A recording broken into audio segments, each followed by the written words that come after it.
Частина 3. Розділ 1. Чи є у світі щастя? Якщо у світі є щастя, тоді звідки у нього стільки нещасливих? Не вперше думає Ясон і не знаходить відповіді. Бо всюди перед ним стіна, невидима, але тяжка, глуха, яку ні здолати, ні пробити, ні обійти. Стіна, стіна, стіна. І десь по той бік непробивних мурів заблукало його щастя. І заблукало, мабуть, назавжди. Тому й лишилася Ольвія в серці гострим наконечником скіфської стріли, і ні вирвати її, ні рану зцілити.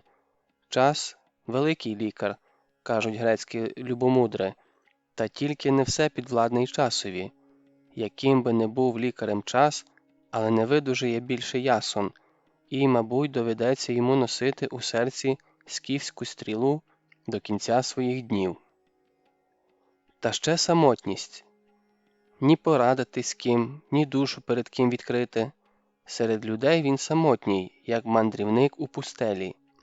І куди він іде, того й сам не знає.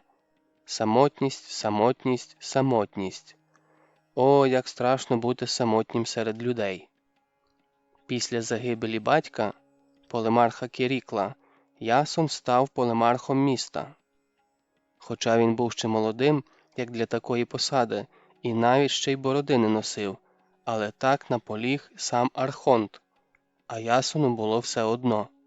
Поверх рожевої хламиди, що спускалась йому до колін і була скріплена на плечах 2 пряжками-фібулами, одягнув Ясон обтяжливого, незручного від незвички панцира із бронзових пластин, нашитих на міцну бичачу шкіру, насунув на білявий, ще по-хлоп'ячому задирикуватий чубчик важкий шолом з пишним султаном, до широкого шкіряного пояса меча причепив, іначе й не було більше колишнього мрійника, соромливого голубоокого вигадника. Так і скінчилась коротка юність. Родон в хітоні, поверх якого гарно задрапірований білий гіматій, у фетровому брилі з полями, зовсім мирний, похожий на філософа чоловік, з-під кущуватих брів пильно дивився на сина свого вірного товариша і побратима. Змінився хлопець, як змінився. Перед Архонтом стояв чужий йому незнайомий юнак. Високий, худий, обличчя колись округле і ніжне, тепер видовжилося, посіріло, зробилося шорстким і суворим. Сухі губи міцно стиснені, а в кутиках уст залягли невидимі раніше зморшки. Вже не хлюпає блакить з його сумних очей. Вони потемніли, так рано зблякли і дивляться на світ з мукою і відчаєм. Щось схоже на співчуття ворухнулося в серці Архонта, і його тверда і холодна рука лягла на плече юнака. Та Родон вчасно схаменувся. «Старію», – невдоволено подумав, – «раніше я так не слабнув». І, поборовши ту миттєву слабість, рвучко відсмикнув руку і напустив на обличчя кам'яну непроникливість. «Будь же таким відданим рідному місту, як був наш полемарх, а твій батько», – глухо мовив Архонт. «Пам'ятай, тобі ми довіряємо місто і спокій громадян. Все роби для того, щоб наше місто, наша батьківщина завжди були щасливими». Ясон звів на Архонта засмучені очі, у яких з'явилась волога, і це вивело Родона із себе. «Ти не воїн, а закоханий хлопчик, метелик, котрий хоче одного – пурхати над барвистими квіточками. Я примушу тебе щоранку бігати навколо міста доти, доки ти не станеш справжнім мужчиною». «Коли б це зарадило моєму горю, то я б давно уже бігав навколо міста», – зненацька вирвалось в Ясона, і він прикусив губу і відвернувся. «Ну що ти йому будеш казати?» – з тугою подумав Родон. «Що Ольвія виконала свій громадський обов'язок? Що вона допоможе нам налагодити стосунки із кочовиками? А це принесе мир і торгівлю, а отже й добробут місту? Що скіфи прийняли її як свою повелительку, і вона тепер жона одного з наймогутніших вождів Скіфії?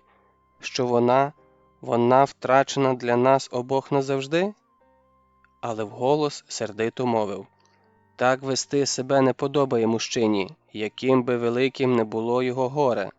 Та, зрештою, горе – це твоє, особисте, а ти мусиш дбати про загальне благополуччя.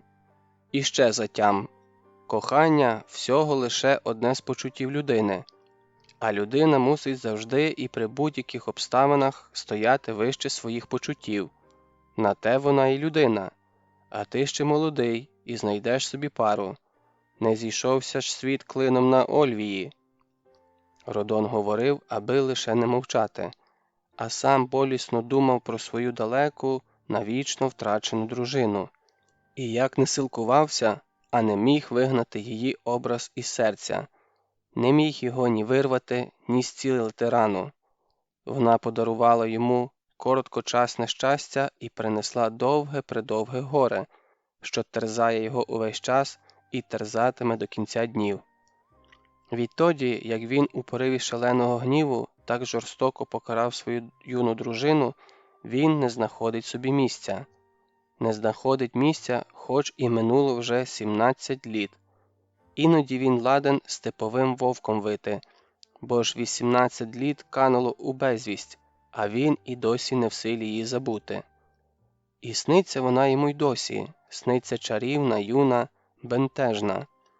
Він простягає до неї руки, та зненацька з'являється страховидна хімера, демон з головою лева, тулубищем кози і хвостом дракона, і хапає юну і вродливу його дружину.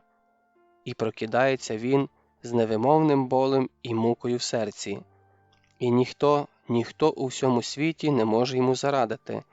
Він то прохав крилатого Гіпноса не навіювати йому її образ у сні, то потай заздрив герою Лінкію, погляд якого проникав крізь землю й каміння. О, коли б йому таку здатність, щоб глянути хоч одним оком на неї. Де вона і що з нею? Родон здригнувся, наче зі сну пробудився. «Знайди в собі силу і перебори те кохання!» – вигукнув у відчаї Архонт, а сам подумав. «Але де брати ту силу? Я так і не знайшов її за 18 літ». «А для чого?» – зненацька запитав Ясон. «Щоб моє серце зробилося порожнім, як морська черепашка? Чи щоб закам'яніло без кохання, як земля без дощу?» «Серце воїна завжди кам'яне, але від мужності і відваги». «Він не людина, а ідол», – подумав Ясон. «Йому ніпочім людські болі й муки. У нього давно не серце в грудях, а камінь, та й той уже встиг обрости мохом».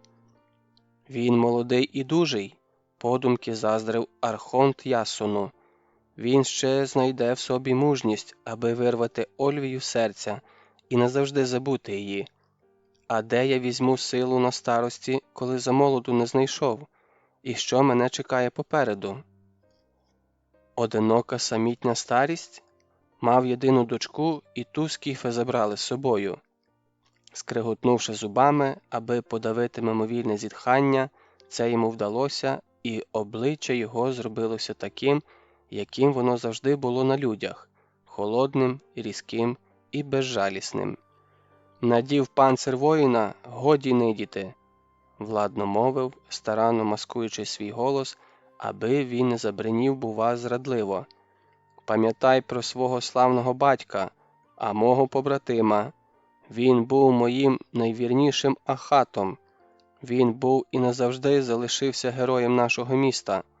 Так будь же достойним його вчинків і пам'яті. Хай справедливість буде завше з тобою. Пригадуєш, як сказав поет? Хай встане між нами з тобою правдивість. Вище, святіш, як вона, нічого нема на землі». А сам подумав, не те, зовсім не те і не тими словами кажу. Простіше треба і душевніше, і сином свого побратима говорю. та й слабкий ще Ясон духом. Незмужнілий, незагартований. Треба б частіше з ним зустрічатися, бесідувати. Тиран, люто думав про нього Ясон. Деспот. Єдину дочку свою, не здригнувшись, кинув у пазурі такого дикого кочівника. Нема в тебе ні людського, ні батьківського почуття. Який він нещасний, подумки зітхнув Архонт, і нікому у цілім світі його приголубити, пригріти. Ох, який він нещасний. І хотів було наостанку сказати кілька теплих слів, але не знайшов їх, а натомість сухо кивнув головою і пішов важкою ходою самовпевненого і грізного владики міста, думаючи, що меч, який довірило Ясону місто, викує з нього справжнього воїна. Та Родон помилився. Військова служба не полонила юнака, не вигоїла його зранену душу, не загартувала сили волі. Життя віднині втратило для нього смак, і з кожним днем, що минав без Ольвії, здавалося йому зайвим і непотрібним гнітом, котрий він мусить, як приречений, нести і нести. А куди? А для чого? Немає відповіді. Всюди стіна, стіна, стіна. І пустеля. І самотній він серед людей. Самотній і ні з ким поговорити, ні перед ким відвести свою душу. Хоч він ззовні ніби й чинно походжав містом і щоранку з'являвся в магістратурі, доповідаючи, що все гаразд, і ніхто не загрожує місту, але очікуваної ревності чи бодай зацікавленості справою не виявляв. Так і текли його самотні, сірі й надто гнітючі дні. Негадана і така тяжка для нього загибель батька спершу ніби відсторонила Ольвію. В ті дні він не згадував її, бо серце ятрив інший біль. Та батька поховали у царстві тіней, поховали, як він і прохав, біля Лії, і життя пішло своїм, звичайним шляхом. Про Полемарха говорили в місті ще кілька днів, співчували його синові, а потім почали забувати. Інші клопоти стали на часі. Перші дні Ясон відвідував могилу батька, а як вона почала заростати молодою травою, все рідше і рідше з'являвся в некрополі. Там уже ховали інших городян, і загибель Полемарха відійшла в минуле. «Та й чого журитися?» – спокійно кажуть городяни. «Всі будемо в царстві тіней». Отож, все рідше і рідше ходив Ясон до батька. Та й чого ходити, з того світу його все одно не повернеш. А живий проживе, думає, життя ж бо не стоїть на місці. Ось тоді, як він почав потроху заспокоюватись, перед ним знову постала Ольвія. І він уже нічого не міг із собою вдіяти. Бачив дівчину так зримо, наче вона була поруч. Здавалось, руку простягни, і він доторкнеться до неї. І очі заплющував, а все одно її бачив. Ночами ж у сни приходила, і зовсім витіснила вона із його серця батьків образ. Та, зрештою, батько на тім світі зустріне матір, а кого він зустріне на цім світі? Служба його не цікавила. Спершу гопліти дивувалися, кого це над ними поставлено. Мало того, що безвусого юнака, та ще й байдужого до охорони міста, до військової справи. Та згодом звикли. Службу свою несли справно і, здавалось, зовсім обходились без начальника. І він також не звертав на них уваги. Завше ото був зайнятий своїми думками, нікого не бачив і нікого не чув. Та, мабуть, і не хотів нікого бачити чи чути. Іноді вийде Ясон за місто, зійде на узвища, мовчазно стоїть, насуплений та відлюдькуватий. А що в нього на серці, піди розберися. Але й так видно, немилий йому світ білий і життя не життя, відколи скіфи забрали Архонтову дочку. Але чому за нею так журитися? Чому тліти? Хіба мало у місті дівчат? А Ясон у степ поглядає, ніби кого виглядає. Порожній степ, тільки вихор, крутячись, вертячись, несе пил і мчить із свистом вдалину. а перед Ясоном стеляться чужі степи, чужа далина. Там, у тих далеких і загадкових степах, живуть ненависні йому скіфи, бородаті, чубаті, хижі, підступні. Там бродять їхні нелічені табуни, і ржуть коні, здіймаються дими. Там гуртуються до нових набігів невловимі кочовики. Там Ольвія, його Ольвія. Черконе акінаком біль по серці, закипить кров. То не просто Ольвія, не просто дівчина. Дівчат у місті і справді багато. То його сонце, його щастя, його доля, віддана у тяжку неволю кам'яним архонтом. Далека і назавжди втрачена радість. «Ольвіє!» – хоче крикнути Ясон. «Як ти можеш у тій дикій Скіфії жити і любити? Опам'ятайся, Ольвіє, тебе силоміць забрано, і не повірю, що ти знайшла у Скіфії свою долю. То наврочено тобі, наврочено!» Мовчить Ольвія, з марева степів випливає і мовчить. «Чому ти не захотіла втікати зі мною, як я під личиною купця проник у лігво Тапура, твого поневолювача?» Мовчить Ольвія, з марева степів випливає і мовчить. «Ольвіє, невже ти любиш його?» Мовчить Ольвія, з марева степів випливає і мовчить. «Ні!» – кричить Ясон. «Не повірю! Зачарували тебе варвари, одурманили травами скіфські знахарі, приспали тебе, убили, отруїли в тобі все живе. Як тебе оживити, щастя моє? Як скіфську полуду з очей твоїх зняти?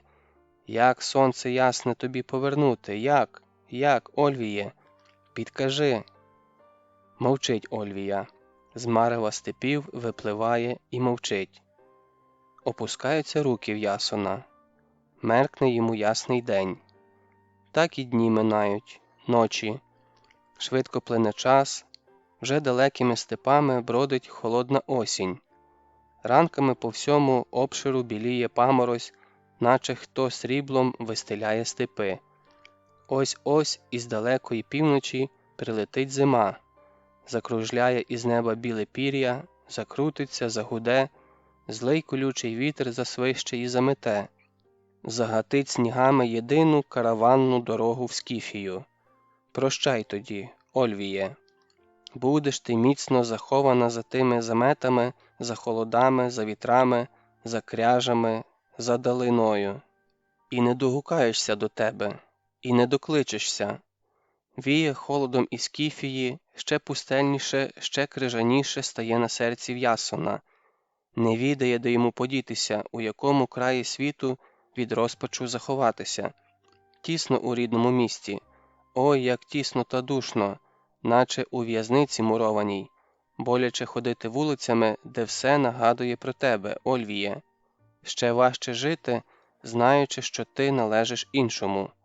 Кинутись би у вирву, знайти у ній забуття.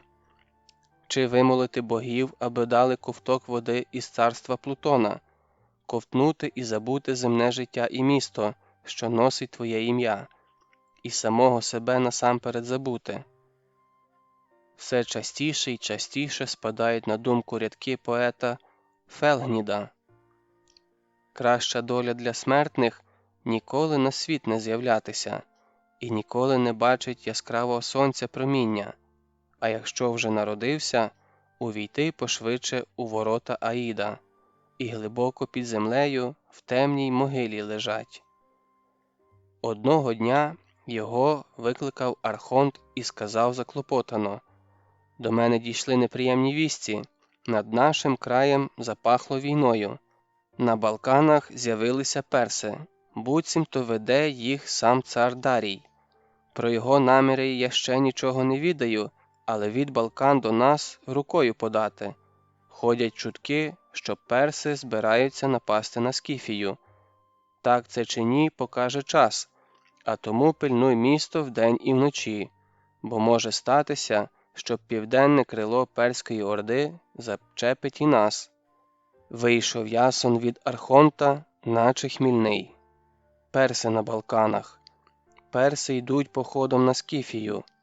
І Ясон придумав для Тапура найжахливіші тортури. І від того трохи легше на душі стало, ніби світ трохи розвиднявся. Марилось, розіб'ють перси ненависних скіфів,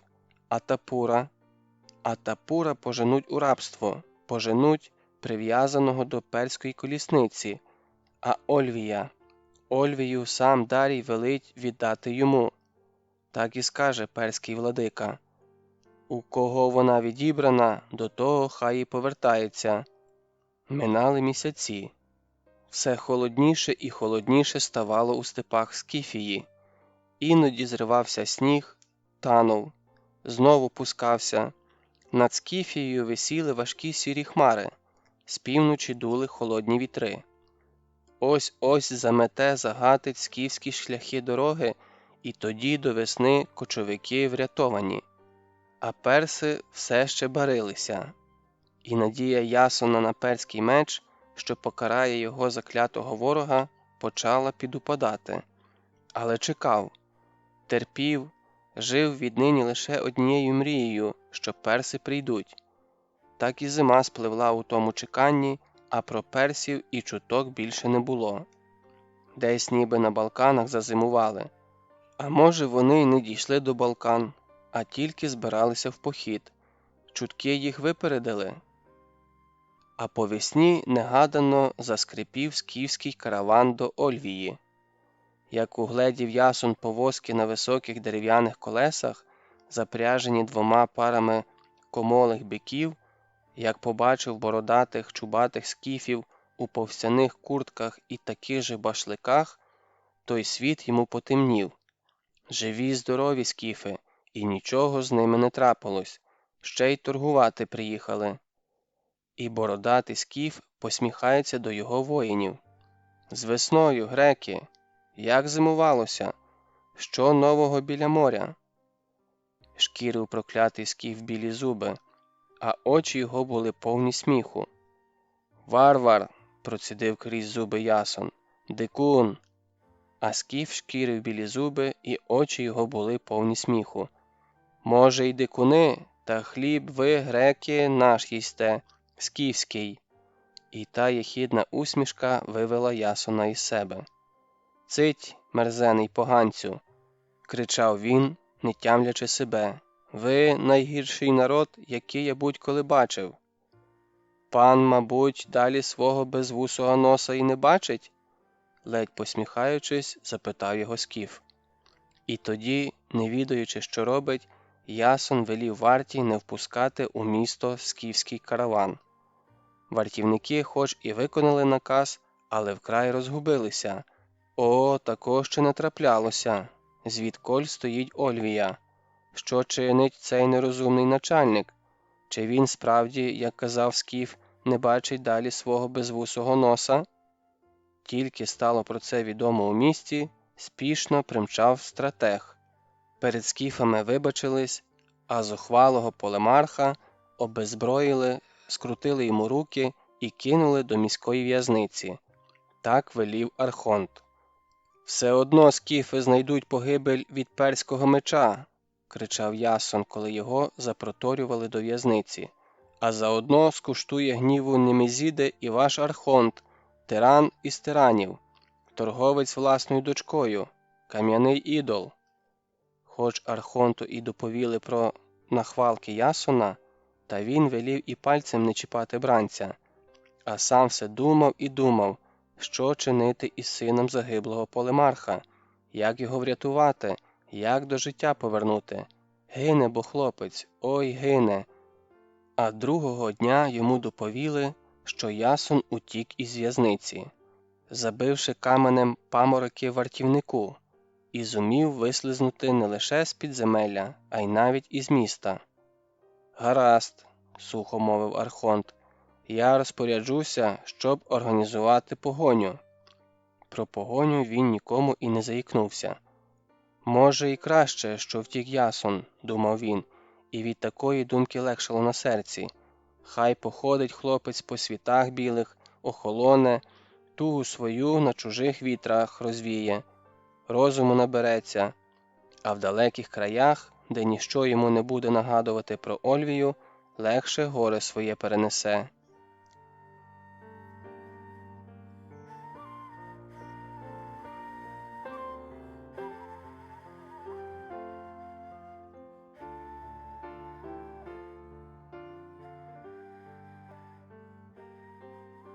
Розділ 2. Як летіли від моря дрохви. Як у скіфські степи з теплими дощами і першими громами, із соковитими травами і галасливим птаством завітала справжня весна і заквітчала землю зелом, а небо блакиттю, як Тапурів рід кочував у долині семи вітрів, в Ольвії почалися пологи. З півдня, від берегів далекого понту, летіли барвисті хохітви, а дрохви так хмарами сунули у скіфські степи. Прилетіло їх тієї весни, як ніколи, а днини, які стояли, промчать вершники, наконечники списів, аж горять у сонячному промінні, наче з чистого золота вони. По всьому обширу, від обрію до обрію, від кряжа до кряжа, котилися ковилою зелені хвилі. В кочовищах уже спали просто неба, радуючись і ясним дням, і золотим місячним ночам. То влітку сонце як вогнем випалить степи, а зараз по весні радуйся, живи. Летіли перепели. Високо у весняному небі курликали журавлі. Не сумовито, як восени, не прощально, а радісно, бентежно. Життя виходило на нове коло. Що воно принесе скіфам? На душі у Тапура бентежно. За що не візьметься, все з рук падає. Сина чекає. Певний Тапур, Ольвія неодмінно народить сина. З нього вистачить і 4 дочок, бо дочки дочками, а син ось так потрібний. Продовжувач його роду. Тапур все має. Кому те багатство передасть, в кому його кров нуртуватиме, коли він, відживши своє, у світ предків піде? У синові. Тож син ось так потрібний. А Тапур уже бачив його, сина свого. Доля вже показувала йому, яким буде його син, коли виросте. У сні показала. Коли про що кріпко увечері перед сном подумаєш, забажаєш що побачити, та й присниться. А Тапур забажав у сні подивитися на свого майбутнього сина. От доля йому і показала. А снилося Тапуру, що спинив він свого коня на узвищі, спішився біля дуба, обпаленого громом. То таке знане дерево, що скіфи, коли кочують у долині семи вітрів, неодмінно заїдуть до нього, щоб і самим подивитись, і синам своїм громове дерево показати. В помку малим буде. Бачите? Дуб тут ріс на узвищі, та не дуб, а дубище. 10 чоловіків, узявшись за руки, не могли обхопити його. А високий був аж до неба. Та все ріс і ріс, вшир і ввись. А хто вищий од усіх, той першим і удари на себе приймає. От грім і поцілив цього велетня, навпіл його перебив. І вогнем лютим обпік. Горів дуб, аж ген за отим кряжем видно було. В степу тоді чутки пронеслися. Біда буде. У долині семи вітрів живий дуб горить од небесного вогню. Та не здолав небесний вогонь дуба степовика. Пень од нього лишився, високий пень, вершнику аж до пліч. Товстелезний, так обпалений вогнем, що й місця на ньому живого немає.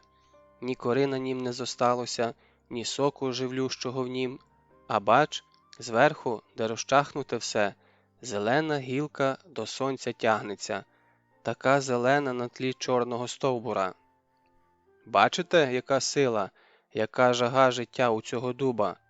Неодмінно скаже батько синам своїм молодим. Грім його бив, вогнем його пік, а силу життя не здолав. Синок росте у дуба, росте наперекір усьому, і з чорного пня зелений син росте. Ось так, сини мої, тримайтеся за землю, як оцей дуб, і ніякий грім тоді вас не здолає. Звідтоді і звуть той дуб громовим.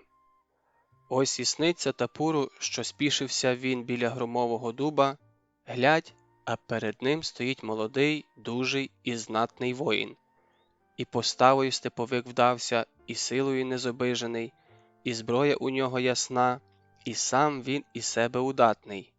Дивиться Тапуру йому в лице, і дивно Тапуру у вісні, сам себе бачить. І чому це, думає він, я сам себе бачу? Та молодим себе бачу, гінким, а той другий Тапур, молодший і ставний, каже: «Я не Тапур, я син твій, Тапуре». «Звати тебе як, сину?» – питається Тапур. «У мене ще немає імені», – одказує він. «Я тобі дам ім'я», – вигукує Тапур. «Рано ще мені ім'я, брате», – каже молодик. «Я ще нічого такого знатного у житті не вчинив, ні коня не сідлав, ні в битвах не бував, та й не жив я ще зовсім, а тільки збираюся жити». «Добре, синку», – одказує Тапур, – «ім'я треба ділами славними заслужити. Покажи себе, сину, в житті, щоб усі скіфи про тебе гомоніли. Ось тоді й буде у тебе знатне ім'я». Відступився од нього молодик, розчахнулося громове дерево і сховало в собі того степовика, лицем на Тапура схожого. «Я тебе чекаю, сину», – крикнув Тапур. «У світі білому чекаю, під сонцем нашим, посеред степу широкого», – крикнув і проснувся. Віщий сон, буде у нього син, бо чому б тоді громове дерево показувало йому того молодика ставного, ще й лицем на нього Тапура схожого? Буде син таким дужим та міцним, як той дуб, ні грім його не візьме, ні блискавиця, а ймення йому давати поки що не треба. Просто Тапурів син, і все тут. А коли виросте, то сам його ділами славними здобуде. Так сон віщий підказує, так і буде. З громового дерева син вийшов, він ще прогримить у цих степах. Радий Тапур місця собі не знаходить, чекаючи свого громенка. Із шатра вискочив, не вискочив, вилетів. Мимо шатра кінь біг. Тапур кішкою метнувся і на його спині опинився. Охляп помчав у степ, на узвища, до знаного дерева. «Громове дерево!» – кричав біля згорілого дуба. «Це я, Тапур! Ти у сні мені сина показувало. Ось тобі мій акінак за добру вість». Розстебнув широкий шкіряний пояс, зняв його з акінаком у золотих піхвах і кинув до чорного дуба. «Бери, громове дерево, тобі дарую за гарну вістку!» І з гиком та свистом помчав Охляп у степ. Довго його не було, повернувся збуджений, чорні очі горять, сяють. В шатро вскочив, башлик зняв, підкинув його над головою, засміявся. «Ти чого такий?» – озвалася Ольвія. Лице її було блідим і тому якимось незнайомим Тапуру. Губа прикушена до крові. Лежала на спині, поклавши руку собі на випуклий живіт, наче прислухалась до чогось. «Син буде!» – крутнувся Тапур посеред шатра. «Я вже бачив його, у вісні бачив. Він до свого народження деревом живе. От!» Ольвія тільки й озвалась. «Вигадники ви, скіфе! Хіба ти не знаєш, що скіф до свого народження людиною кимось буває?» – здивовано вигукнув він. «Як у вас, греків, не відаю, а в нас так. Хто вовком буває, хто птицею, хто якоюсь там билиною у степу чи звіриною, або й комашкою, а потім приходить час, і Папай каже: «Йди і народися людиною, бо скіфам треба багато-багато людей». Він іде і народжується людиною». Ольвія зацікавлено слухала Тапура, на мить навіть забувши про свої страхи. «Говори, Тапуре, говори!» – прохала, коли він вмовкав. «Мені легше, як тебе слухаю». Він опустився біля неї на повсть, присів на зігнуту під собою ногу, рукою ляскав себе по коліні. «Я, щоб ти знала, спершу конем був», – розповідав їй так, ніби то було звичайним явищем. Так, конем був до народження», – повторив, бачачи, що вона недовірливо придивляється до нього. «Я навіть трохи пам'ятаю, як я був конем. Ноги пам'ятаю, прудкі та сильні ноги. І бігав я у степах, аж вітер у вухах свистів. І тепер мені іноді сниться, як я був конем. Сниться, мчу степом, ніби я і ніби не я, а ніг у мене аж 4.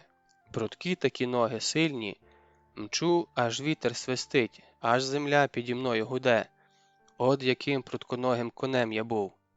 А потім сказав Папай: «Досить тобі конем бути, йди до вождя Ора, і його жона народить тебе людиною». Я пішов, і вона народила мене скіфом. І Ор мені був дуже радий. Ще пак, про такого сина, як я, він і мріяти не міг. Гордовито закінчив Тапур свою розповідь. «Ти в мене найкращий». Кутиками уст посміхалася Ольвія від повноти щастя і ласкаво дивилась на нього сяючими тихими очима. «Поговори зі мною ще, мені боязко самі лишатися. А син наш, щоб ти знала, зараз деревом живе». І він розповів їй про свій сон.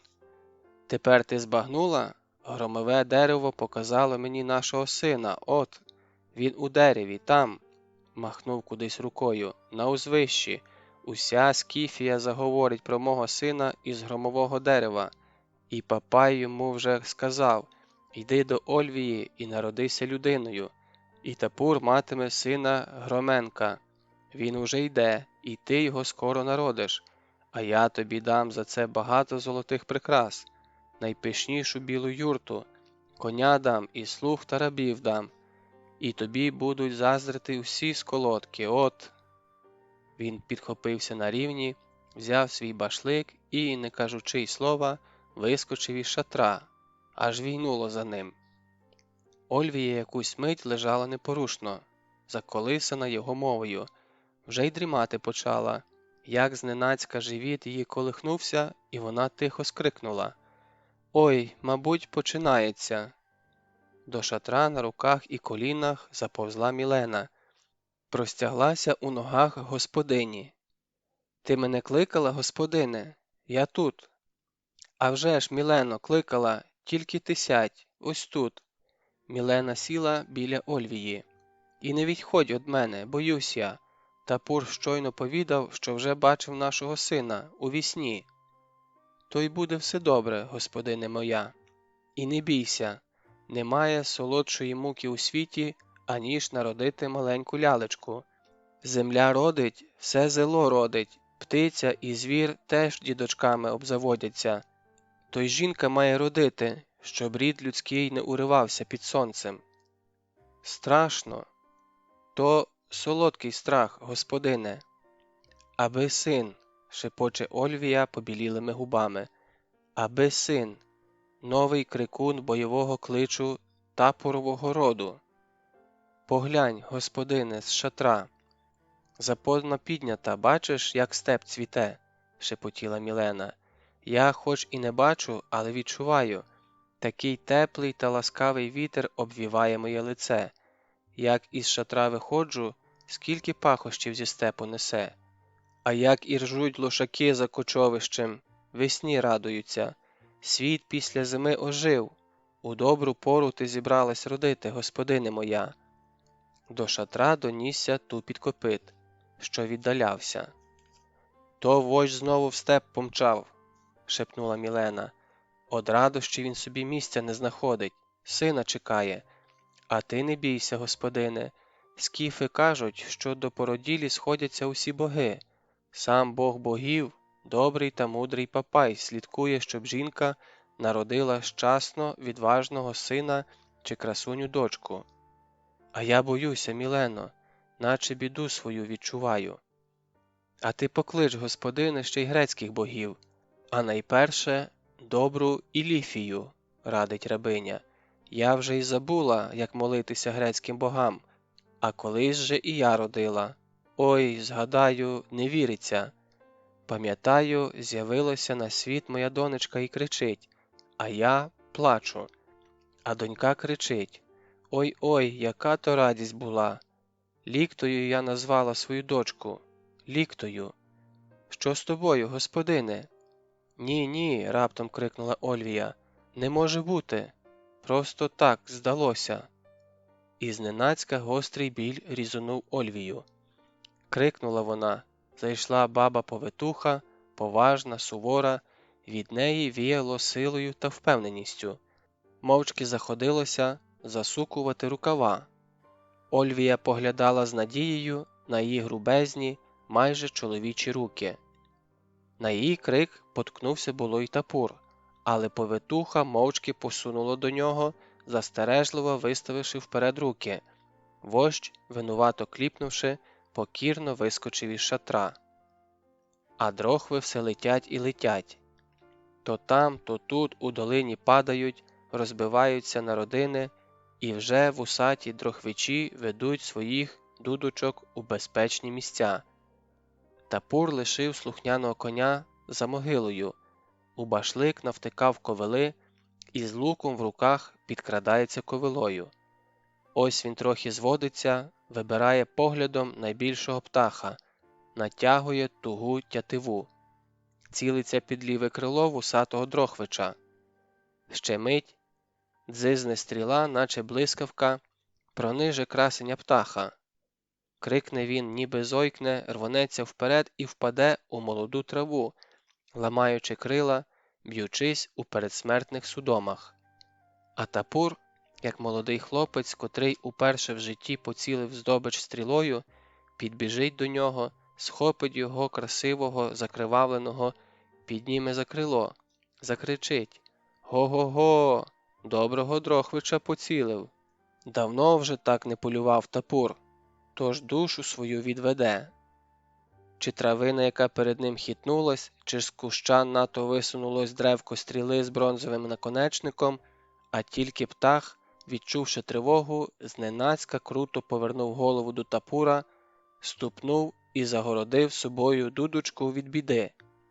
І крикнув щось уривчасто тривожне, і крила свої рвучко випростав.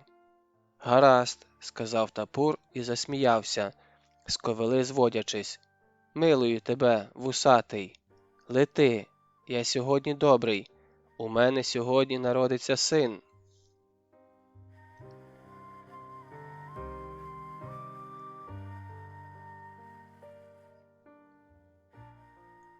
Розділ 3. А вранці вже буде пізно. В ту ніч все і скінчилося. В ту ніч урвалося її життя у Скіфії, і вже не господинею, не дружиною всесильного вождя, а втікачкою мчала вона степами, і кінь летів у темряві ночі, як стріла. А вершниці і той лед здавався повільним. Швидше, швидше, тільки б устигнути вислизнути з Тапурового краю, доки не вмерла рятівна ніч і не скочила у сідла погоня, доки кінь їй не вибився із сил, доки злий Тапур не дав волю своєму гніву. Страшно їй і Тапура, і скіфів, і чорної ночі, і за долю свою майбутню страшно, і за дочку свою страшно. Спершу хотіла було кинутись у землі скіфів хліборобів, ті і нагодують, і притулок дадуть при нагоді, та й шлях знайомий, караванною дорогою все на південь і на південь, а діставшись моря, не заблудиться. Чи трапиться в дорозі купецький караван, не полишить у біді самотню вершницю з дитиною на руках. Подумала так і круто з півдня повернула на захід, пустивши коня в напрямку Борисфену. Адже Тапур недовго гадатиме, куди втекла Ольвія і на який шлях її ловити. Звичайно ж, на південній караванній дорозі. Іншого шляху додому вона не знала. Тому Ольвія круто повернула на захід і зникла за обрієм, не лишивши й сліду. Навряд чи здогадається шукати її саме тут. Цей шлях важкий, пустельний, хіба відважиться самітня жінка на таке? Ольвія зважилась. Лише б дістатися до Борисфену, переправитись на правий берег, а там їй і Калліпіди допоможуть, і Алазони, та й до своїх звідти близько. Лише б дістатися до Борисфену та повернути на південь. Скільки там днів путі лишиться до рідного міста? Так гадалося першої ночі, найтяжчої ночі у її житті. Навіть коли скіфи везли її у свої степи, не було їй так тяжко, як тепер, коли вона одних утікає. Ат, що тепер? Кінь трапився Ольвії добрий, надійної скіфської породи, низькорослий, непоказний на вид, але витривалий, як дикий звір. Втоми не знає. Тільки вітер свистить у вухах вершниці та тупіт копит завмирає вдалині. Вірила, що врятується. Віднині Скіфія і Тапур стануть її далеким минулим. Далеким, щасливим і гірким водночас. Вірила, а сама думала, чи ж пощастить вирватися із Скіфії, чи ж дочку свою, тепле крихітне тільце, за якого все й зчинилося, вдасться врятувати від гніву її несамовитого батька. Та донька про те не відала. Мирно спала в м'якому шкіряному кубельці на грудях у матері, і те кубельце колихалося з боку на бік, навіваючи малій ще міцніший, ще солодший сон. Не випускаючи з рук повіддя, ліктями притримувала кубельце на грудях, щоб не надто хиліталось. Всю ніч над нею висіла велика світла зоря і летіла на зерці за втікачкою на тлі чорного неба. Ольвія вірила, що то її зірка-захисниця.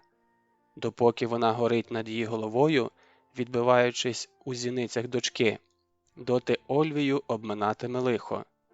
Світи, зоре, яскравіше, не заходь за хмару, не лишай мене наодинці із чорним степом та вовчим виттям, що відлунює десь за байраком. Ніч, глуха, чорна, летіла разом з утікачкою і своїм жахним голосом, вовчим виттям щось кричала їй, погрожуючи чи застерігаючи: «Неси, коню, не зупиняйся, допоки вистачить у тебе сил». Скіфія, ти дала короткочасне щастя і дочку. Спасибі за ті сонячні дні і золоті місячні ночі, і за той найбільший скарб, котрий везу від тебе, мати Скіфіє. Але, мабуть, дарма коня жену. Від тебе й на крилах не втечеш, за синіми морями не заховаєшся, на краю світу не притаїшся. Шелестить ковила під копитами коня, а Ольвії вчувається: не втечеш, не втечеш, не втечеш. І думає жінка: як я втечу від тебе, розгнівана Скіфіє, адже ти будеш завше на мене дивитися очима цього немовляти, такими ж чорними, як і в батька, сміятимешся її сміхом, радітимеш її радістю, сумуватимеш її горем. І безмежні скіфські степи із запашною розмай травою, гірким полином, дикою волею і диким свавіллям клекотітимуть в очах моєї доньки. То хіба ж втечеш од тебе, добра і зла мати Скіфіє? Хіба забудеш тебе, як у вухах боляче лунає, і, напевне ж, ще довго лунатиме крик Тапура? О, папай! Хіба ти не посилав мені сина, щоб він народився людиною? Допоки ж йому бути деревом? Скажи мені, папай, ти посилав його мені у сон? Я бачив сина у вісні. Де він зараз? Хто мене обманув? Ольвія? Любив він Ольвію до безтями. Може, тому і гнів його був безтямним. Все у нього було без меж. І радість, і лють. Не знав він золотої середини. От біда, так біда. Не тямлячи себе, стрибнув до Ольвії, наче звір. В його чорних палаючих очах нуртували сліпа лють і образа. «Ти обдурила мене, гречанко!» – кричав їй в обличчя. «Ти ненавидиш мене, коли посміла народити дочку. Ти забагла посміятися, ошукати мене. Громове дерево обіцяло мені сина. Воно показувало його мені у вісні. Я вже бачив свого сина. Де він? Де, Гречанко? Папай послав його народжуватися людиною, а ти не захотіла його народити. Ти вибрала дочку. Де мій син, Гречанко? Хай, значить, сміються з Тапура, що 3 жінки так і не народили йому сина. Геть з моїх очей, ти мені більше не жона. І з тріском зламав перед нею стрілу. Ольвія чекала гіршого, але він не зачепив її. Чули, як він гуркотів, як метався у шатрі, наче той вихор, зганяючи гнів на домочадцях, кричав, комусь погрожував, когось проклинав. А їй було байдуже, ніби не її він залякував найстрашнішими карами. Після пологів найшла апатія, безвілля. Їй тоді було однаковісінько, зненавидів він її люто чи люто любить, берегтиме її чи знищить, як свого запеклого ворога. Боги тому свідки, вона багла сина. О, як вона хотіла сина! Але тепер? Чи не все одно тепер? Хай шаліє. Ольвія наче оглухла. Життя вже програно. А що з нею буде завтра, післязавтра, то її вже не цікавило. Та ледве бабка-повитуха занесла немовля, що розпачливо кричало. Ольвія стрепенулась і кинулась до тієї крихітки. Апатії, байдужості як не було. З тим дзвінким дитячим криком ніби якась цілюща сила влилась в її змучене тіло, а разом з нею з'явилась злість, навіть лють. Хай шаленіє Тапур, хай! Назло йому виростить дочку. Тремтячими руками тулила до грудей крихітне верескливе тільце, а коли відчула, як маля заплямкало, жадібно вхопило сосок і потягло з грудей молоко, то забула в ту мить про все на світі. Опівночі, як табір заснув і навіть Тапур десь затих, до шатра Ольвії нечутно зайшла Мілена, тримаючи поперед себе витягнену руку з вузликом. Ольвія не спала. «Поглянь, яка в мене гарна донька», – шепнула рабині. Чорний чубчик і чорні оченята в неї від Тапура, а личко моє. Ось, поглянь. Схаменувшись, прикусила язика, як глянула на червоні ямки замість очей у рабині. Ольвіє. Рабиня вперше відважилась назвати свою господиню по імені. Ось тобі харч на дорогу. Простягала вузлик. Трохи сиру і в'яленого м'яса. Послухай мене, стару і сліпу, яка трохи знає цих скіфів. Рятуйся, втікай. Я домовилась. Тобі приготували коня. Збирайся ради всіх богів. Збирайся, господине, бо вранці буде пізно. Ти не знаєш скіфів, а я їх вивчила за роки неволі. Кажу, вранці буде пізно. Ти для мене, що сонце для сліпих очей. Коли що з тобою трапиться, я не перенесу. Тікай, господине, тікай. Куди? Спокійно запитала Ольвія. У Грецію, додому, куди хочеш, аби подалі від Скіфії, шепотіла Мілена і тремтіла вся, наче її тіпав плач. Вождь нахваляється продати тебе сапроматам у рабство, а Тапур слів на вітер не кидає. Ти його просто ще не знаєш. Хай нахваляється. О, ти навіть не уявляєш, що таке рабство. Мілена показала на ямки замість очей на своєму обличчі. І тицяла їй вузлик. Ось тобі харч на дорогу, тікай. Оближ, Ольвія кволо відмахнулась рукою. Тапур страшний у гніві, зойкнула рабиня. Він тоді сліпне і глухне. Рятуй, коли не себе, то дочку, бо потім будеш за нею тужити, як я за своєю ліктою. Дочку? Ольвія стрепенулась і почала поспіхом збиратися. О, ні, дочку я не віддам на поталу. Швидше, швидше, підганяла рабиня. Доки темна ніч у степу, доти Тапур не велів тебе схопити. Мілено, Ольвія обняла рабиню за плечі, я не забуду тебе. Може, ще побачимось, а може й ні. Прощай. Доньку я Ліктою назву, як ти колись свою назвала. Лікта. Вона завжди мені нагадуватиме про тебе, моя вірна Мілено. А світла зірка все пливе і пливе у темряві ночі, ні на мить не спускаючи з Ольвії свого турботливого, лагідного погляду. Мілено, люба моя Мілено, шепоче Ольвія, я ніколи не забуду твоєї доброти і вірності. Не знає втоми кінь, летить над нею яскрава зірка, і Ольвія вірить, все буде добре. Іноді згадує Тапура і, о диво дивніє, не відчуває до нього гніву, хіба що жіноча образа нуртує в її серці, а зла за душею немає. Розійшлися їхні дороги, втікає від нього, немов від звіра якого, а бач, не проклинає. Прощай, Тапуре, прощай, Скіфіє. Донька повсякчас все життя нагадуватиме про вас, та ще хіба в сни прийдеш до мене, Скіфіє, з німим докором, що я не подарувала твоєму вождю бажаного сина.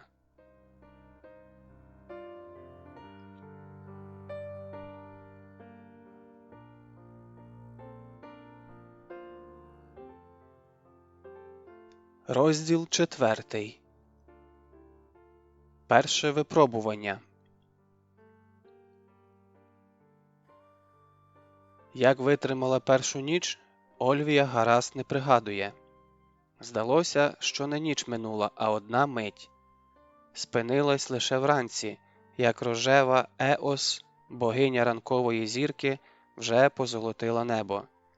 Кінь дрібно тремтів, ноги його підкошувались, він парував. «Бідна тварина», – зітхнула Ольвія, – «так зажену його, а тоді? Що тоді робитиму в цім степу?»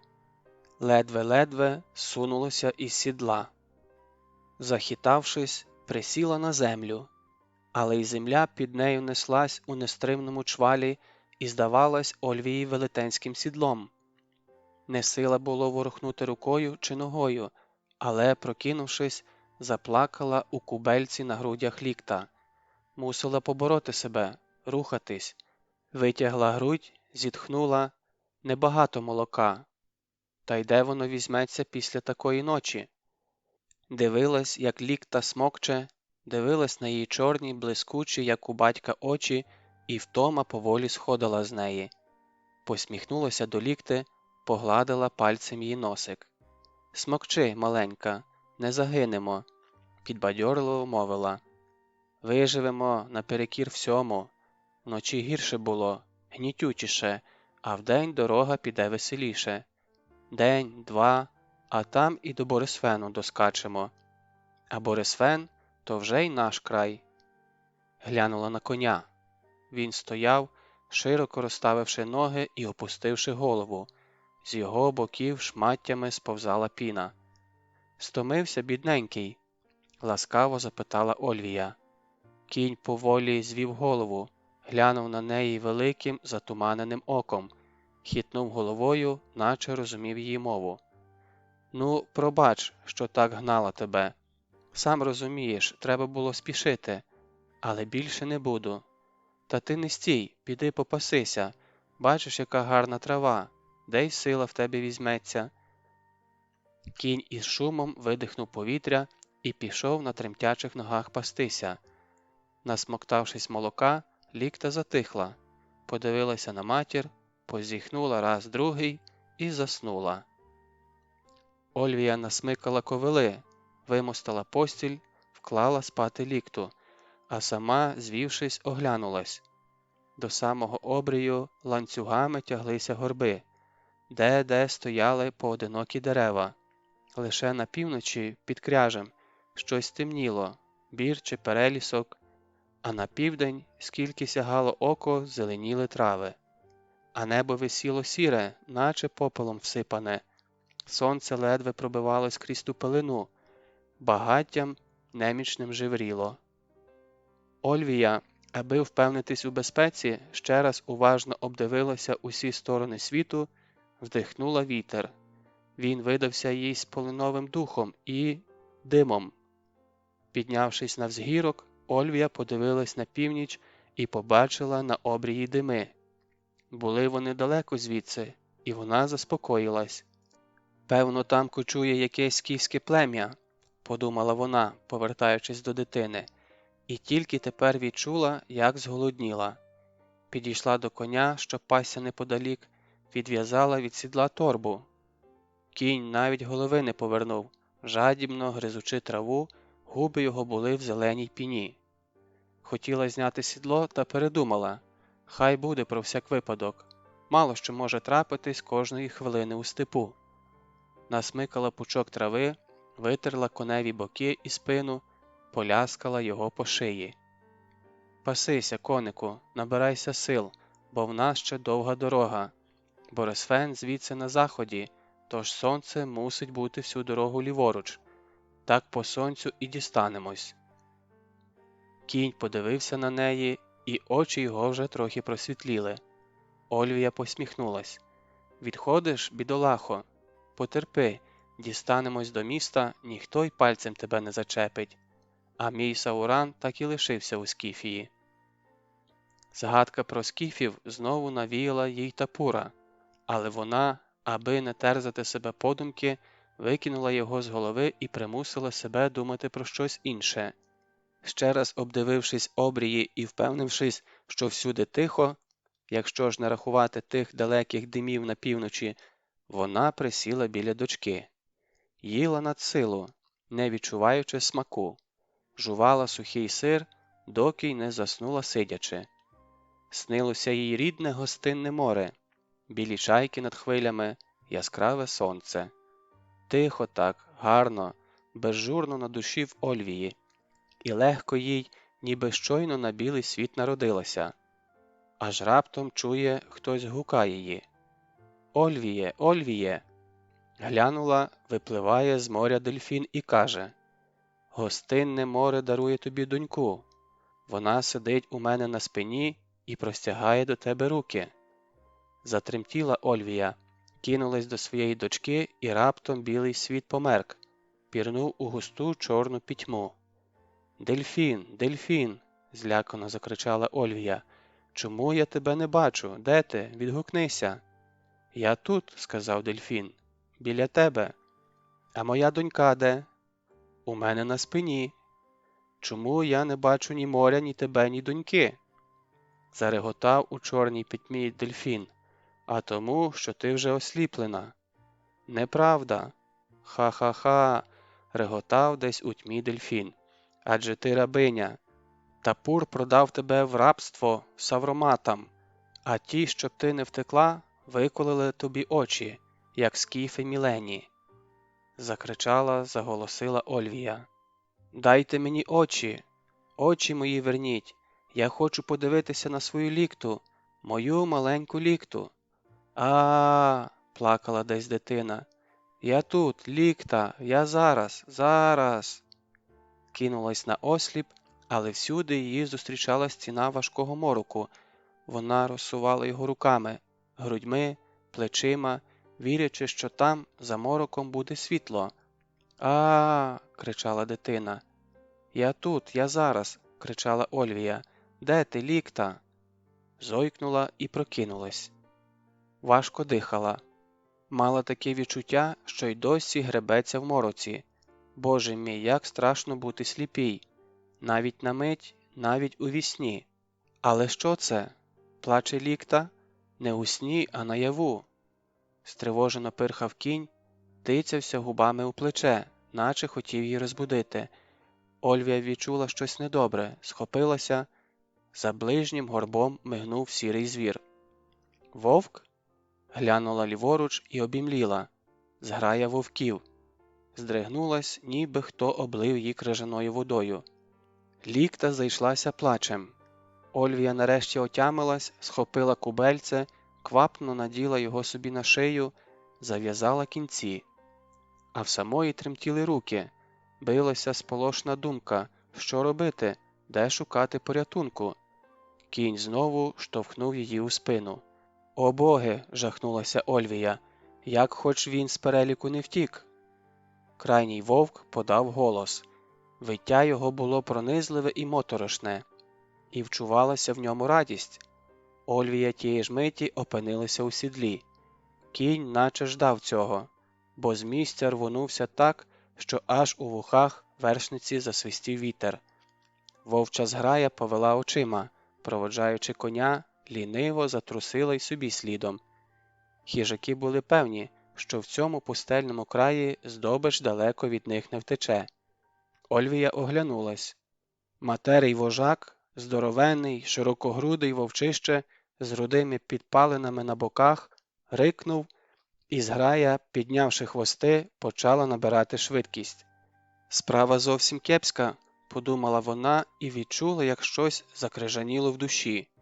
Кінь зморений і навряд чи зуміє відірватися від зграї, а в цих краях кричи, не докричишся. Лікта плакала не затихаючи, та матері було не до неї.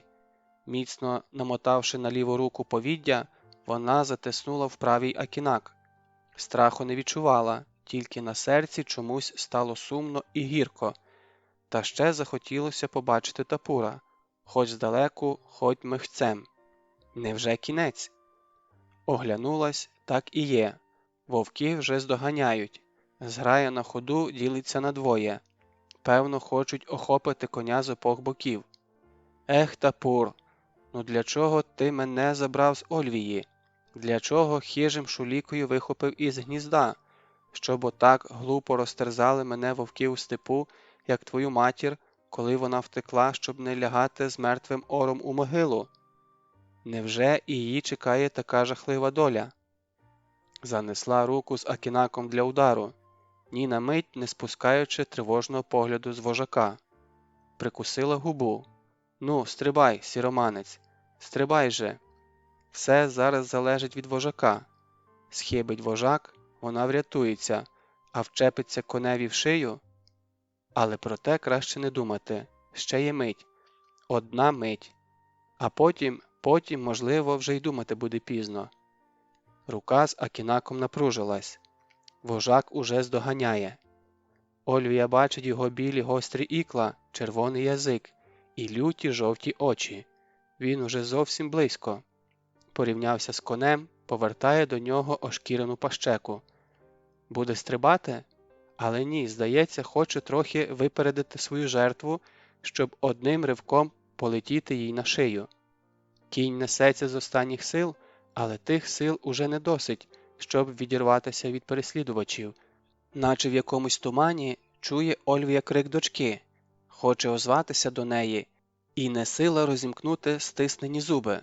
Рука з акінаком закам'яніла, тільки б не схибить, тільки б точно розрахувати удар. Вожак несеться з такою швидкістю, що, здається, пливе поруч з конем. Ольвія бачить, як роздуваються у нього руді боки, як летить піна з пащеки, і висне обабіч морди павутинням. Ольвія перехиляється трохи на правий бік, готуючись до удару.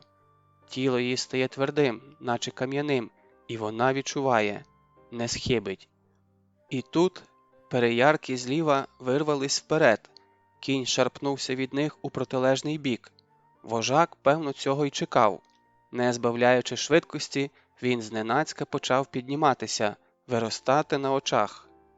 Ось він уже зростом став завбільшки з коня. І вона зрозуміла – вожак стрибнув.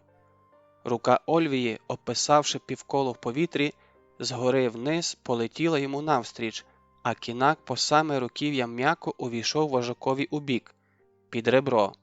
Він якось по-собачому гавкнув, наче гекнув, перевернувся в повітрі, мигнув світлішим черевом і лишився далеко позаду. І там, де падав, щось зачервоніло.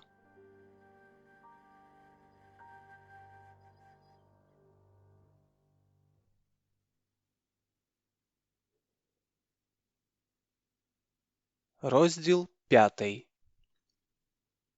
Той, хто знищує вовків. «Ара!» – не тямлячи себе, закричала Ольвія. Та радість її виявилась передчасною.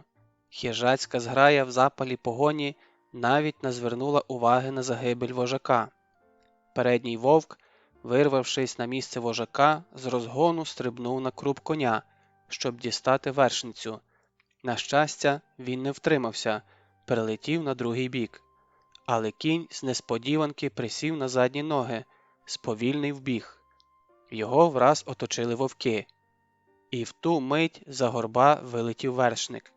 Щоправда, Ольвія не встигла розібрати, хто ж сидів у сідлі. Вигулькнуло щось кудлате, все вбране у сіре хутро. Замиготів меч у руках того химеруватого вершника, він щось хрипло кричав, і кричав з такою люттю, що вовки почали розбігатися. А він ганявся за ними, і закривавлений меч у його руках із свистом розсікав повітря. Розігнавши вовків, він повернув коня до Ольвії. «Жива?» Голос його був хриплий, якийсь аж звіриний. Він важко і часто дихав. Вбраний був у вовчі хутра. На голові мав великий закудланий малахай, насунутий аж на самі очі. На плечах, спині і грудях звисали вовчі лапи з пазурами. Лице невідомого так густо було заросше щетиною, що Ольвія ледве вгледіла його очі та кінчик носа. Стримано кивнула головою. «Спасибі тобі, рятівнику, за поміч!» Він під'їхав до неї ближче, тримаючи за вуха відрубану вовчу голову, з якої ще капала червона густа кров, пильно глянув на Ольвію, на її дитину на грудях. «Вона тобі належить», показуючи на вовчу голову, проказав глухим, трохи скрипучим голосом. «Я не питаю, хто ти і звідкіля, але ти мужня жінка, якщо заколола акінаком рудобокого вожака. Я полював за ним всю весну, але він вислизав. Хитрий був вовчисько, навіть стрілою його ніяк було дістати. А лютий був, що то за злий дух, таких вожаків у них небагато». «Ти скіф?» – запитала Ольвія з подивом і острахом, все ще недовірливо розглядаючи його вбрання із вовчих шкур. «Я той, хто знищує вовків», – озвався він глухим голосом, і їй здалося, що говорить він з-під землі. «Мене знають всі околишні степи. Лютішого винищувача вовчого племені за мене немає. І боги свідки, я таки доберуся до їхнього царя». «Як би пошвидше відкараскатись від цього дивного мисливця», – подумала Ольвія. «Страшний він якийсь і божевільний». «Будь мені за жінку», – раптом сказав той, що знищує вовків. «Удвох ми швидко переб'ємо степових їжаків». «Я поспішаю», – вдала, що не почула його пропозиції Ольвія. «Покажи мені, де Борисфен». Він махнув відрубаною вовчою головою на захід. «Там, а тече він туди, на південь». «Бувай, скіф!» Ольвія повернула коня на захід і спиною відчула неприємний холодок. А раптом він кинеться на неї. «Я покажу тобі дорогу і проведу тебе степом, щоб сіроманці вдруге не напали», – буркнув він невдоволено. «Не хочеш бути моєю жоною? Не неволю. Але й не можу тебе залишити саму. У цих краях вовче царство. Десь за тими горбами ховається їхній владика, але я все одно до нього доберуся». Тримаючи в руці вовчу голову із вже закипілою кров'ю, він їхав трохи попереду. Ольвія за ним слідом, все ще не полишаючи думки при першій же зручній нагоді спекатись небажаного жениха. Уникала дивитися на його широку спину, на якій теліпалася висохла вовча голова з ошкіреною пащекою.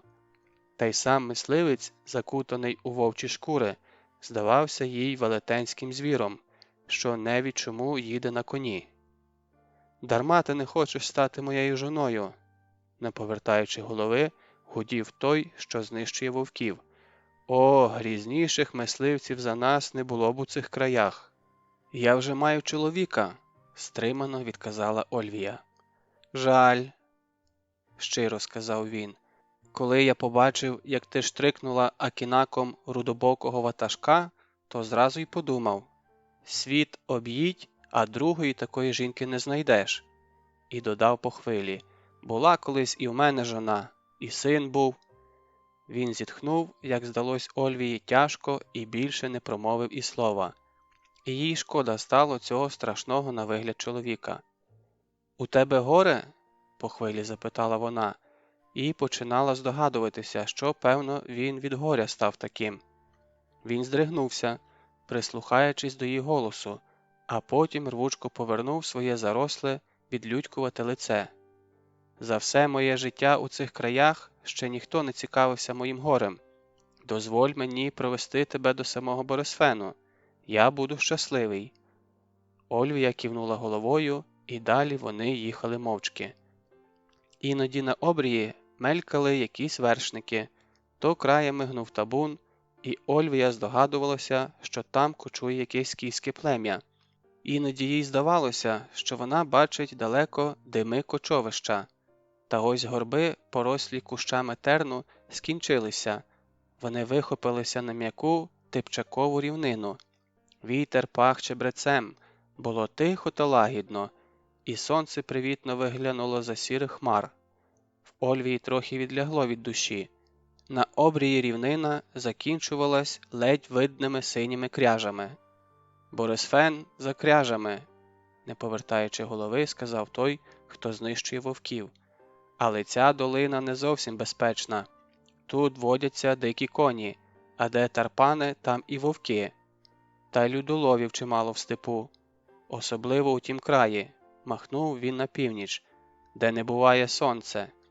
Людолови часто спускаються вниз понад Борисфеном і чатують самотніх вершників, а буває, що й окремі сім'ї захоплюють». Він повернув коня до одинокого дерева. Під'їхали ближче. То був розлогий і товстелезний дуб. Той, хто знищує вовків, повернув до нього коня. Ольвія, повагавшись, поїхала слідом і під дубом побачила гору вовчих черепів з ошкіреними пащеками. Від того видовиська їй стало моторошно. «Лежите?» – глухо запитав він, звертаючись до черепів. «Лежіть, я вам ще одного привіз», і кинув на купу вовчу голову. Черепи заторохтіли, наче загарчали, і він зареготав. «Ха-ха-ха! Шкірите мертві зуби? Шкірте!» І зненацька крикнув. «Ти чуєш мене, степовий владико? Це я, той, хто знищує твою прокляту зграю. Я буду вас убивати доти, доки ваші черепи не здіймуться горою вище цього дуба. Стережися, вовчий владико, останньою на цю гору я кину твою царську голову». Погрозивши вовкам, він пустив коня чвалом. Ольвія ледве встигала за ним. Вовча голова за його спиною метлялася з боку на бік, і Ольвія намагалася на неї не дивитися. Довго їхали рівниною, полохаючи то куріпок, то перепелів, то довговухих і довгоногих земляних зайців, тушканчиків. Згодом поминули могили з кам'яними ідолами на вершинах, що були побілені орлами, і знову попливли Типчаковим морем. Гули бджоли і повзали по квітках конюшини, навколо було тихо, сонячно і зелено. Той, хто знищує вовків, не озивався жодним словом, мовчала і Ольвія. Лікта спала у неї на грудях. Та ось зненацька пронісся гул. Земля задвихтіла. «Тарпане!» – не повертаючи голови, кинув мисливець. Наче з-під землі виринув у степу табун низькорослих, мишастого кольору коней з чорними смугами на спинах. Попереду мчав великий, широкогрудий і тонконогий кінь, певно, вожак табуна. За ним жеребці, потім кобили з лошатами замикали табун, знову жеребці. «Вовки їх полохають», – пояснив супутник Ольвії. Почулося протяжне виття, слідом за табуном вискочила сіра зграя і кинулась навперейми терпанам. «Шкода коней», – вихопилось в Ольвії. Той, хто знищує вовків, нічого не сказавши, зупинив коня, пильно слідкуючи за тарпанами. Зграя, намагаючись розколоти табун, розпорошити його по степу, заходила півколом. Але коні трималися купи. Ось вожак побіг по колу, тарпани потяглися за ним і зрештою замкнули коло. Всередині опинилися кобили з лошатами. Жеребці по краях повернулися до нападників крупами. Вовки раз у раз кидались на табун, але всюди їх зустрічали копита. Якийсь нетерплячий вовк надто вихопився наперед. Один з тарпанів дав задки, і сіроманець полетів з розтрощеним черепом. Вожак заіржав, табун, наче велетенське колесо, покотився степом і зник за могилами, а за ним подалися й вовки. «Ха-ха-ха!» – зареготав той, хто знищує вовків, і крикнув: «Ей ти, вовчий царю, я сміюся з тебе, не займай ліпше тарпанів, бо не одному розтрощать черепи». Коли сонце піднялося високо і стало над головою, той, хто знищує вовків, повернувши праворуч, почав спускатися у балку. Ольвія прямувала за ним. По схилах балки дерся вербняк, на дні, в неширокій долині, серед зеленої густої трави тихо жебонів струмок. Ольвія аж тепер відчула спрагу. Її супутник, зіскочивши з коня, пустив його пастися. «Почекай мене тут», – мовив, не повертаючись, – «я вполюю дрохву». І зник з балки. Ольвія спішилась, пустила й свого коня пастися, поклала на траву лікту у кубельці, а сама пішла до струмка. Ставши на коліна, довго і жадібно пила воду, аж до болю в шлунку. Із струмка на неї дивилася чужа жінка з худим, гострим лицем, з темними колами під очима. Ольвія вмилась, відчувши приємну свіжість, трохи збадьорилась і, аби не дивитися на своє відображення у струмку, збовтала воду. «То не я», – сказала до струмка, – «то чужа жінка», і пішла годувати лікту. Насмоктавшись, лікта затихла, засопіла умиротворено і почала дрімати. Ольвія перепеленала її, попрала пелюшки у струмку і розіклала їх сушитися на траві. Сівши біля дочки, обхопила голову руками. І відразу ж світ завертівся перед нею. Пологи, розпачливий крик тапура, ніч, втеча, вовки і, зрештою, той, хто знищує вовків. На душі було важко і гнітюче. Сум здавив груди. Думала про тапура, чи справді він би продав її у рабство. Губилася в думках. Чула, як повернувся її супутник, щось кинув на землю, потім трощив хмиз, зрештою витер вогонь. І теж ніби зітхав. Ольвія звела голову, біля неї лежала барвиста дрохва. «По обличчю твоєму бачу, що ти не з колодка», – озвався він, роздмухуючи вогонь. «Хто ти?» «Гречанка». «А батько хто?» – кивнув він малахаєм на лікту. «Тапур». Він глянув на неї з більшою повагою. «Сам Тапур?» «Сам», – невесело посміхнулася вона. «Мабуть, дочка?» Ольвія зітхнула і нічого не відповіла. Він хотів ще щось запитати, але стримався. «У мене був син». Перегодя озвався глухо і наче застогнав. «Який син був?» Багаття розгорілося, він узяв дрохву, ніж і пішов до струмка потрошити птаху. Потім довго її обмазував глиною, аж доки вона не стала схожою на вальок, з якого стирчали кінчики пір'їн. Повернувшись до багаття, загріб її у жар, зверху наклав хмизу. «Був син», – зітхнув, дивлячись у вогонь. Сидів, горблячись, не скидаючи вовчого хутра, ще більше насунувши на лоба кудлатий малахай. Тільки іноді бликав на Ольвію бляклими, сумними очима, що визирали з його густої щетини, наче два затравлених звірка із схованки. «Повідай про своє горе», – м'яко мовила Ольвія. «Я, на жаль, нічим не зможу тобі допомогти, бо сама шукаю допомоги і захистку, але тобі легше стане». «О, так, мужня жінко», – по хвилі згодився він. «Я вже й забув, коли й балакав до людей у цій пустці. Ніхто не цікавиться моїм горем. Може, тому, що у світі багато горя і в кожного є своє? Ти живеш у цих степах? Там, махнув він рукою на північ. Землянка там у мене, але я рідко буваю в землянці. Я живу всюди, в степу. Мене знають як найбільшого вовчого полювальника. О, я знищую сірих щодня, а голови їх складаю під дубом. Мене бояться не тільки вовки, а й скіфи. Кажуть, що я не людина, а злий дух степів. Тому уникають зі мною зустрічатися. Він і справді схожий на якесь страховисько, подумала Ольвія. Може, саме таким у вовчих хутрах і уявляють скіфи злого духа степів. Боги свідки, що я не злий дух, сам собі сказав він. Я людина і людям не заподіяв ніякого зла, хоч вони й бояться мене.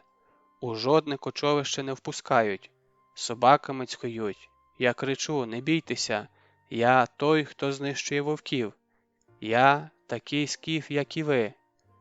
Він вмовк, важко дихаючи. Ти справді людина, сказала Ольвія. Спасибі тобі, глухо мовив він. Я ніколи тебе не забуду, мужня і сердечна жінко. Хай щасливою буде твоя дорога. Запахло тушкованим м'ясом. Спершу ледь-ледь, тоненькою цівкою потягло із багаття, а далі густіше, смачніше. Ольвія ковтнула слину, відчуваючи, як голод смокче під ложечкою. Навіть коні запирхали від того запаху і довго вертіли головами та з шумом втягували повітря, не тямлячи, звідки це раптом потягло таким пахом. Скіф голими руками розворушив жар, витяг здоровенну грудку запеченої, потрісканої глини, перекидав її з руки на руку, остуджуючи, а тоді заходився ламати глину. Вона відколювалась шматтям разом із пір'ям, оголюючи ніжне паруюче м'ясо.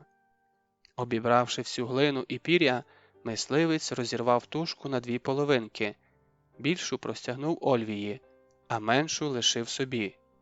Вони мовчки впоралися із смачним м'ясом, так же мовчки напилися струмка. «Я чув про Тапура», – зненацька озвався він. Ольвія здригнулась і опустила голову. «Це великий і славний вождь», – сказав він. «О, Тапур хижий, як найхижіший вовк». Це прозвучало в його устах як найбільша похвала. Кажуть, він навіть самого владику і Данфірса не боїться. Коли Тапур стане владикою Скіфії, грім буде гриміти у цих степах. «Нам час їхати», – сказала Ольвія, встаючи.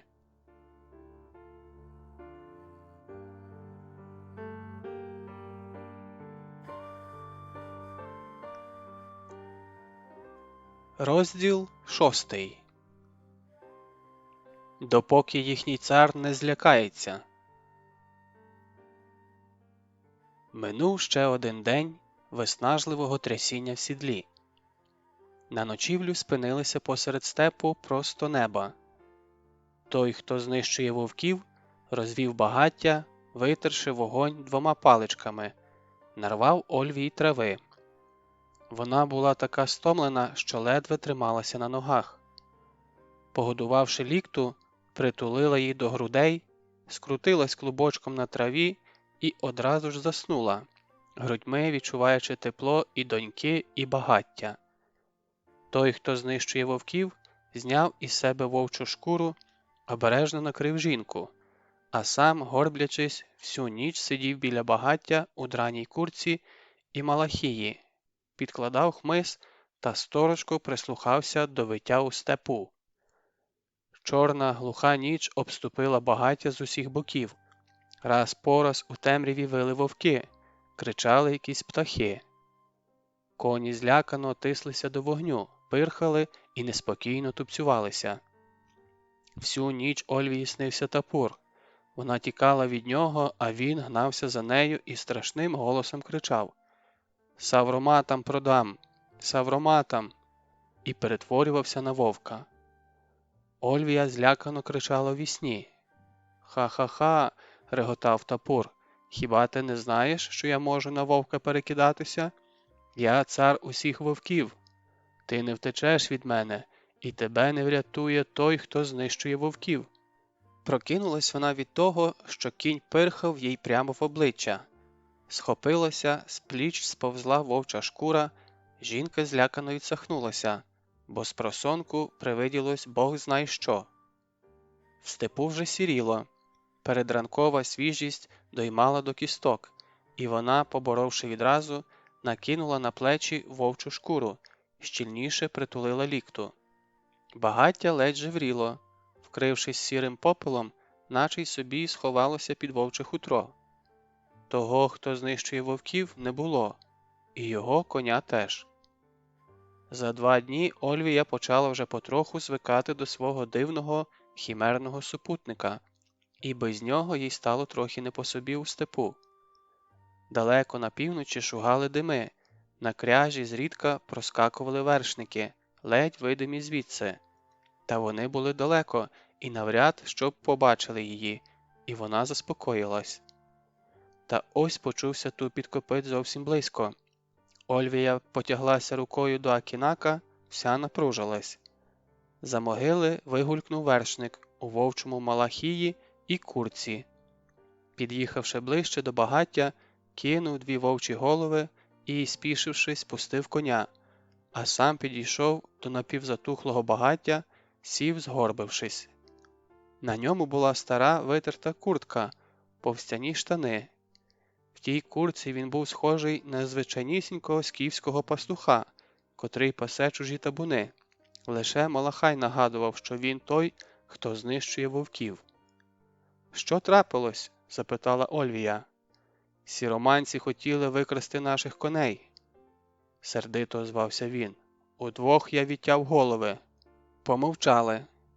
Мисливець горбився біля багаття, дивлячись в одне місце перед собою, і тяжко зітхав, ніби його давив гніт. «Хто ти, скіфе?» – вирвалося в Ольвії. «Я вже казав, той, хто знищує вовків. Так мене називають у степах. А ще злий дух степу. Теж мене так називають». «І доки ти знищуватимеш вовків?» Він знизав плечима. «Не знаю, допоки не віддадуть мені сина». «Що?» Ольвія піднялася з подиву. «Що ти сказав?» «Я був колись пастухом», – пробурмотів він, невідривно дивлячись у сірий попіл багаття. «Кібитку мав і сина. Він ще не вмів ходити, але вже добре їздив верхи. Посаджу його, бувало, на коня, вхопиться руками за гриву і мчить. Добрий би був з нього вершник і пастух». Він зітхнув і довго мовчав. У степу хутко дніло. Низом потяглися тумани, вологі й холодні. Прошелестів вітер, закушпелив попелом багаття. Десь за могилами прогупотіли тарпани. І все стихло. «Там», – махнув він на схід, – «за 3 горбами ми пасли коней. Чужих, нашого вождя. У мене було 4 коней, але минулої зими була ожеледь, і мої коні пропали. Крига була така на снігу, що вони не змогли пробити її копитами, і ослабіли, їх і порвали вовки. Так я лишився без табуна і пас чужих коней. Але в мене був син і була кібитка. Однієї ночі на табун, який ми пасли, напали вовки. Багато вовків, і вони зовсім знахабніли і не боялися нас. Всю ніч ми палили багаття і пускали стріли у сірих. Коней ми тоді вберегли, а мого сина не стало. Його витягли з кібитки вовки. Я бачив слід їхніх лап. Він, мабуть, прокинувся вночі і плакав, от сірі й почули. Я шукав сина 5 днів і не знайшов. Тоді я закричав на весь степ: «Гей, вовки! Клянусь богами, що я ж живу ваше прокляте плем'я із світу білого. Або віддайте мені сина, або я винищу вас до одного». Давно то було? 3 літ і 2 зими тому. Звідтоді ти б'єш вовків? Ольвія з жалем і подивом глянула на свого супутника. Б'ю. З ненавистю відповів він і скриготнув зубами. І буду їх нищити. За свій табун, за сина. День і ніч сіятиму я смерть серед їхнього племені, аж доки їхній цар не злякається і не скаже вовкам: віддайте хочіше йому сина, бо він нас живе зі світу білого. І тоді вовки повернуть мені сина, і ми покочуємо з ним степами. Розвиднялося. Палало край небо, і сонячні промені віялом розходилися по небу. Летіли перепели, падали в ковилу, десь пересвистувались бабаки. «Пора!» – сказав той, хто знищує вовків. «Сьогодні, як сонце підніметься вгору і стане у нас над головами, ми дістанемось Борисфену. Я перевезу тебе колодою на той берег і повернуся у свої степи. Мені ще треба багато-багато вбити вовків, аж доки вони не злякаються і не повернуть мені сина. А про тебе я завжди пам'ятатиму, мужня і добра жінко».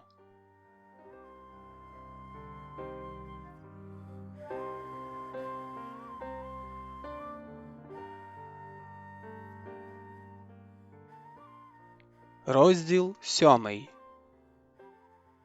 Людолови на Борисфені. До Борисфену дісталися, як і обіцяв той, хто знищує вовків, справді о полудень, як уже сонце добре підбилося над головою, а тіні, зіщулившись, зробилися такими куцами, що в тих зайців хвости. Дісталися якось зовсім негадано, несподівано, хоч і поспішали до великої ріки із самого раннього рана. Хвилю тому їхали густою тирсою, що сягала коням по черева. Всюди слалися одноманітні рівнини із перелісками і кряжами, балками і узвищами та орлами в піднебесі. Слалися, здавалося, аж до самого обрію, де небо зливалося із землею. А тоді в один момент коні раптово спинилися як укопані, і Ольвія скрикнула, бо не побачила поперед себе нічого. Себто вона побачила, але порожнечу, наповнену свіжим повітрям, котре над порожнечею було трохи блакитніше, а в наступну мить загледіла на дні безмежної порожнечі широку голубу смугу, наче вже з іншого світу білого. Хитнувшись вперед, Ольвія мимовільно вхопилася за гриву коня, глянула вниз, потім поперед себе і тихо та радісно ойкнула: «Ой, мамочко, як же гарно!»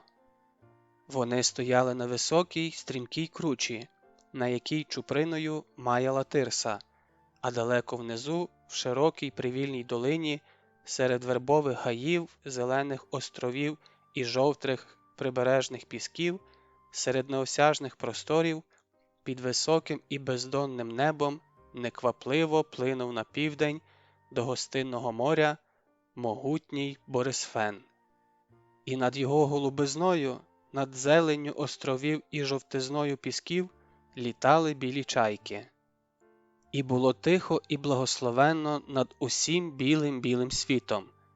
І зітхнула Ольвія так легко, наче після довгої-предовгої мандрівки нарешті дісталася до порога отчого дому. «Борисфен!» – крикнула вона збуджено, і на просвітлених її очах заблищали сльози. «Борисфен!» – закричала вона і, зірвавши з голови башлик, замахала ним, вигукуючи: «Борисфен! Борисфен!» «Сфен! Сфен!» – понеслося над долиною, а вона, плачучи і сміючись, все вигукувала і вигукувала: «Борисфен! Борисфен! Борисфен!»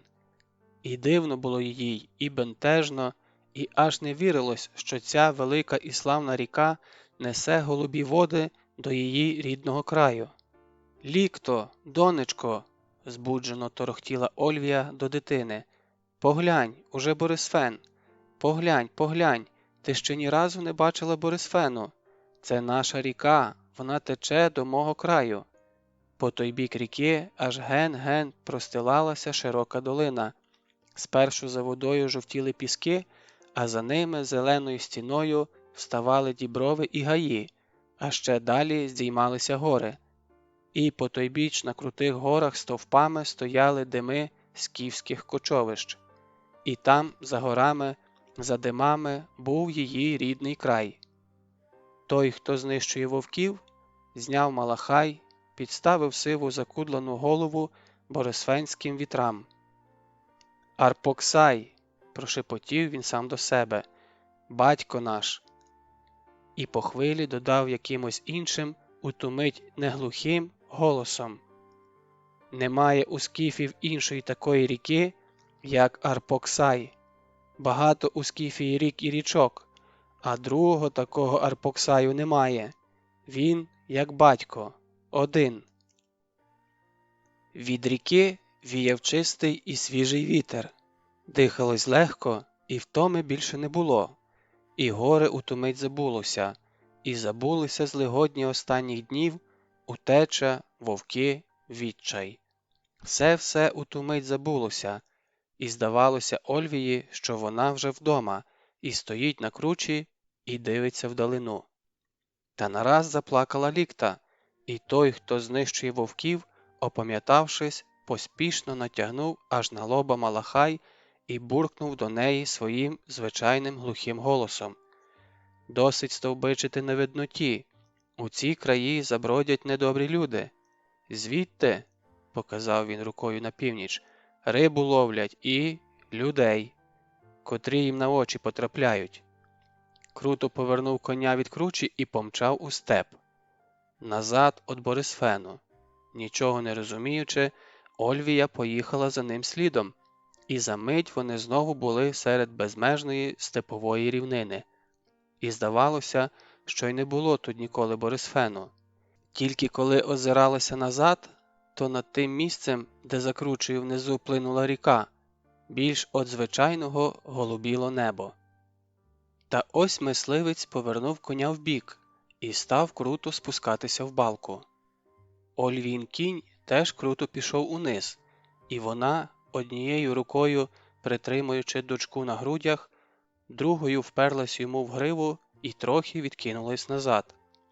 Спустились у зелену балку, боки якої геть були всіяні жовтими кетягами безсмертників і золотисто з жовтими суцвіттями звіробою. На дні в густих і зелених травах поспішав у бік Борисфену жвавий струмок. Поїхали над струмком. Чим далі, тим балка глибшала, круті боки її ставали прямовисними і здіймалися все вище і вище. Потяглися глинища, голі, вогкі. Тільки високо над головою тяглася смужка неба. Так і їхали якийсь час яром, вогким і задушливим, аж доки за одним із поворотів не хлюпнула в очі блакить, не дихнуло в обличчя свіжим вітром. Глиняні безкиди обірвалися враз, розступилися, і вони виїхали на сухий, аж білий, прибережний пісок. Ліворуч і праворуч тяглися гаї, очерети, а прямо перед ними було плесо чистої води, і за ним, за плесом, шумів Борисфен, і пронизливо, ніби жаліючись на своїй долі, кричали чайки. Коли під'їхали ближче, на прибережних вербах загаласували сороки. Той, хто знищує вовків, спинивши коня, прислухався до сорочого скреготу і буркнув: «Не подобається мені їхній галас». «Чому?» «Сороки просто так кричати не будуть». І зняв з плеча лук, поклав його на шию коня, ближче підтягнув сагайдак із стрілами, для чогось погладив руків'я меча. «То сороки нас побачили і скрикочуть», – спробувала його заспокоїти Ольвія, але він щось невиразно буркнув і, відвернувши край малахая, прислухався якийсь час. Та ось сороки почали затихати, і він, уважно оглянувши навколо прибережний пісок, мовчки махнув їй рукою, і вони рушили до плеса. Під вербами, біля самої води, на трав'янім моріжку спинились і спішились. Було тихо, тільки про щось своє потаємне шушукався очерет, та за плесом шумів Борисфен, та кричали чайки. Коней розгнуздили і пустили напитися. Вони кинулися у воду, забрали по коліна і, повитягувавши шиї, пирхаючи, самими губами розпробували воду, а вже тоді почали жадібно пити. Верескнула лікта, і той, хто знищує вовків, рвучко повернувшись до Ольвії, невдоволено сказав: «Краще, аби вона мовчала, менше крику, більше удачі». Ольвія поспішно затрясла дочку, і дитина враз затихла. Мисливець, оглянувшись, пірнув очерет і ніби зник. Коні, понапивавшись, стояли у воді, відпочивали, і з їхніх мокрих губ падали краплі і лунко вдарялись об воду. Лусь, лусь, лусь. І Ольвія насторожено прислухалась до того лункого лускання, але навколо одноманітно і заспокійливо шумів очерет. На воді відбивалися сонячні зайчики. Було тихо та мирно, і вона потроху заспокоїлась. Почувся легкий плескіт. За очерету виплив мисливець на якійсь колоді і сяк так зрубаним гіллям, в корі. Він правував довгою тичиною. Підпливши до берега, безшумно зістрибнув у воду і жестом поманив до себе Ольвію. Вона забрела у теплу воду, стара колода була всередині видовбана і добре-таки вичовгана, бо, мабуть, служила не одному рибалці чи перевізнику. Він притримав хистку колоду. Вона сіла, притискуючи до грудей дитину, і подумала, що тут на тихому плесі нічого, а як доведеться плисти у цій колоді на середину Борисфену, де і вітер, і хвилі добрячі, та й течія. Тим часом мисливець тихо свиснув коням, і вони повернули до нього голови. Він посвистував, ніби запрошував коней у воду, і вони зрозуміли його посвист, бо почали забродити.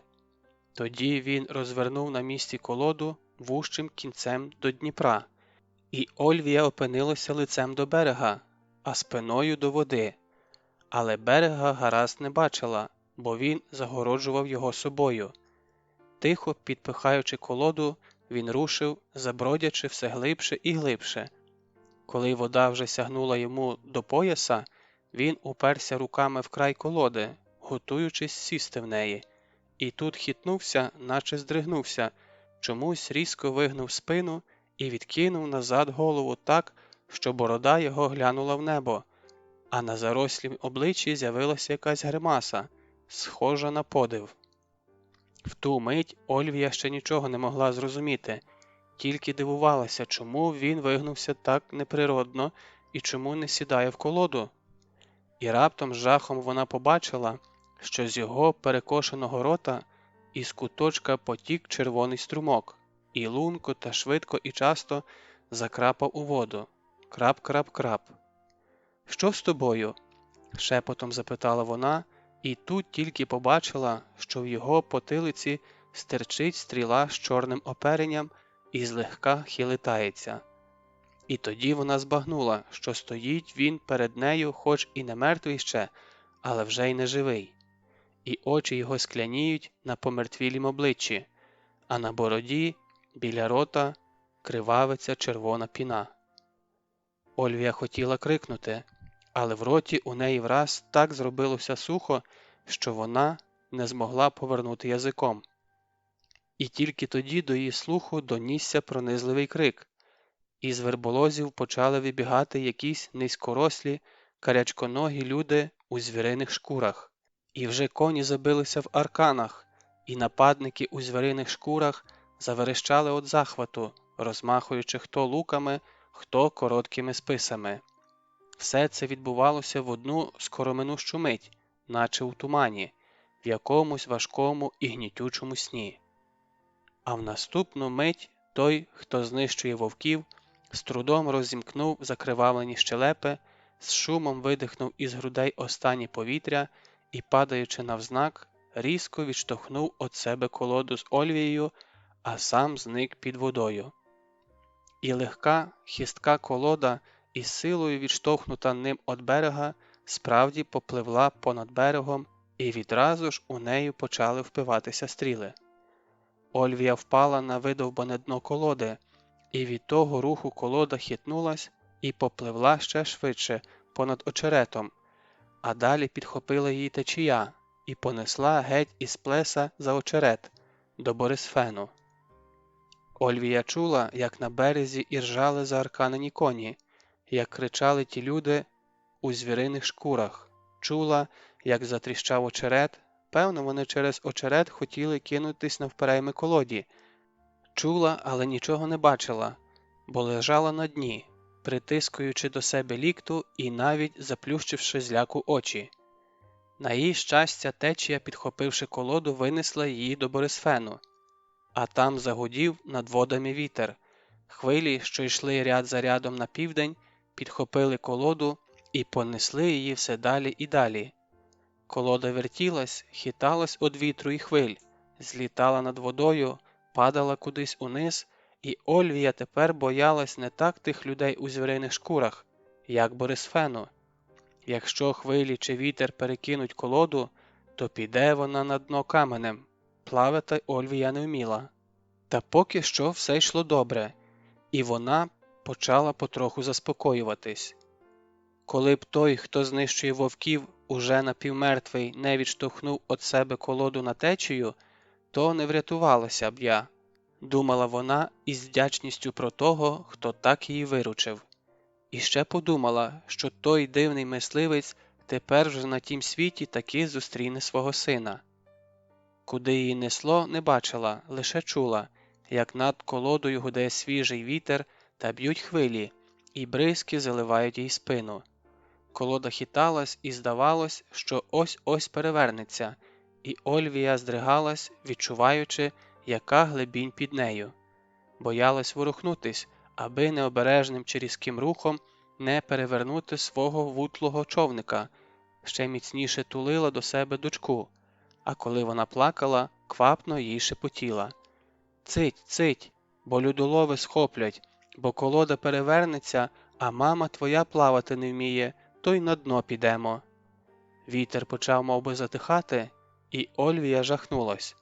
А раптом він подме з іншого боку і пожене колоду назад, до того страшного берега, до людоловів у звіриних шкурах.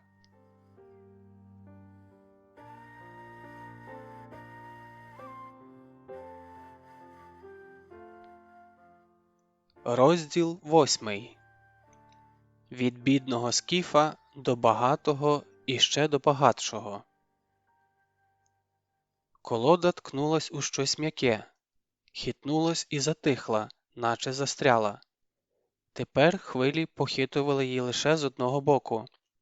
Ольвія обережно виглянула і побачила довгу піщану косу, на якій сиділи чайки. «Лікто, нас прибило до другого берега», – радо зашепотіла до дочки. «Живі й живемо, моя крихітко. Чайки сидять спокійно, тож тут безлюдно». Притримуючи дочку, перевалилась через край колоди на мокрий пісок, а далі схопилась і, грузнучи в піску, пригинаючись, кинулася до шелюги, бігла і здавалось, що вже свистять стріли. «Але ж і ляклива я стала, Лікто!» – гомоніла до дочки уже в шелюзі і сама себе сміялась із своїх страхів. «Шкода того нещасного скіфа, але він нас своєю смертю врятував, спасибі йому. Коли б не відштовхнув колоду на течію, ой, схопили б нас кляті людолови». Пелюшки у Лікти були мокрі, чи хвилі забризкали, чи сама Лікта постаралась. «Нічого, на сонці висохне, зараз літо і дуже тепло. Звикай», – шепотіла і від радощів, що вона врятувалась і дочку врятувала, сама до себе посміхалась. «Скіфські діти он і взимку босяка бігають, і нічого, а ти, Лікто, теж скіфянка». Навколо була тиша, безлюддя, і чайки заспокоїлись, знову на косі повсідалися.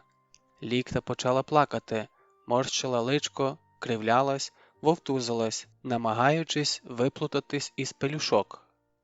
«Зголодніла, моя крихітко». Ольвія розстебнула куртку, помацала грудь і зітхнула. «Ой, немає нічого. Порожні груди, бо вчора як поїла, та й досі. Та й де те молоко візьметься після людоловів? Лікта не затихала. Треба було щось робити. Ольвія встала і відчула, як підгинаються ноги. Нудило. Треба щось з'їсти, подумала вона. Хоч що-небудь, а з'їсти, щоб молоко з'явилося. Що-небудь. Бурмочучи, хоч що-небудь, пішла косою і побачила на березі ямку з водою, а в тій ямці плавала якась блискуча рибка з палець завбільшки. Певно, під час вітру її хвилі винесли з Борисфену. Ольвія шаснула рукою в ямці, але рибка виявилась вертлявою, і спіймати її просто так годі було й думати. Спершу Ольвія хапала її однією рукою, потім обома, по лікті вже була мокра, забризкалась, а рибка все вислизала з її рук. Ставши на коліна, Ольвія прорила руками канавку від ями до води ріки. Вода пішла у канавку, попливла з нею і рибка. Ольвія перегородила канавку долонями і схопила рибку. «Є, є!» – закричала так радо, наче у тій рибці було її спасіння. Тут же на березі розірвала рибку, викинула маленький кавалок нутрощів і, переборюючи відразу, намагаючись не вдихати у себе дух сирості, надсилу зжувала 2 половинки і ковтала надсилу, вмовляючи себе: «Треба, що-небудь треба з'їсти, щоб з'явилося молоко».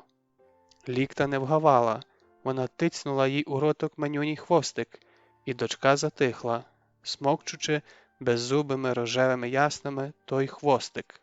«Ну ось! І від людоловів урятувалися, і рибку спіймали», – бурмотіла вона і рушила через косу до піщаних горбів, за якими мала бути долина, а за нею гори, а за горами, далеко-далеко звідси, гостинне море. Піщаними горбами, зарослими шелюгою та кураєм, йшла довго. Про небезпеку й зовсім забула, бо думала про одне й те ж, щоб іще поїсти, аби з'явилося молоко в грудях та нагодувати дочку. Тому йшла механічно, а очі тим часом нишпорили сюди-туди в пошуках чогось їстівного. Але на піщаних горбах, гарячих і сухих, крім кураю та шелюги, не було нічого. Припікало сонце, Ольвія почала стомлюватись. Може тому, що надто спекотно було, а може тому, що охляла з голоду. Перейшовши піщані горби, попростувала долиною. Ліворуч, вся в очеретах і лататтях, тихо плинула до Борисфену якась маленька річечка. Кумкали жаби, шуміли очерети. Ольвія пішла зеленими м'якими луками. Було тут свіжіше і дихалось легше. Здавалось, і сонце не так пекло на луках, як на піщаних горбах. Скільки вона так ішла, не пригадує. Отямилась від того, що десь тріснула гілка. Спинилась, злякано притискаючи до себе дочку, і гарячково думала, що робити, тікати, але куди і від кого? «Ей!» – почулося тихе позад неї, і вона рвучко оглянулась. За старої дуплистої верби, що вже до половини засохла, виглядала голова, обмотана шматком тканини замість башлика. «Що?» – розгубилася Ольвія. Голова приклала пальця до губ. «Тсс!» Ольвія на знак згоди махнула головою. Вона, мовляв, розуміє, що треба вести себе тихо, і оглянулась, шукаючи очима ту небезпеку, що їй загрожувала. «Ей!» – знову погукала її голова за старої верби і поманила її пальцем. «Сюди! Тсс!» Намагаючись ступати обережно і безшумно, Ольвія рушила до верби, не розуміючи, що все це означає, але вірила, що невідомий за вербою хоче врятувати її від якоїсь біди. Та тільки вона наблизилась до верби, як щось тонке вилетіло їй навстріч і обвилось у неї навколо шиї. Аркан. Ольвія шарпнулась вбік, та пізно.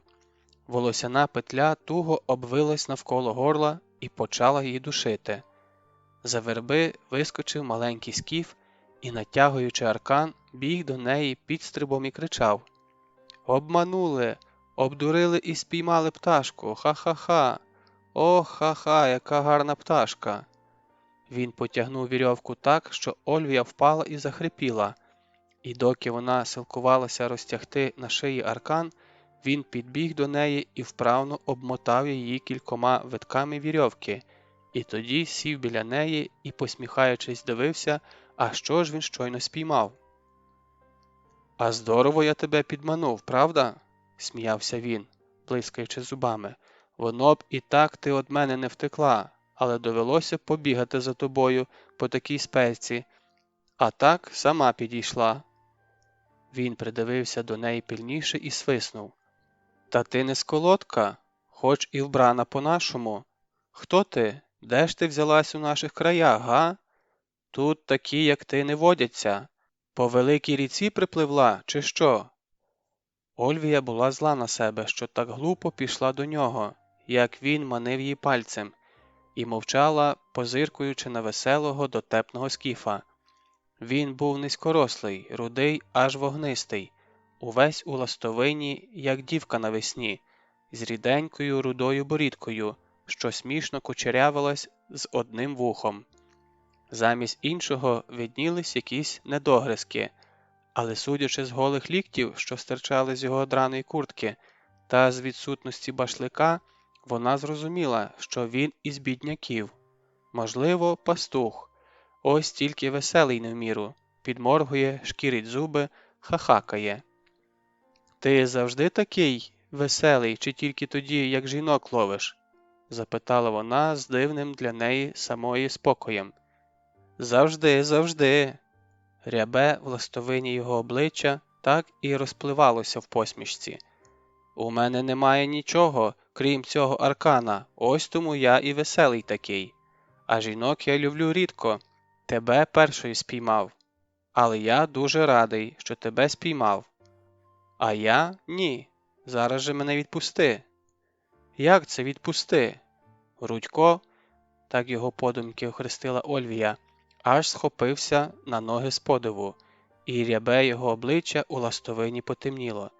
«Я тебе спіймав, бо ти нічия і блукала у наших краях, і тому ти моя, і дитина твоя теж моєю буде.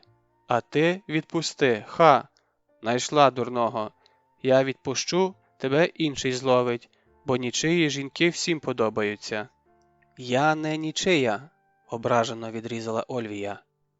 «У мене жінки немає, то будеш мені за жінку», – весело вигукнув він. «Я давно мріяв придбати жінку, але не було за що її купити. А ти нічия, я тебе спіймав, тому ти моя і будеш моєю жінкою. Але в мене є чоловік. Ха, другий не завадить. Рудий та поганий, та в ластовині, та ще й без вуха», – закпинила Ольвія. «Не піду я за такого». Але Рудько не образився. «Чоловік жінці потрібен не заради вуха», – шкірив він зуби, «а вухо мені хазяйський жеребець одгриз. Ох і лютий же він. Ми його так і звемо – Лютий». «І багато в твого хазяїна жеребців?» – для чогось поцікавилась Ольвія. «Один», – отказав він, – «і 3 молоді лошаки, але кобил має аж 7. Багатий він». «Не бачив ти ще багатих скіфів». «Еге, я чув, що багаті живуть там, унизу», – махнув він рукою на південь. «У них буцімто стільки табунів, що й степу не видно, а в саїв, царських скіфів, ще більші табуни. Наш хазяїн їм данину возить щоліта, то бачив їхні табуни». «Ну, побалакали і досить», – сказала Ольвія. «Я пішла». «Куди?» – здивувався він, і Ольвія побачила, що очі в нього голубі. «Своєю дорогою», – отказала вона. «Тю-тю-тю, ти нічия, тебе я спіймав, а вона піду. Ха, ти підеш туди, куди я захочу.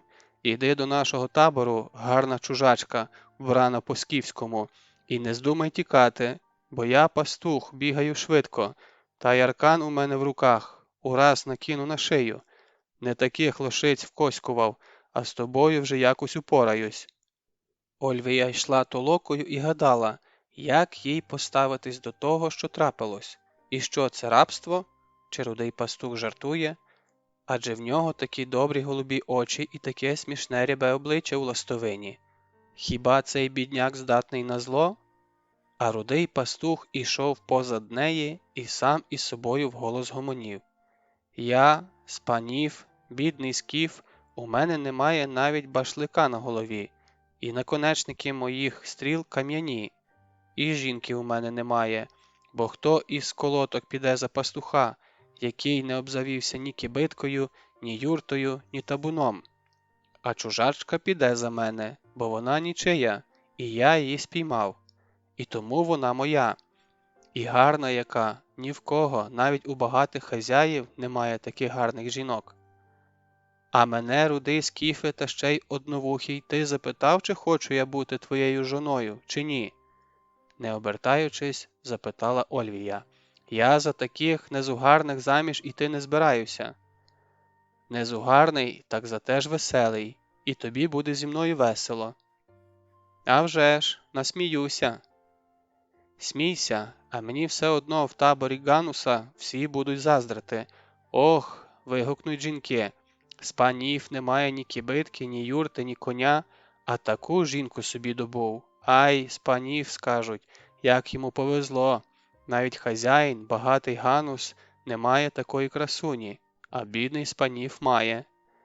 Він гомонів і гомонів сам із собою, але Ольвія більше його не слухала, а йшла і думала, що їй робити і як спекатися цього надто веселого рудого скіфа.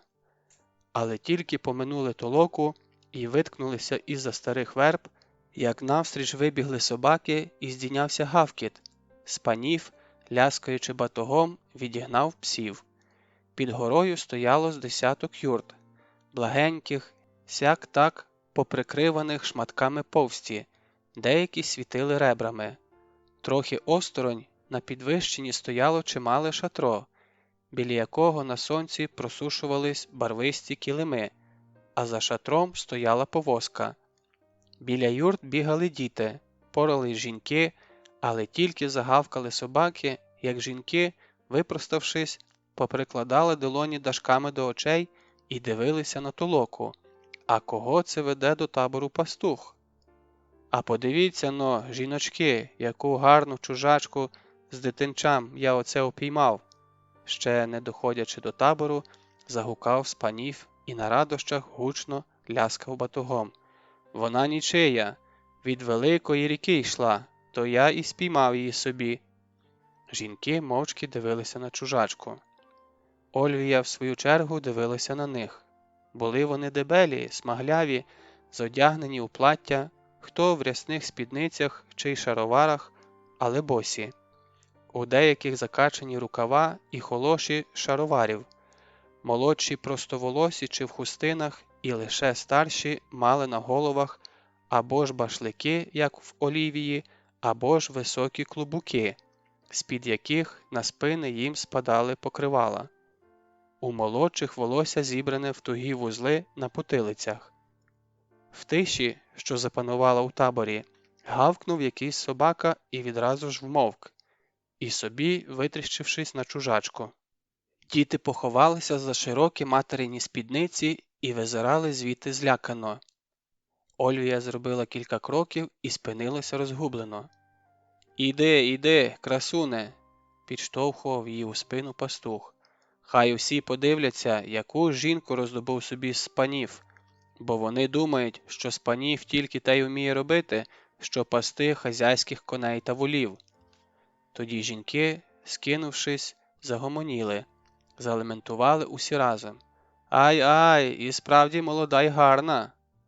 По-нашому вбрана, а чужачка? І де ж ти її спіймав, пастуше?» «Од великої ріки йшла, до малої», – розказував Спанів, радіючи, що хоч раз у житті опинився він у центрі уваги всього табору. «А де взялася, не знаю і знати не хочу, бо вона тепер моя». «Спанів», – сміялися жінки, – «куди ж ти поведеш свою жону, як у тебе ні кибитки, ні юрти, ні бодай куреня свого немає?» «У Гануса кибитку випрошу», – дещо по-дурнуватому шкірив зуби пастух. Женюся, скажу йому, подаруйте, Ганусе, молодому кібитку. Ха-ха-ха, дзвінко і лунко реготали жінки, блискаючи білками чорних очей. Може, ти у нього ще й коня попросиш? А лозину для цвохкання вже, мабуть, сам у березі виламаєш. Осмілівши, діти повиходили за спідниць матерів і оточили чужачку, роздивляючись її з усіх боків. Собаки повсідалися між дітьми, ловлячи мух, клацали щелепами і теж дивилися на чужу жінку. До Ольвії, війнувши рясною спідницею, широко ступаючи засмаглими ногами, з міцними литками, підійшла гладка молодиця у вигорілій на сонці ковтинці, міцна, широкоплеча, грудаста. Вона взялася руками в боки і, блискаючи чорними насмішкуватими очима, розглядала Ольвію з безцеремонною простотою. Була вона простоволоса, чорне, аж лискуче її волосся заплетене в товсту косу. В однім вусі блищала мідна серга, а на засмаглій шиї подзвонювало дрібненьке скляне намистечко. «Чия ж хоч ти?» – спитала мовби співчутливо. «Одна однісінька та ще й з дитиною». Ольвія мовчала, притискаючи до грудей лікту. «Оце спіймав собі з панів німу жінку», – блиснула широкими білими зубами чорнява молодиця і від сміху аж заколихала грудьми. «Не німая», – хрипло озвалася Ольвія. «Додому повертаюся, до моря». «Ой, Леле!» – захитали головами жінки і, блискаючи білками очей, переглянулися між собою. «Та де ж те море? У нас тут тільки степи, степи і степи». «Я чув, що море там», – з-панів ляснув батогом на південь, і від того ляскоту посхоплювалися собаки. «Кажуть, до моря далеко-далеко. Якщо по великій річці попливеш, то буцімто можна й до моря втрапити». «А що воно таке? Море?» – загомоніли степовички.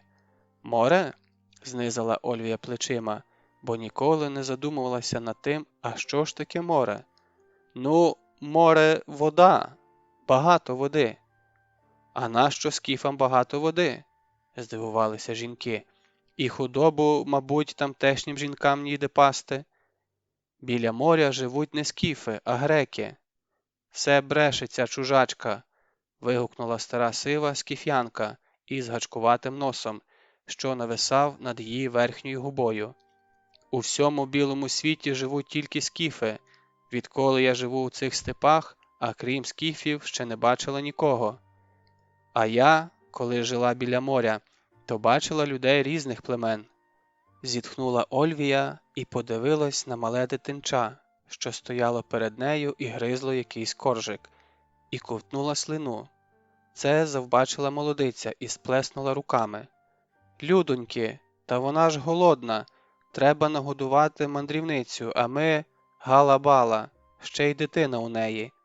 Жінки метнулися до своїх юрт, винесли Ольвії половинку коржа, шмат сиру і кухольку мису. «Спасибі, добрі люди!» Ольвія з'їла корж, запиваючи його кумисом, і аж захмеліла від напою, а сиру, пожувавши, зліпила кульку і сунула лікті в рот. Дочка кричала, викидала сир. Дебела чорнява молодиця, котра першою підійшла до неї, вражено похитала головою, зробила крок до Ольвії і зненацька шаснула рукою їй за пазуху, помацала грудь. Ольвія вдарила жінку по руці. «Не бійся, не заберу твої порожні груди», – блиснула зубами чорноока молодиця.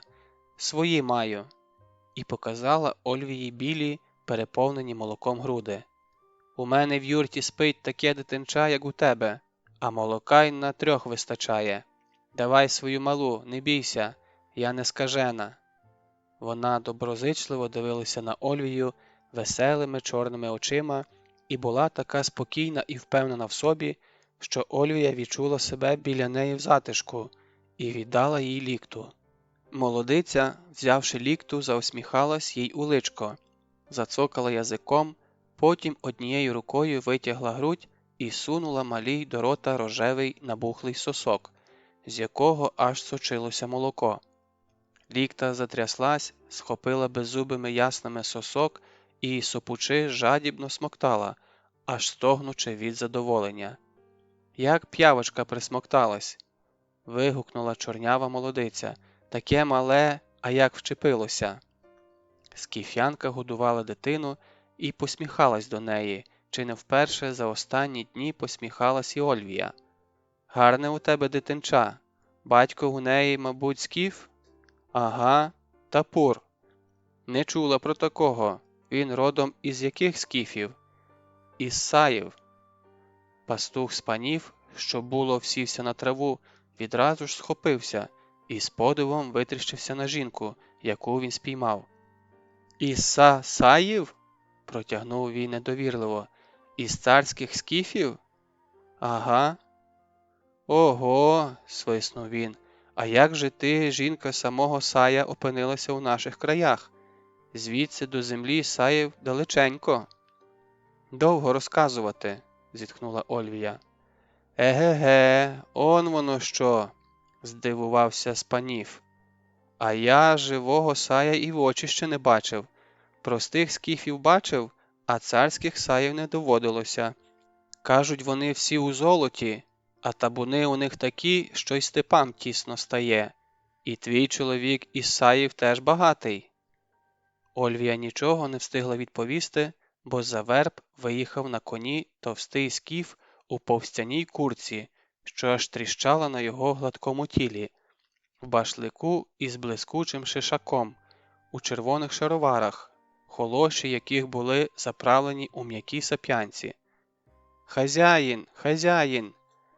Жінки враз вмовкли, дехто позадкував до своїх юрт і зайнявся перерваною роботою. Товстий скіф під'їхав до Ольвії і маленькими очицями, що аж запливли од жиру на його мезатім червоношкірім обличчі, якусь мить здивовано обмацував її з ніг до голови. Потім заплямкав червоними товстими губами, заворушив рудою і рідкою борідкою, наче щось пережовував. «Гарна! Хто така й де взялася в моєму таборі?» «Нічия», – отказав Спанів.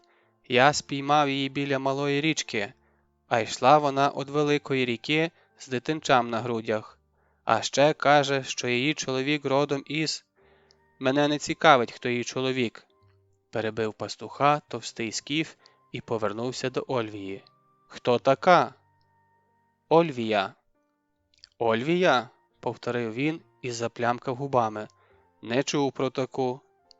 «Хазяїне», – ступив до нього Спанів, – «я бідний пастух, ні кібитки не маю, ні коня, ні юрти, ні башлика на голові. Вільна сколодка за такого бідняка, як я, не піде. То я думаю взяти чужачку собі в жінки. Я її спіймав, а тому вона моя по закону степу. Як дозволиш, я збудую курінь у твоєму таборі і буду з жоною жити». «А хто ж буде пасти мій табун?» «І табун твій пастиму».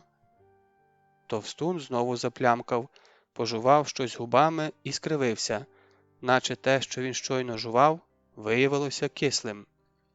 «Гарна жінка для такого злидня, як ти, Спанів, надто щедрий дар. Наконечники твоїх стріл кам'яні, а ти хочеш мати жінку кращу за того, у кого наконечники стріл бронзові. Та й сам ти без роду і племені, ти у степах ніхто, щоб мати у себе таку кралю». «Та я...» «Цить, коли з тобою хазяїн говорить», – перебив пастуха товстун. «Я багатий, я восьминогий, бо в мене є 2 воли для запрягання у повозку, наконечники моїх стріл бронзові, я маю кібитки і шатро. У мене 7 кобил і жеребець, не рахуючи лошад, а ще корови та вівці є, а тому, по закону степів, тільки мені підійде така жінка. Ти подаруєш її мені, а я тебе не забуду. Я тобі подарую лоша. Те лоша виросте і матимеш з панів свого коня». «Я матиму свого коня?» – аж підстрибнув на радощах пастух. «О, хазяїне, спасибі тобі за щедрість. Я візьму те лоша, що із зірочкою на лобі». Бери, але лоша більше важить, аніж твій дарунок. Будеш мені ще 2 літ пасти табун. І повернувся до Ольвії. Ей ти! Я багатий скіф, і ти будеш моєю. Наконечники моїх стріл бронзові. Я маю панцир із бронзовою лускою. Мене всі знають у долині малої річки. Радій, чужачко, ти станеш жоною самого Гануса, якого дуже шанує ще багатший скіф Савл, котрий кочує отам за горою. Я додому йду, сказала Ольвія, і не хочу бути жоною бодай і найбагатшого біля малої річки Скіфа. Додому ти не підеш, бо тебе подарував мені Спанів, і дім твій буде отам, показав він на велике шатро. Ей, Саніто! Крикнув він, і до нього підійшла стара сива скіфянка із гачковидним носом. Ану, відведи цю білу лицю в моє шатро і стережи її, бо як утече, вижену тебе у степ. А ти, повернувся він до Ольвії, як будеш тікати, то виколю тобі очі, тоді вже не втечеш. Чорнява молодиця, котра годувала Ольвіїну дочку, насмішкувато глянула на товстуна. Гляди, Ганусе, бо чужачки чоловік був Ісаїв. Що? Швидко перепитав Ганус, хапаючи ротом повітря. Що ти мелеш? Та ти хоч знаєш, що Саї найславетніші царські скіфи, які є владиками над усіма племенами у цих степах. От у неї чоловік і є із владик. І молодиця віддала Ольвії дитину. Бери тихенько, насмокталась і заснула. Тільки сопе. Чого ж ви мені зразу не сказали, чия це пташка? Накинувся на жінок Ганус. Звичайно, тільки у Саїв можуть бути такі гарні жінки. Ей, ти, карга! Крикнув він до старої скіфянки із гачковидним носом. Ти чого хапаєш чужачку, як якусь рабиню? Вона моя гостя, і запроси її до шатра поштиво, і нагодуй її м'ясом та кумису налий. А сама, гляди, не їж і не пий, знаю тебе.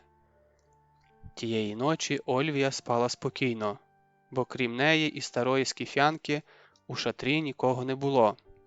Стара скіфянка догоджала їй як могла, а спати вклалася біля входу.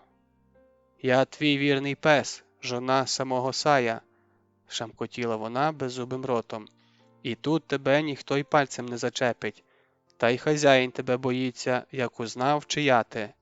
Тепер він думає, що з тобою робити і як тебе спекатись, щоб не накликати, бува, на себе гнів всемогутніх Саїв». Чому боїться? При згадці про Сая у кожного скіфа підгинаються коліна. Коли Ольвія прокинулась, заповна в шатро була відкинута, а на порозі сиділа стара скіфянка і хиталася з боку на бік та щось намугикувала. «Спи, спи!» – махнула вона рукою на Ольвію. «Я повартую вхід. Чоловіки, які на ніч повернулися в табір, приходили на тебе дивитися, але я їх прогнала. Та вони вже поїхали у степ. Спи!» Але спати вже не хотілося. Ольвія глянула на сонну дочку, посміхнулася до неї і заходилася розчісувати волосся. «Ай, яке в тебе гарне волосся!» – похитала головою стара скіфянка. «А в мене вже куце, та й те вилізло». Вона розв'язала шкіряну торбу, дістала холодного вареного м'яса, сиру і з бурдюка наточила кумису. Ольвія вперше з апетитом поснідала, потім погодувала ще сонну дочку і вийшла з шатра. Був ранній прохолодний ранок, всюди блищала роса. Біля юрт уже лементували жінки, трощикували хмиз, розпалювали багаття. До шатра під'їхав Ганус. Був він у новому розшитому каптані, підперезаний широким шкіряним поясом, на якому висів акінак. За плечима в нього був горит із луком і сагайдак із стрілами. «Я всю ніч думав, що мені з тобою чинити, жона Сая», – звернувся він до Ольвії і за звичкою заплявкав губами. «І ось що надумав я. Ганус, багатий скіф, але не такий багатий, як Савл, котрий кочує он там за горою. О, в Савла 10 таких табунів, як у Гануса, а скільки у нього корів, волів та овець, і повозок у нього більше, і слуг, навіть раби є. А шолом у нього залізний, а наконечники його стріл теж залізні, литі. Я плачу Савлу данину, а Савл платить її самим Саям. От я і надумав, подарую тебе Савлу, і Савл зрадіє такому дарунку і буде щедрим та добрим до мене. І прихильним. Ще, може, й замовить перед Саями коли за мене й слівце. Мовляв, кочує на березі малої річки, котра впадає у велику ріку. Ганус, багатий скіф, який подарував мені жінку. А може, він на радощах за тебе подарує мені корову з телям чи коня дасть? О, Савл, як добрим буває, не скупиться. Тільки й мрію про твого Савла, подумала Ольвія, а вголос покірно мовила. Що ж, така, мабуть, моя Мойра. Поїдемо до Савла. Відповідь Ольвії дуже сподобалась Ганусу. О, так, ти достойна тільки Савла, найбагатшого скіфа у тих краях, де сідає сонце. Мої слуги вже готують повозку. Не встигне сонце піднятися за великої ріки, як ми повеземо тебе далеко-далеко, до самого Савла.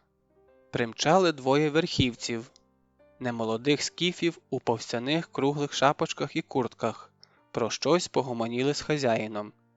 Один із них лишився біля Ольвії, а другий кудись поїхав із Ганусом. До Ольвії підійшла чорноброва смаглява молодиця, котра з вечора годувала своєю груддю лікту. Ну, нічия жінка, яку спіймав рудий та одновухий з панів. Як спалося? Показала вона білі зуби і засміялася, задзвенівши скляним простеньким намистом. Дитинча твоя не голодне? Молоко вже маєш у грудях? Та трохи, зізналась Ольвія і зніяковіла, відчуваючи себе заледве чи не дівчиною поряд з дебелою скіфянкою. Трохи не годиться, зовсім не годиться. Скіфянка взяла в Ольвії лікту. Давай я підгодую її на дорогу. Пригорнула до себе лікту, що довірливо дивилася на неї чорненькими оченятами, дістала грудь і заходилась годувати малу. А дочці твоїй до смаку моє молоко, по хвилі озвалася до Ольвії. Аж як смокче, аж стогне від задоволення, а ротиком, як вчепилося у сосок, не відірвеш. До лікти гомоніла. Смокчи, мала, смокчи, як виростеш, скажеш, а тому така здорова і гарна, що в гладкої скіфської тітки молоко малою пила. До Ольвії підморгнула чорною вузькою бровою. Гарна комусь буде невістка. Спасибі, аж розквітла Ольвія. Отакої, а я ж тут при чим, що ти мені дякуєш? Це вже ти із своїм Саєм постаралась. От і гарна дочка. З великої любові діти завжди народжуються гарними. От і я люблю свого пастуха, тому й дитинча в мене гарне народилося. Прискакав Ганус. За ним їхала кібитка з повстяним верхом, запряжена двома комолими, світло-попелястої масті волами. Напередку сидів скіф-візник і цьохкав батогом. Чорнява молодиця подивилася на ту кібитку, на Ольвію, що враз засмутилася, зітхнула і, нахилившись до неї, шепнула. Не сумуй, дорога на захід далека і довга, все може трапитися, так що ти не зівай, як дуже додому хочеш, вирвешся. Обережно вийняла у лікти сосок із рота, заховала грудь і віддала дитину матері. Молоко в мене густе і жирне, до вечора твоя дочка ситою буде. Спасибі тобі. А тобі щасливої дороги. Додому. Як буде все гаразд, згадай і мене біля свого моря, яке я ні разу ще не бачила. А виросте дочка твоя, заміж її будеш віддавати, теж пом'яніть мене, скіфську тітку із найменшої річечки Скіфії. Я завжди буду пам'ятати про тебе. Ольвія вклонилась їй і пішла до кібитки, та нараз спинилася. Скажи хоч, як звати тебе, добра жінко? Чорнява молодиця посміхнулася. Ти назвала мене доброю жінкою, і цього досить. А що ім'я? Ім'я нічого не говорить. Прощай, добра жінко. Ольвія сіла в кібитку, візник ляснув батогом, кібитка заскрипіла і покотилася. За нею при повнім озброєнні, з луком і стрілами, списом і акінаком рушили Ганус і його слуга з арканом і важкою палицею і залізними шишаками на кінці, а за ними, виряджаючи гостю до гори, бігли діти і табірні собаки. Тлустий Ганус невдовзі сам до себе замугикав, що він хоч і багатий скіф із берегів малої річки, але Савл, що кочує біля Істру, ще багатший за нього, бо підтримує знайомство із самими саями, і Ганус подарує йому жінку. Савл буде милостивим до Гануса, ще й віддарить його коровою стилям чи залізним шоломом із мечем. Бо Савл усе має. О, багатий Савл, друг Гануса! Він навіть самого владику і Данфірса бачив, і саями бузат пив. І всім у степу Савл буде розказувати про Гануса із малої річки, про гарну жону, яку Ганус привіз йому в кібитці і подарував від щедрості й доброти своєї. Він намугикував і аж млів від щастя, що їде до такого багатого і знатного мужа, як Савл із заходу скіфських земель. Коли піднялися крутою дорогою нагору, Ольвія відкинула запону кібитки, востаннє глянула на Борисфен, велику ріку, що лишилося далеко внизу, у широкій зеленій долині від обрію до обрію, перевела погляд на маленьку річку між старими вербами і ще встигла побачити юрти, і здавалося їй, що край табору стоїть чорнява молодиця і махає їй рукою. Ольвія посміхнулась крізь сльози і помахала їй, але візник стьобнув волів, кібитка покотилася швидше, і маленька долина найменшої річечки Скіфії із зеленою толокою, старими вербами і табором з чорнявою молодицею зникла, а за нею з поля зору зник і сам Борисфен. Попереду, аж до далекого звідси заходу, простилалися типчакові рівнини.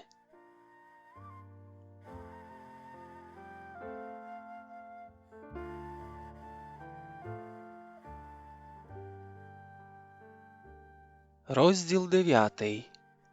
Царська рада в Геррах. Борисфен – четверта за Геродотом ріка Скіфії. Четверта, але найбільша серед усіх 8. Найбільша і найкраща і найславетніша. Могутня ріка Борисфен бурлила, як море, велика, як світ, із сонячною джерельною водою, багата на рибу, на чудові пасовиська, що привільно розкинулись по її берегах. Ніхто не зрівняється із четвертою рікою Скіфів.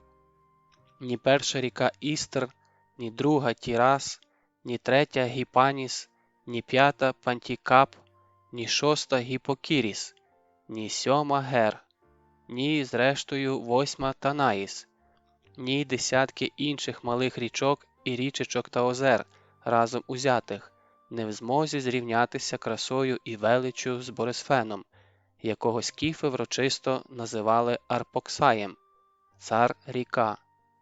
Священна ріка Апоксай для скіфів, мати-годувальниця їхніх безмежних степів, мати-родоначальниця скіфських племен і роду скіфського. Багато легенд у Скіфії, особливо про те, як та коли та звідки узявся їхній рід. Одна з тих легенд розповідає, що саме дочка Борисфена народила першого скіфа, а вже від нього і пішли скіфи. І кочували вони тоді у землі Гер, колисці скіфського роду. Вона й розділяє землі скіфів, кочівників і царських скіфів, які поставлені самими богами над усіма племенами у цих краях. А чому земля Гер свята? Та тому, що в тій землі під великими курганами сплять вічним сном царі Скіфії. Сюди, в землю Гер, на велику царську раду почали з'їжджатися вожді племен та родів, старійшини, знатні воїни і мужі, ватаги військ. Всіх їх згукали гінці у чорних плащах. А чорний плащ у гінця – ознака великої біди і лиха. Отож гінці у чорних плащах на найпрудкіших конях зненацька розлетілися по всіх степах, як ті ворони. А який вождь чи ватаг буде баритися, коли до нього на білому отмила коні примчить гонець чорний, як ворон, і хрипко крикне «На царську раду в Гери»? Що ж тут баритися? Запасайся хутчіше ячменем для коней, м'ясом та сиром для себе і гайда. Адже коли прилітає гонець у чорнім плащі, то перша ознака, що вісті лихі і чорні. Швидше до владики, швидше у землю Гер, бо давно вже не мчали степами чорні гінці. А попереду чорнокрилих гінців з недобрими вістями, обганяючи їх, сіючи тривогу і сум'яття, летить велике вухо. Не встигне гонець на коня скочити, а велике вухо вже в сусідньому кучів'ї будоражить пастухів, летить далі, від колодязя до колодязя, від дороги до дороги, від ріки до ріки, від табору до табору. Чули? Лихі вісті у наших степах. Владика розіслав гінців у чорних плащах. Нещастя велике. Гінці каркають воронами. Гінці всіх збирають у священну землю Гер.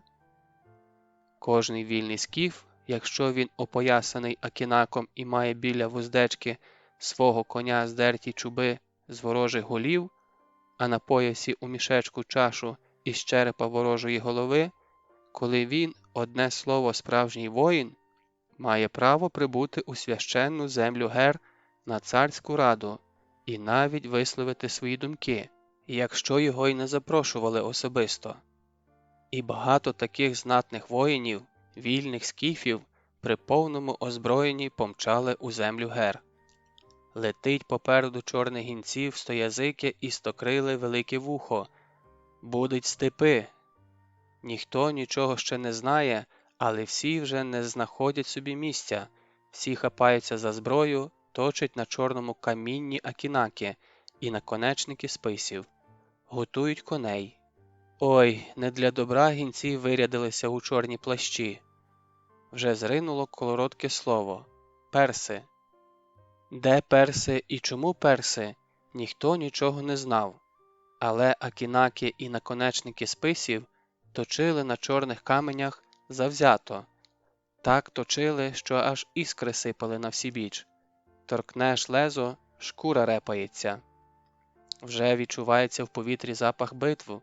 Вже старі воїни пригадують минулі походи, діляться спогадами, навчають молодих, які ще не чули свисту ворожої стріли.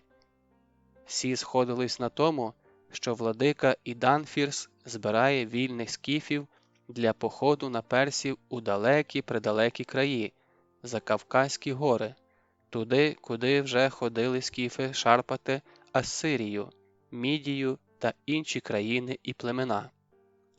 Навіть найменші кочів'я на 7-10 юрт і ті заворушилися, ячменем запасаються, харчем, і хоча царського повеління зібратися всім чоловікам Скіфії ще не було, та велике вухо вже підняло на ноги Скіфію. Всі з тривогою чекали, що скаже владика на раді вождів у священній землі Гер. Мчав чорнокрилий гонець і в кочовище Тапура.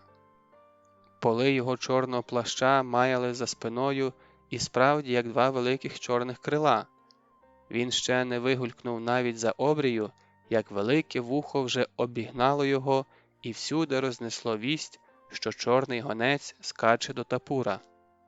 І збудоражило те вухо кочовище, залементували жінки, злякавшись, заплакали діти і поховалися, бо їх за непослух завжди страхали чорним гінцем царя.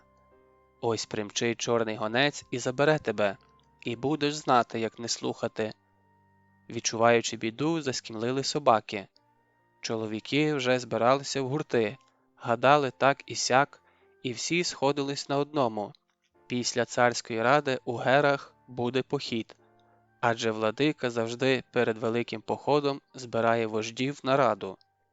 Чим більше було дітей у юрті чи кибитці, тим голосніше голосила господиня.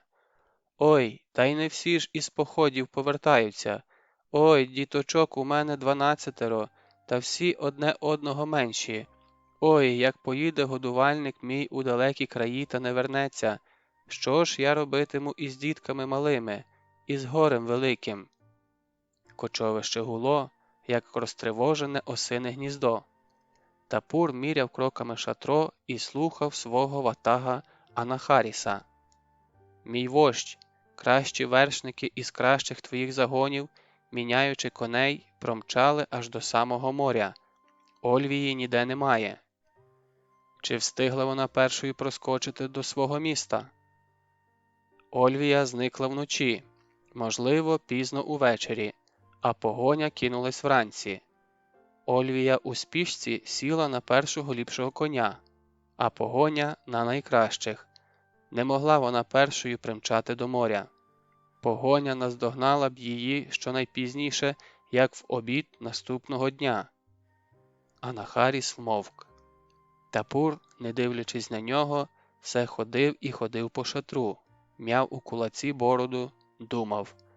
Не змогла ж Олівія на крилах полетіти додому, і крізь землю не могла провалитися. Тоді де ж вона? Так, він згоден із своїм ватагом. Погоня на прутких конях наздогнала б її у перший день втечі. Чому? Де поділася Ольвія? Тапур все ходив і ходив по шатру і, здавалося, забув про присутність ватага. Анахаріс терпеливо чекав. А Тапур все ходив і ходив. Минуло вже більше як 10 днів після втечі Ольвії. Де вона? Хто їй дав коня і куди вона зникла? Що з нею сталося?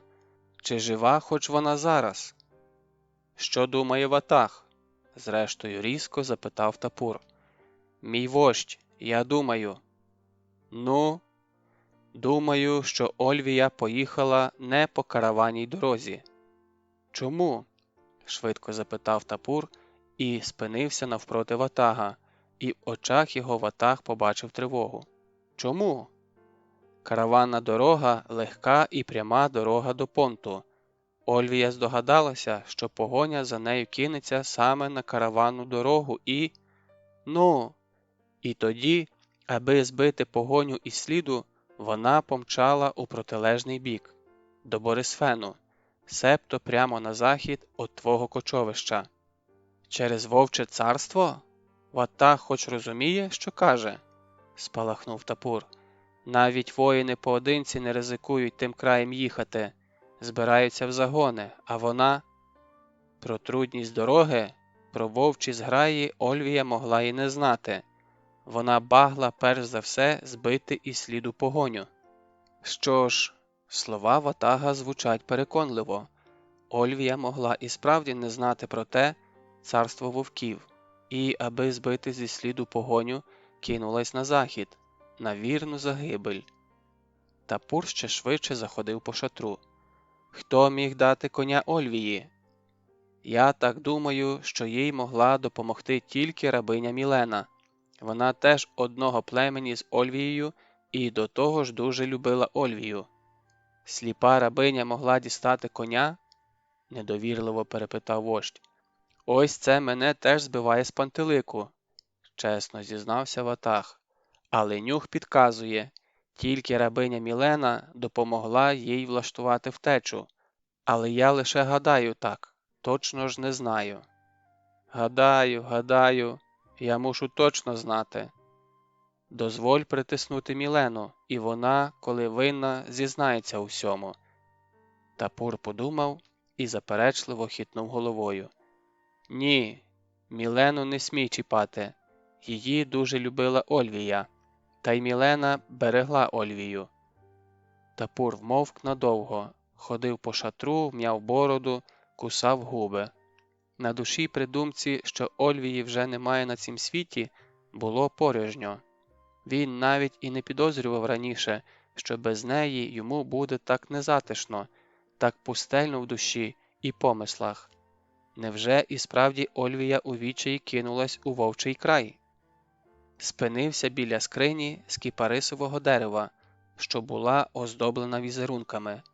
Ольвія, певно, збиралася поспіхом, кинуло віко скрині, і воно, впавши, затисло її плаття.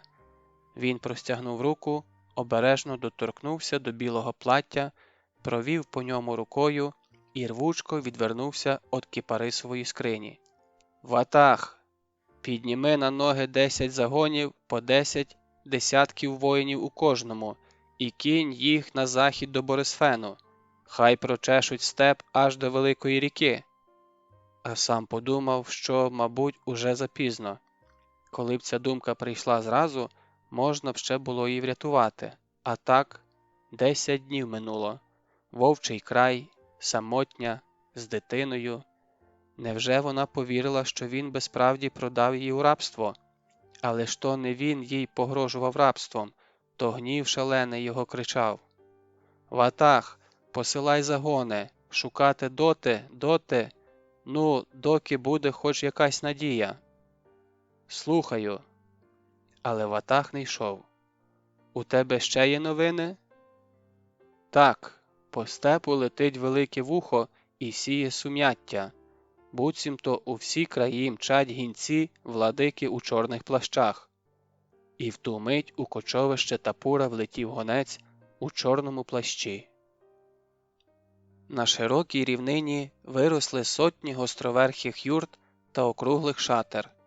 Голубі дими численних багать здіймалися прямовисно, наче стовпи підбирали небо, аби воно не впало на царський стан.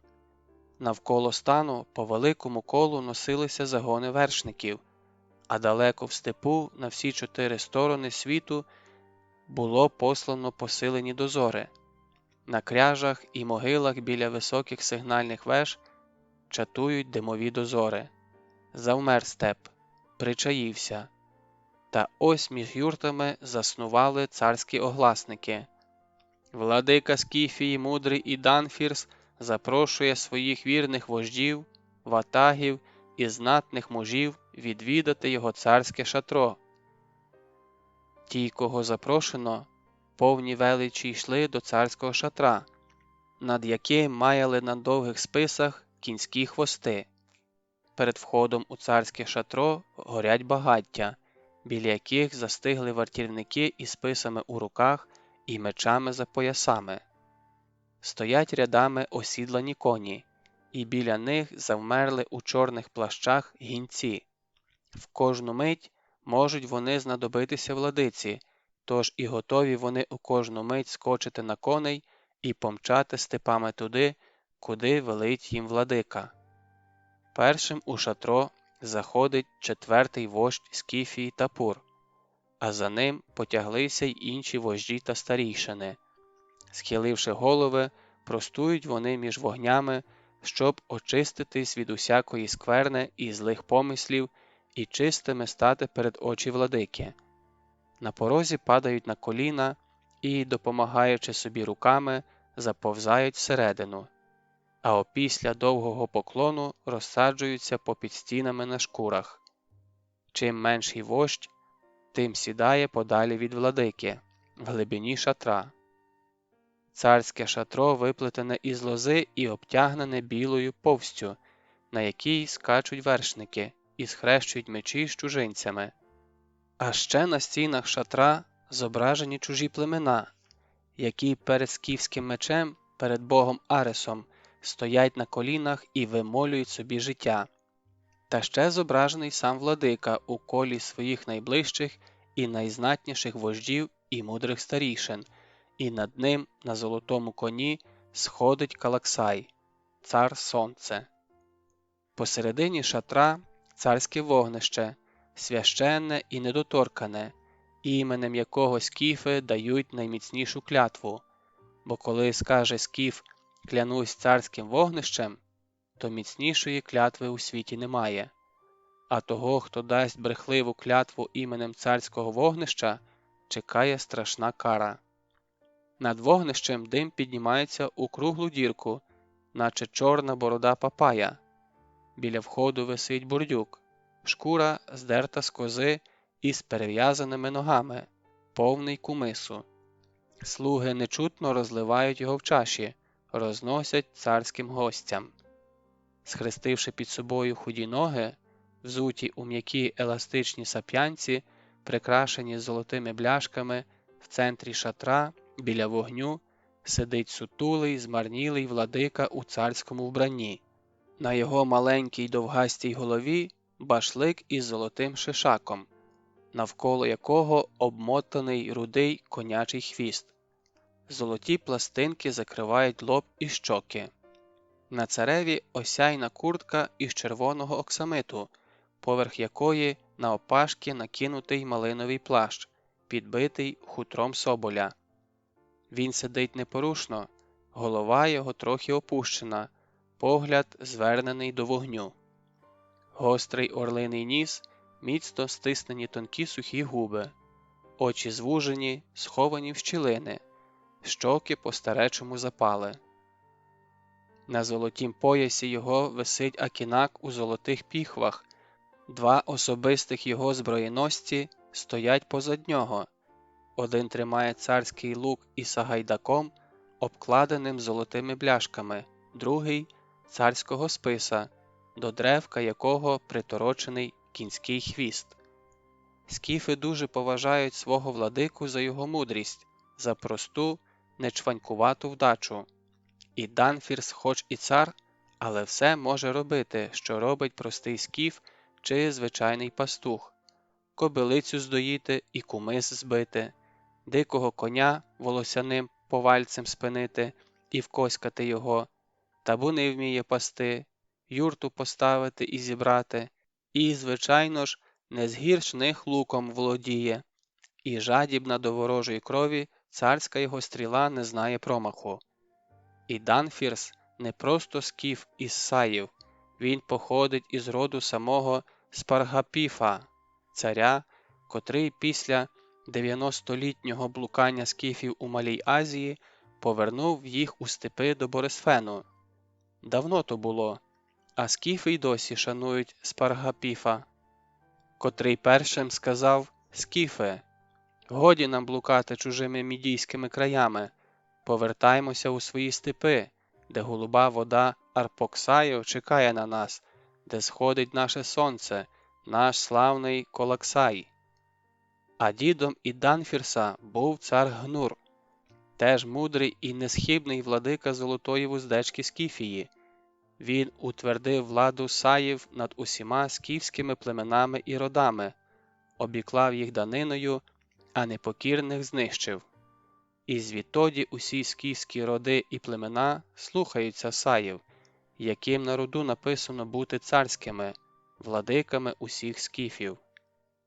У Гнура було 4 дружини, 3 сколотки, а 1 чужачка, Елінка. Вона й народила Гнуру 2 синів – Савлія та Анахарсіса. Від однієї матері сини, та неоднакові вони були. Савлій вдався таким гоноровитим, що тільки про себе й говорив, тільки собою й пишався.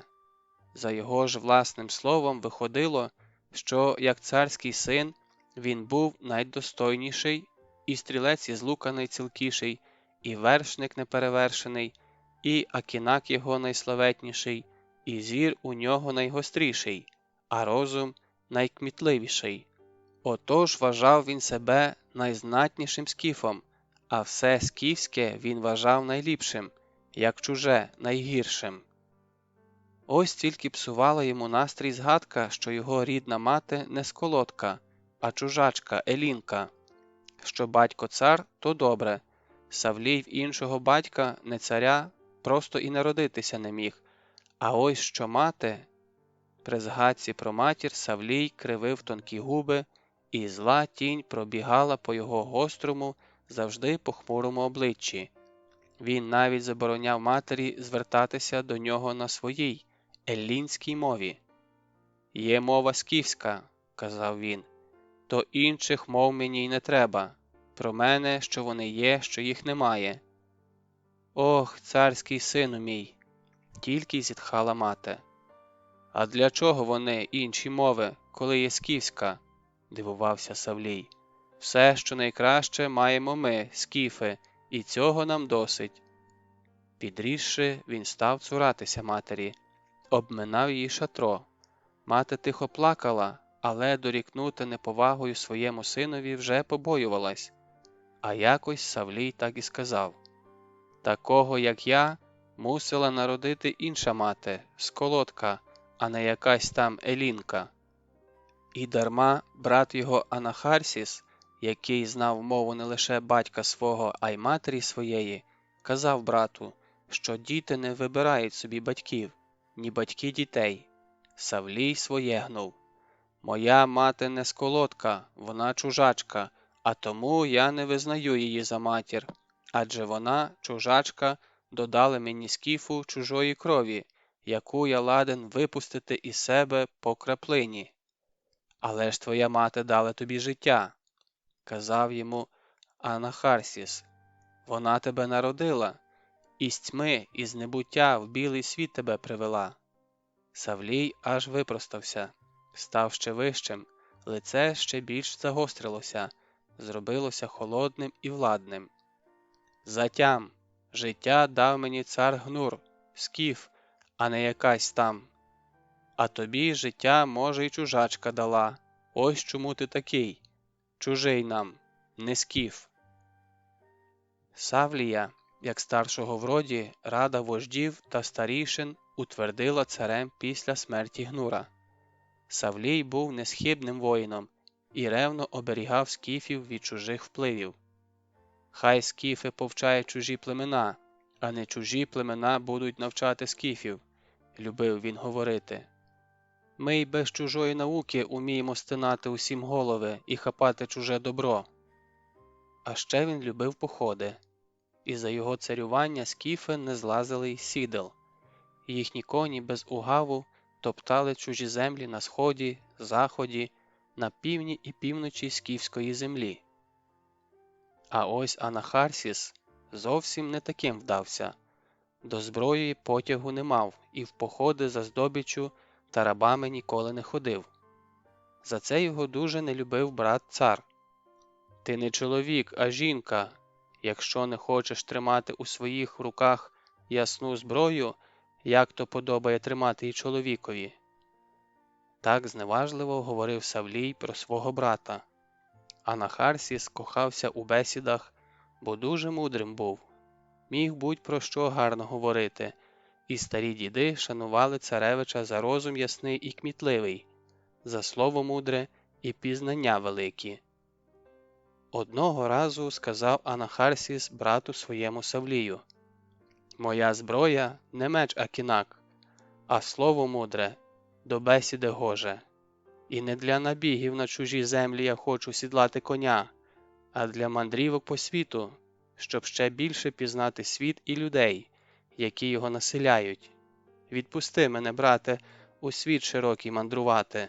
Хочу я у чужих країнах побувати, з тамтешніми мудрецями побесідувати». «Як на мене, – отказав Савлій, – то все, що потрібно скіфові, є у скіфів. А коли і є щось таке у чужих племен, то скіфові воно не потрібне. Та коли ти хочеш світами поблукати, то їдь. Все одно із тебе ніякої користі немає, і ні на що ти не здатний. Навіть людину не можеш убити. Який же ти скіф?» І Савлій зневажливо сплюнув. Але брата свого відпустив. Осідлав Анахарсіс коня і поїхав аж у Грецію. Спершу, правда, до моря, а далі, лишивши коня, поплив морем у чужі краї. І не одне літо він мандрував по Греції, і всі тамтешні мудреці дивувалися ясному розуму скіфського царевича та охоче із ним бесідували. Це про нього, мандрівного скіфського філософа, сина скіфського царя Гнура, розповідає у своїй книзі про життя, вчення та висловлювання знаменитих філософів Діоген Лаертський. У вільномовстві своєму він був такий, що це про нього пішла примовка «говорить, як скіф». Прибувши до Афін, Анахарсіс прийшов до будинку Солона і велів одному з рабів передати, що до господаря завітав Анахарсіс, щоб його бачити і стати, як можна, його другом і гостем. Почувши таке, Солон велів рабу передати, що друзів, звичайно, заводять у себе на батьківщині. Та Анахарсіс сказав, що Солон якраз у себе на батьківщині, то чому б йому і не завести друга? Вражений його винахідливістю, Солон впустив його і став йому найкращим другом. Це він, скіф Анахарсіс, сказав, додає далі Діоген Лаертський, що виноградна лоза приносить 3 грона – гроно насолоди, гроно сп'яніння і гроно огиди. Це він, Анахарсіс, коли плив у Грецію на кораблі та, дізнавшись, що товщина корабельних дошок 4 пальці, зауважив, що корабельники пливуть на 4 пальці від смерті. Здивовані корабельники запитали мудрого пасажира: «Тоді скажи-но нам, які кораблі безпечні?» Скіфський мандрівник одказав: «Ті, які витягнені на берег». Коли ж в Афінах один афінянин почав з нього насміхатися, ще й попрікати його тим, що він варвар, скіф Анахарсіс відповів, як акінаком полоснув: «Кажеш, що мені є ганьбою моя скіфська вітчизна, а ти ганьба своєї вітчизни». І коли його запитали, що хороше в людині, а що погане і добре водночас, він відповів одним словом – язик. А якось один афінянин, юний, але з тих, що вже на хільці глушать вино, почав його з п'яних очей ображати. Анахарсіс спокійно йому відповів: «Якщо ти, хлопче, за молодих літ не можеш винести вина, то в старості тобі доведеться носити воду». А ще любив Анахарсіс за ясною бесідою і гарне вино. Тільки дивно йому було, що греки розбавляють вино водою. «Не збагну я вас, греки», – казав Анахарсіс. «Вино славне своїм хмелем, прутконогим конем. Ви ж розбавляєте вино водою, убиваєте пруткого коня, а натомість осідлуєте лінивого вола». І навчив він греків пити нерозбавлене вино, і греки відчули смак у нерозбавленім вині. «Цей скіф – мудрий чоловік», – казали греки. «Анумо, вип'ємо ще під скіфа, нерозбавленого». Звідтоді греки, коли п'ють, то кажуть один одному: «Під скіф ще», себто долий нерозбавленого вина. Царю Крезу Анахарсіс так писав: «Я приїхав в Елінську землю, щоб навчитися чужим звичаям. Золота мені не треба, досить мені повернутися у Скіфію, ставши кращим, аніж я був». І він повернувся до Скіфії кращим, аніж був. Повернувся без золота, але найбагатшим за всіх своїх співвітчизників. Повернувся, щоб учити скіфів мудрощам, але впав на рідну землю від опереної стріли. Як свідчить батько історії Геродот, Анахарсіс побував у багатьох країнах світу і всюди вражав своєю мудрістю і бесідою своєю гарною. А повертаючись із мандрів у рідні степи, Анахарсіс, пливучи Гелеспонтом, зупинився у Кізику, а там якраз відзначали свято Матері Богів. І сказав тоді Анахарсіс: «Як додому дістануся здоровим і цілим», а він дуже хотів додому пошвидше повернутися, щоб скіфів, співвітчизників своїх, добру та мудрості вчити, «то принесу Матері Богів по такому обряду жертву». І дав він клятву, і поїхав додому в далеку Скіфію. І переплив він щасливо море, і повернувся у Скіфію здоровим і цілим. І сказав Анахарсіс: «Якщо чужі боги дають тобі здоров'я, оберігають тебе в путі від небезпек, щоб ти цілим і здоровим повернувся у край свій, то таких богів треба шанувати як своїх, адже за добро віддячують завжди добром. Осідлав Анахарсіс коня і поїхав у Гілею, що біля Борисфену, і там приніс матері богів жертву, і молився їй на чужій мові, і дякував матері богів, що вона допомогла йому переплисти буряне море за 4 пальці від смерті, і надів собі на шию маленьке зображення матері богів, і сказав так: «Мати богів, я, Скіф, чужий тобі, але ти оберігала мене в довгій та нелегкій дорозі у морі й на землі, відвернула від мене біду, тож прийми мене як сина свого. Багато нас, різних племен і родів різних, але всі разом ми люди на одній землі. Тож і будемо всі разом людьми, будемо твоїми різномовними, але рідними синами, мати богів». І побачив те кощунство який Скіф, і хапком доніс самому цареві: «Владико, брат твій хоч і Скіф, а молиться чужим богам, і до них балакає не на скіфській, то на чужій мові». Спалахнув Савлій у гніві великому, на коня скочив і помчав у Гілею. І побачив він на шиї у брата зображення чужої богині. «Домандрувався по світах?» – закричав брат. «Вже вдома чужій чужині молишся?» Анахарсіс з гідністю відповів: «Всі ми діти однієї землі, хоч скіф, хоч не скіф, і треба жити в мирі та дружбі, кохатися у мудрім слові і дякувати богам, чиї б вони не були, за життя і добро». Роз'ярів Савлій, аж губи кусає, аж кінь під ним ходором ходить. Звів він лук і каже: «Ось я зараз побачу, чи врятують тебе чужі боги від скіфської стріли».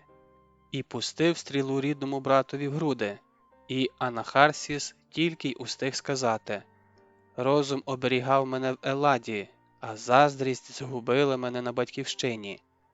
А Савлій зле вигукнув: «Скіфська стріла сильніша за чужих богів, і тому ти мертвий, розумнику, і так буде вчинено і з кожним скіфом, який прийме чужі звичаї.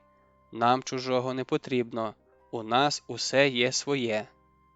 І поховали Анахарсіса у землі Гер, бо все ж він із царської сім'ї, а ось згадувати його Савлій не велів.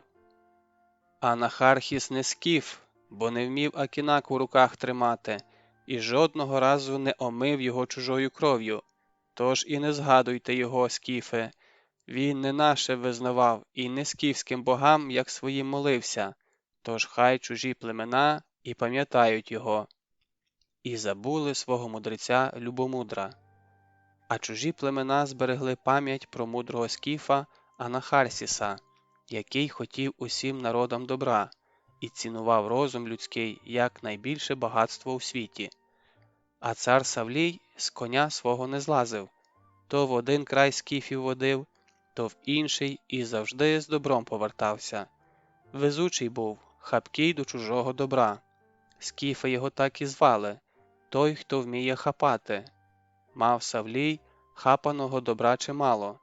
Повозки не завжди міг полічити із хапаним, але все йому було мало. «А що, молодці, чи не збігаємо до сусідів, бо щось руки сверблять, до Акінака просяться?» А повертався з добром, то казав своєму синові Іданфірсу: «Дивись і вчись. Збігав я до сусідів і ще багатшим став, ось так і треба жити». Іданфірс кивав на знак згоди головою, а сам думав про Анахарсіса. Любив він свого дядька за ясний розум і, молячись богам, завжди у них просив і собі отакого світлого розуму, який був у дядька Анахарсіса. А невдовзі потому закінчив свої дні його батько.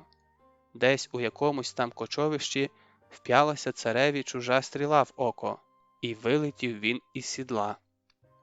«Дістала нашого царя та швидка стріла», – зітхали скіфи, бо дуже Савлія любили, адже часто він водив їх за чужим добром.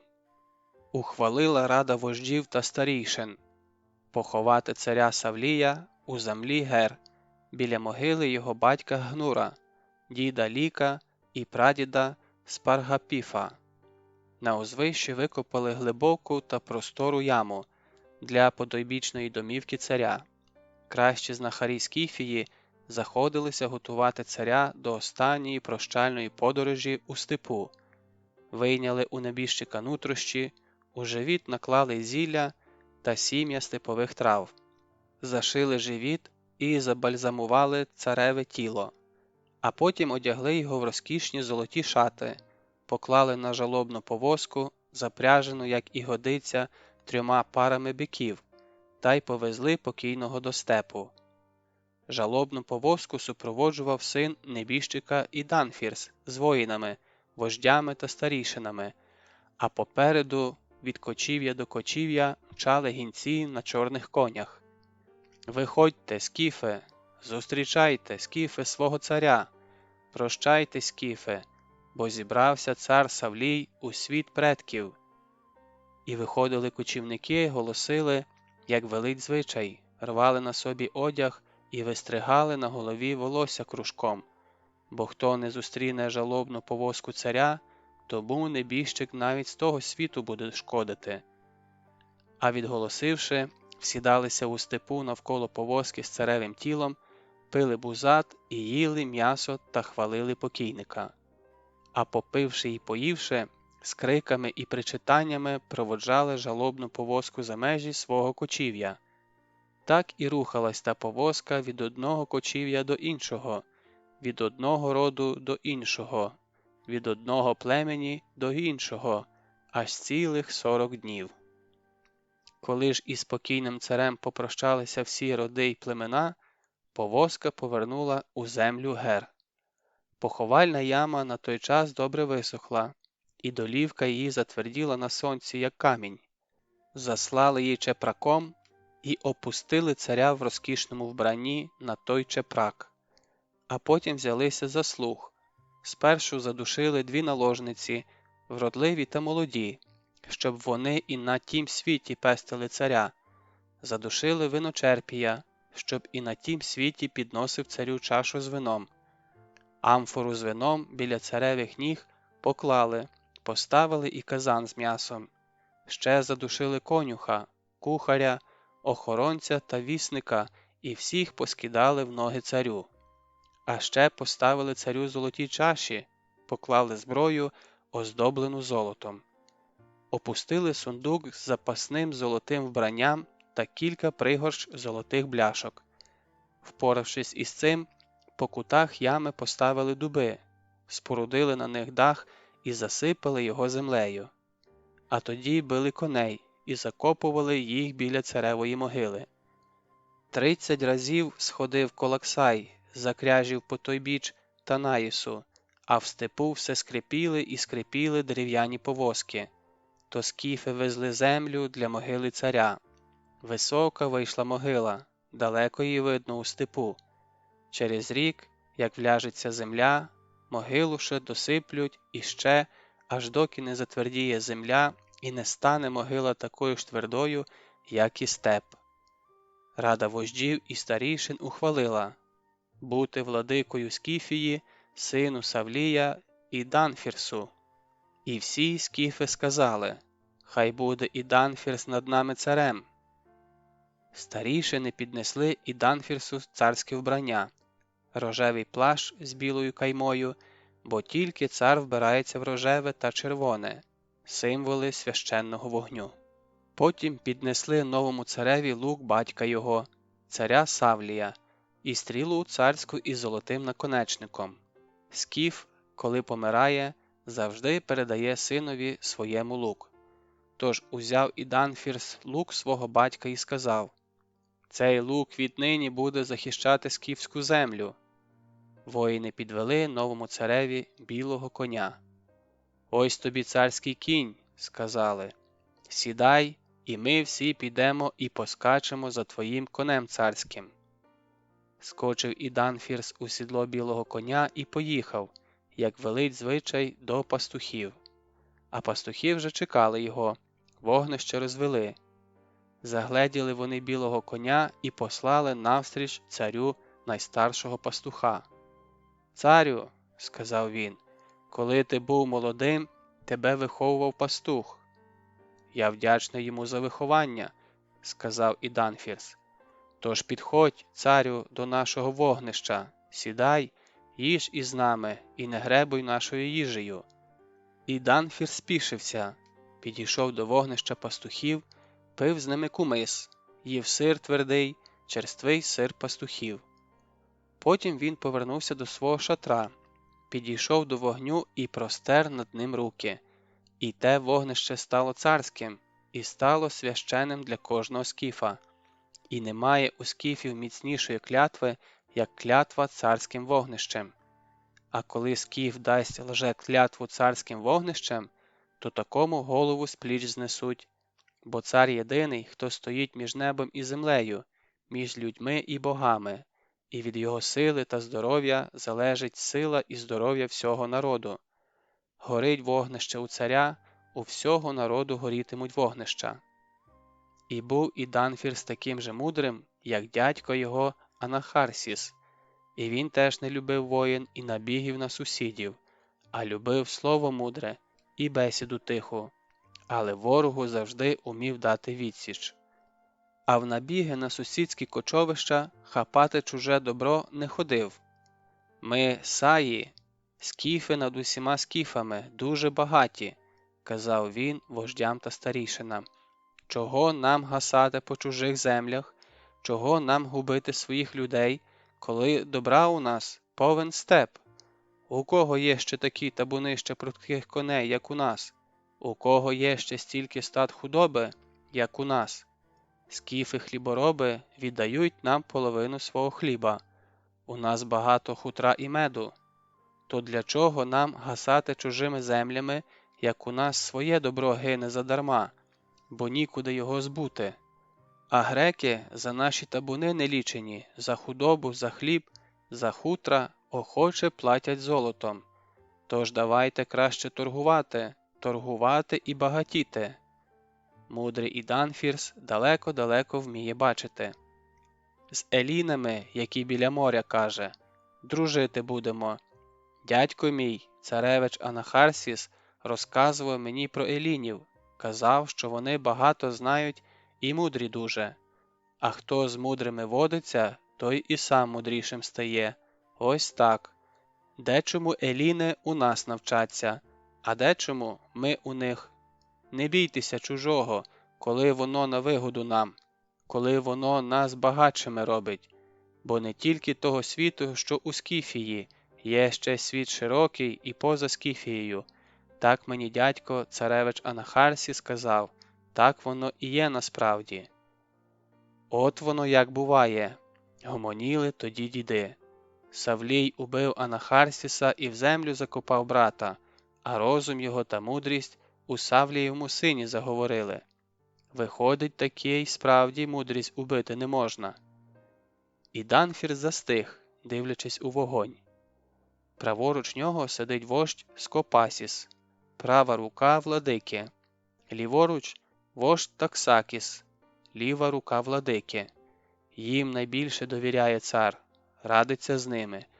Ось і зараз не піднімає голови від вогню, владика щось тихо питає свої руки, і ті схвально кивають рудими бородами.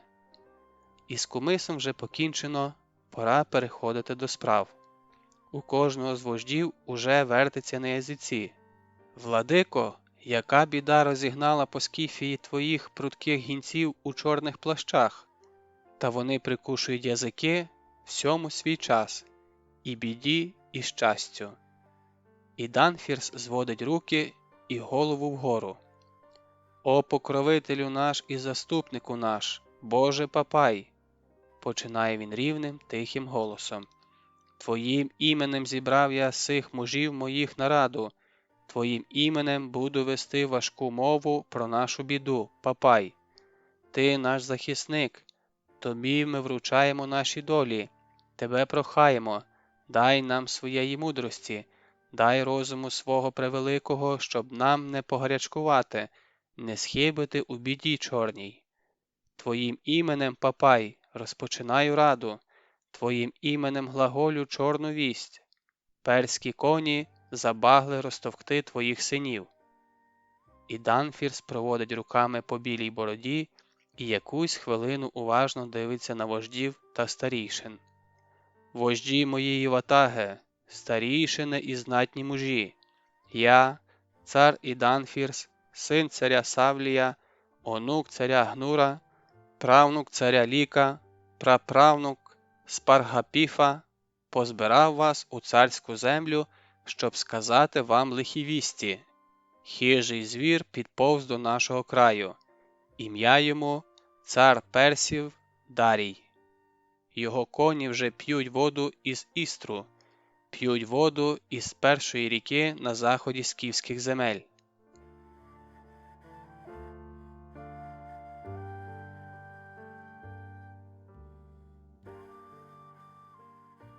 Розділ 10. Чи варто йти на скіфів? Артабан, син Віштапса, не радив йому йти на скіфів. Він казав Дарію: у скіфів, як називають саків у степах між Істром і Борисфеном, немає ні городищ, які вони змушені були б боронити, ні засіяних нив, до яких вони були прив'язані. У них все простори і простори, хоч котись. Все своє майно вони возять із собою у житлах на колесах, кібитках. У тих кібитках їздять тільки жінки, а життя чоловіків минає у сідлах коней. Бо всі вони вайштря вшуянт і хоробрі хшая, пастухи і воїни. Вони вільні і живуть, де захочуть. Їх ще ніхто не підкоряв, і тому вони дикі, як необ'їжджені коні. Їхні царі теж кочують, а своїм богам скіфи не ставлять храмів, боги теж кочують із ними. А степи у них, кажуть, великі й пустельні, весною мають багато трав, а влітку дуже гарячі. Сонце випалює всі трави, а вода у степах є не всюди. Дорога ж до них не близька. Дарій мовчав. Артабан казав далі: коли Ахура Мазда створював світле царство засіяних нив, квітучих садів і мирних людських поселень, то в противагу йому Ангро-Манью на далеких околицях світу утнув царство необжитих степів, безмежну пустку, де не сіють, не жнуть і не будують міст чи хоча б поселень, і примусив нею тинятися злих кочівників, які не поклоняються Ахура Мазді і не визнають його за творця. Коли Ахура Мазда створив світле царство персів, то в противагу йому Ангроманью утнув темне царство Скаїті, і тому воюють вони не за правилами, хочуть стають на герць, як справжні можі, а хочуть інших можів за носа водять. Дарій мовчав, бо в словах Артабана була правда. О, він, Дарій, добре знав, хто такі саки. Він уже ходив до саків. Ходив, правда, до тих саків, які за Согдом кочують, але саки у всьому світі однакові, що за Согдом, що за Понтом Евксінським. Він тоді ходив придушувати повстання у Бактрії, а придушивши бактрійців і назавжди увівши їх до свого царства, нагнав жах ще й на Согдів і повернув до саків.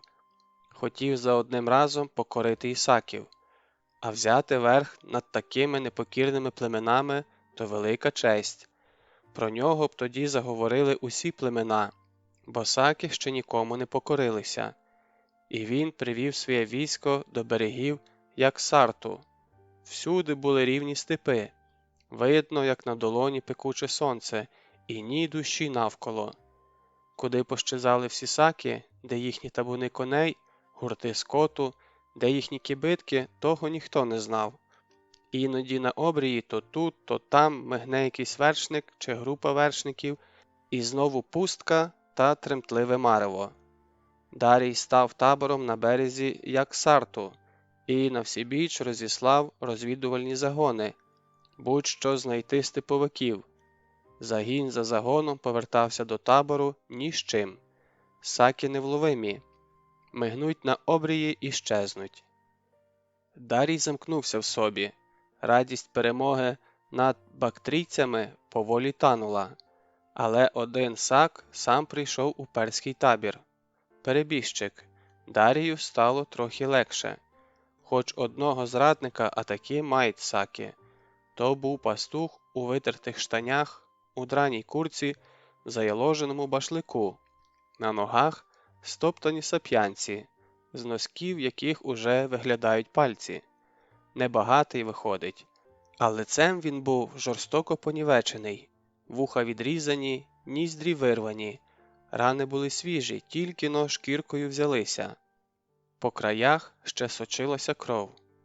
«Як тебе звати, сак з відрізаними вухами?» – запитав його Дарій через товмача. «Сірак», – отказав перебіжчик. «Хто ж це тебе так прикрасив?» «Саки», – з ненавистю вигукнув Сірак, – «я їм цього ніколи не прощу. Я відомщу їм за свої відрізані вуха і вирвані ніздрі».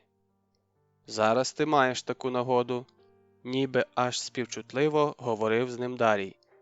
«Скажи нам, де ховаються такі жорстокі саки, які своїм бідним і невинним пастухам відрізають носи і виривають ніздрі? Ти знаєш, де вони?» «Знаю, але розказувати, де вони зараз ховаються, все одно, що слова на вітер викидати. Ти, великий царю, все одно їх не знайдеш. Я сам поведу твоє військо туди, де, як зайці, поховалися саки. Ти звалишся на їхні голови, як беркут на хитрого і підступного лиса. З цієї долини, де вони причаїлися, вихід лише один. Ти його і запреш. І я тоді відомщу тим, хто мені відрізав вуха і вирвав ніздрі». «Так, ти їм відомстиш», – сказав Дарій. «Я завжди караю злих і неправих, добрих і покірних нагороджую щедрими дарами. Ти добре зробив, що прийшов до мене. Я завжди на боці скривджених». 7 днів вів Сірак перське військо сакськими степами. І чим далі вів, тим гіршими ставали степи. Зникали трави, не чути було вже голосів птахів, не видко було звіра.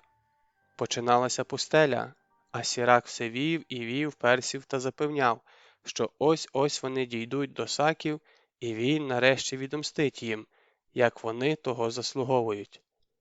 У тім краї, де вони ховаються, багато води, а трави сягають коневі по черево, запевняв перебіжчик, а перси, дивлячись на його понівечене обличчя, що все ще не гоїлось, вірили йому і покірно йшли за ним. А на 8-й день Сірак завів їх у безводну пустелю, де все було мертвим – пісок і пісок, та спопиляюче сонце вгорі. І Дарій все зрозумів, із його обличчя ніби спала машкара. А Сірак реготав. Спершу перси подумали, що то з ним таке скоїлося від сонця, бо самі ледве трималися на конях, а коні їхні ледве йшли. А потім збагнули. «Ой, не те!» «Ха-ха-ха!» – реготав Сірак і тримався так, наче все перське військо було в його кулаці. «Я завів вас туди, звідки немає виходу. Шукайте тепер самі саків. Я відвів від них біду, і мій народ мене ніколи не забуде». «Хто тобі відрізав вуха і вирвав ніздрі?» – запитав його Дарій. «Сам!» – вигукнув Сірак, і на очах у царя ніби виростав, ставав вищим, грізним, нездоланним. «Сам, щоб ви, перси, мені повірили». Дарій ще запитав, а яка йому з того вигода? «О, дуже велика!» – вигукував сак так, наче був уже безсмертним, і наче смерть була над ним невладна. «Я врятував свій народ, а за це мене діти ніколи не забудуть, і діти дітей мене пам'ятатимуть. А ще наші царі поклялися, якщо я відведу персів, то всі мої нащадки матимуть вигоди. Мій рід прославиться, і саки мене ніколи не забудуть. А ви, перси, загинете у цих пісках, і ваші білі кості Сіраку відрубали голову, і жодне слово більше не вилетіло з його рота. Голову наштрикнули на спис, а спис устромили древком у пісок. Та дивитися на ту голову не було охочих. Перси відводили одне погляди, бо здавалося, що голова Сірака і на наконечнику списа глузує з них. У війську щинилася паніка. Ні води, ні їжі, ні паші для коней, ні доріг. Всюди пустеля і пустеля, на всі 4 сторони світу пустеля. Куди йти, яким краєм повертатися, того ніхто не знав. Про саків уже й не згадували ні цар, ні його полководці. Тільки б вирватися звідси, тільки б ноги винести. Царю ні голод, ні спрага поки що не загрожували. Для нього тримали запас їжі і води. Але військо тануло, і те видовище було жахливим. Дарій відчув, що він потрапив у пастку. Треба було щось діяти, діяти і діяти, доки є ще час. Але що діяти, він не знав і виходу не бачив. У відчаї він піднявся на високий бархан, поклав на пісок скіпетр, тіару та діадему і став молитися, прохаючи у богів води. Молився він гаряче, але сам мало вірив у ту молитву, бо добре знав пустелю. Він молився до настання темряви, молився, бо не хотів повертатися у табір, де лежало його військо з пересохлими ротами. І боги його почули. Вночі над пустелею пішов дощ, і всі повірили у чудо. То сам Ахура Мазда порятував перське військо. Злий Ангроманьо завів його, але Ахураманза порятував. Військо запаслося водою, і довго поблукавши пісками, вони таки вибралися з цієї пустелі і дійшли до ріки Бактри. О, він, Дарій, добре знав, хто такі саки. І тепер, слухаючи Артабана, він, при згадці про саків, скриготів зубами. Недарма ж слово «сак» означає перською мовою «мужній муж». Недарма виходить. Ніби читаючи думки царя, Артабан казав далі. Саки відважні й хоробрі, і ті, що за Яксартом, і ті, до яких ти збираєшся йти, що за Борисфеном. Вони є найпідступнішими з усіх людей, бо скіфи то є Айшма, втілення хижацтва і розбою. Такими їх створив Ангріоманіо, такими вони й залишаться назавжди. Дарій мовчав, хоча й міг нагадати Артабану 48-й Фаргард Ясни, вірш 7, де сказано «Айшму треба приборкувати». А він і йде за Борисфен, щоб приборкати Айшну і знищити темне царство Ангріоманію, царство злих Скаїті. Не знищ їх, вони знову прийдуть у Мідію, як уже колись приходили, а тому від них лиха не оберешся. Але цих його думок Артабан не знав, а тому так далі й казав. Чи варто царю царів ганятися пустелею за дикими кочовиками на прутких конях? У них немає городищ, які можна було б узяти. Підкоряти кочовиків все одно, що, догнавши вітер, схопити його рукою. Скіфи за Борисфеном такі ж, як і їхні брати за Яксартом. То чи варто царю царів до них іти? Варто, хотілося вигукнути Дарію, вигукнути в лице Артабану, але він мовчав, бо не любив говорити про те, що й так усім відомо. Хто, а Артабан знає, що саків він таки підкорив. На 3-те літо після того нещасного походу, коли його військо завів Сірак у пустелю, на 3-те літо він знову пішов за Сохт до берегів Яксарту, і саки змушені були визнати його за свого царя. І він, Дарій, велів на камені вибити.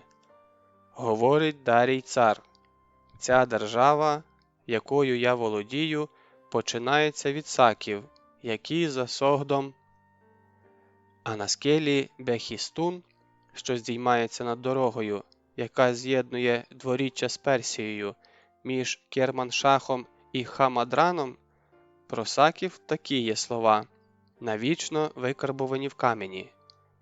Після цього я подався з військом у країну Сака проти саків, які носять гостроверхі шапки. Я підійшов до ріки, я переправився на плотах. Після цього я розбив саків на голову. Ватажка їхнього на ім'я Скунг схопили і привели до мене. Тоді я зробив ватагом іншого над ними, як було моє бажання. Після цього країна стала моєю. Говорить Дарій цар. Ті саки були невірними і не шанували Ахура-Мазду. Я ж шанував Ахура-Мазду. З волі Ахура-Мазди я вчинив з ними, як хотів. А боязливий Артабан не радив йому йти походом на саків, котрі кочують між ріками Істром і Борисфеном. Дарій пам'ятав, що Артабан – син Віштаспа. Дарій пам'ятав, що він теж син Віштаспа, і Артабан – його рідний брат. І тому помилував Артабана, іншому ж за такі речі велів би відтяти нерозумну голову, яка посміла вчити царя царів і давати йому ради, куди і на який народ іти владиці Сходу і Заходу, всіх людей, племен і народів. Ми обидва сини славного Віштаспа, але я став царем царів, а ти лишився царським братом. Сухо, ледве стримуючи роздратування, сказав йому Дарій. Ти заздриш мені і прагнеш все зробити, аби слава покорителя народів не покрила мою зброю. Але по-твоєму ніколи не бути, бо мене веде сам Ахура-Мазда. Світ знатиме лише про одного сина Віштаспа, про мене, царя царів. А саків, які кочують між ріками Істром і Борисфеном, я покорю так, як покорив Вавилон та інші країни, як покорив саків за Согдом. Так, брате, мій царю, ти вдруге ходив на саків за Согд і покорив їх. З легким, але шанобливим поклоном відповів Артабан, брат його. Саки вдруге підкорилися тобі, царю царів, але на диво легко вони підкорилися тобі. Чи не затівають саки яку хитрість проти Персиди? Хто і що проти мого царства затіває, мені краще знати, вже не стримуючи гніву, відповів Дарій. Саки покорилися мені зброєю і землею, разом із племенами Каспіїв, що біля моря. Саки складають тепер 15-ту сатрапію мого царства і щорічно платять мені 250 талантів срібла.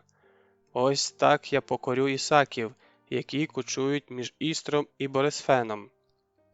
Що він тоді знав про саків із берегів Істру і Борисфену? Нічого. Але здогадувався, що вони такі ж відважні і войовничі, як і брати їхні саки за Согду. І підкорити їх буде нелегко. Але легких перемог він не шукає. Легка перемога хай дістається слабакам, таким як Артабан. А для нього, чим важчою є перемога, тим вона славетніша, тим більшу втіху йому дає і славу царству та війську його. Він мусить іти на скіфів, вони багаті, і табуни їхні неліченні. Хто, як не вони, саки з берегів Борисфену, приходили колись шарпати Мідію, і, кажуть, вони знову збираються в похід проти Мідії. От він і мусить першим навести підступному племені удар. Такий удар, щоб за Мідію вони й думати забули. А вголос сказав: «Як я вирішив, так і буде. Куди я зібрався йти походом, туди й піду. І більше не бажаю з тобою говорити, чи йти мені на скіфів, чи не йти. За мною підуть усі перські мужі, і перський спис пролетить через усю землю скіфів-саків, з берегів Борисфену. А ти, брате, сину батька мого Віштаспа, лишайся вдома і ніжся під боком у своєї жони на подружньому ложі. Йти йому на скіфів чи не йти?» У Яснах сказано, Фаргат 53, вірш 8. добрий правитель понесе смерть і знищення у табір ворога і, таким чином, завоює мир для радісних поселень.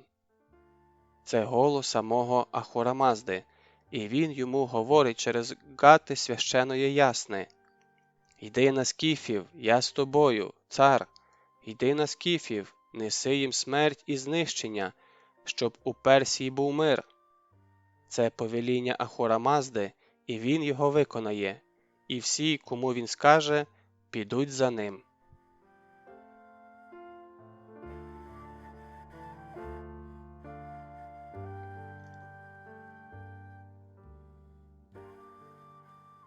Розділ 11. І ланцюгами вирішив зв'язати, як норовистого раба. Загадкова країна вершників з луками починалася по той бік Босфору Фракійського, за далекою звідси рікою Істром, і шлях до неї із столиці Персії Сус прослався неблизький. Але сказано ж бо, немає у цьому світі такого краю, куди б не долетів спис перського мужа, якщо того, звісно, забажає цар царів. А цар царів забаг, і над безмежними просторами Ахеменідської держави вже запахло війною. Заїжджали бойові коні, мурашвою заметушився люд, який вже завтра мав стати царськими воїнами, покорителями чужих земель. Військо збиралося по всіх сатрапіях. Численні народи і племена, які населяли державу Ахеменідів, під загрозами найтяжчих кар зобов'язані були по першому повелінню владики слати в столицю Персії свої загони.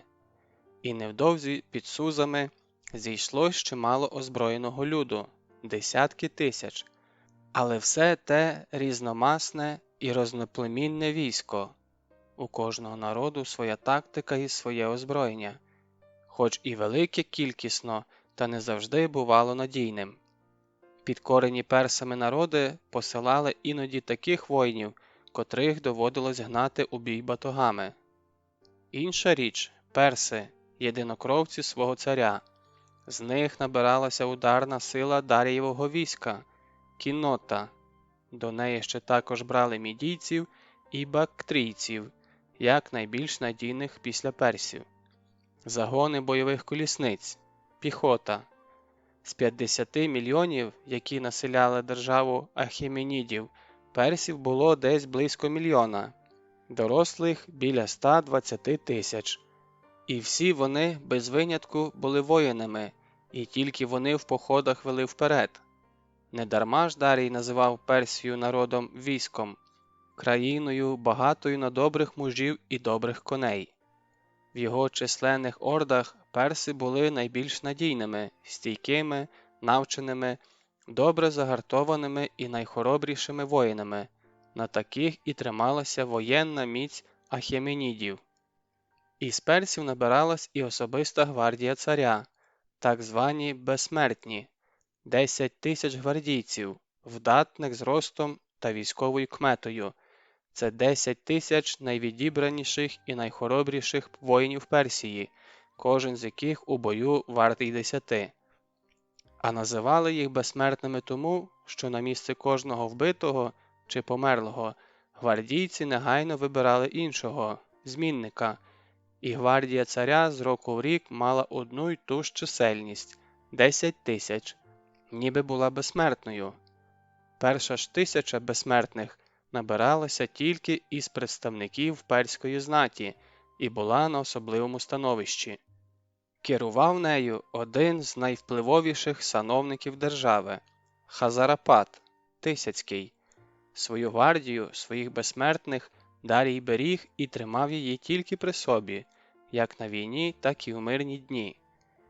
І ось все завирувало і заметушилося. У 20 сатрапій, на які було поділено царство, міняючи найпрудкіших коней, вже полетіли 20 вісників, несучи Кшатрапаванам, хранителям царства, як називалися в давньоперський лад правителі сатрапій, високе царське повеління. одним збирати сухопутні війська, іншим флот, третім негайно розпочати будівництво мосту через Боспор, а четвертим іонійцям велено було на трієрах йти протокою в Понт, переплисти його, прямуючи до гирла ріки Істр, піднятися по ньому на 2 дні плавання від моря і очікувати там сухопутнє військо з обозами. А очікуючи військо, часу дарма не гаяти, а збудувати міст на шиї ріки, де Істр ділиться на 2 гирла. Слухняних виконавців царського повеління чекає слава і милість володаря всього сущого на землі і світле царство Ахурамадзи на тому світі. Непокірні ж чи нерадиві знайдуть смерть свою на вістрі перського списа і навічно будуть повержені в темну обитель злого духа Ангроманію. Слава царю царів, найвеличнішому з найвеличніших Ахеменідів, рівного якому немає у всьому світі. Так на всіх велелюдних місцях царства під ревисько труб кричали царські огласники з мідними горлянками. І коли люд заворушився і почав збиратися по всіх провінціях Персії й інших підлеглих йому країнах, племенах і народах, до царя прийшов один знатний перс і, впавши на коліна перед царем, попрохав лишити йому сина. «У мене 3 сини, – благав він Дарія, – і всі 3 мусять іти з тобою у далекий похід на Саків. О великий царю, візьми собі 2 синів, а хоч найменшого залиш при мені, аби він утішив мене на старості». Спалахнув цар царів, позеленів на виду і сказав: «Гаразд, я залишу тобі всіх твоїх 3 синів». І велів 3 синам знатного перса відрубати голови і віддати ті голови батькові на втіху. «Ці 3 лишаться з тобою, – сказав він знатному персу, – а всі інші перси підуть зі мною покоряти Саків». Доки іонійці на чолі з головним будівничим Коєм та начальником охорони майбутнього мосту Гісті Еєм, долаючи море на переповнених трієрах, пливли до далекого Істру, на Боспорі вже почалося будівництво переправи, по якій армія царя мали перейти з Азії в Європу. Споруджувати її доручено великому майстру-мостовику, греку Самостю Мандроклу. Сотні трієр привів грек-мостовик в Боспор, і біля Халкідону на азіатському березі почали тісно борт до борту ставити на якоря трієри, вишикуючи їх через протоку. Судна підтримували приміцні ляні канати, протягнені з одного берега протоки на інший, а поверх трієр мостили настили з грубезного дерева, і все те міцно скріплювали залізом, ув'язували ще й ланцюгами. Грек-мостовик – маленький, непоказний із себе чоловічок, і наділили ж такого боги таланом, котрий все ото ворушив губами, наче щось підраховував та зважував подумки. Сам квапився, не даючи собі ані миті перепочинку, і безжалісно ганяв десятки і десятки тисяч люду, кинутого йому на поміч. Мостовик квапився, підганяючи той велелюдний мурашник, боявся несподіваної бурі, що могла спалахнути в протоці і вщент розметати будь-яку переправу. Але, слава богам, Боспор млів під лагідним сонцем, і штиль ліниво плескався в борти трієр. Ситі води тільки легенько зітхали, набігаючи на берег. А те, що творилося на крутих берегах, було грандіозним і справді небаченим у тих краях. Хоч Боспор біля Халкідону і найвужчий – 7 стадій в ширину, себто 1350 метрів.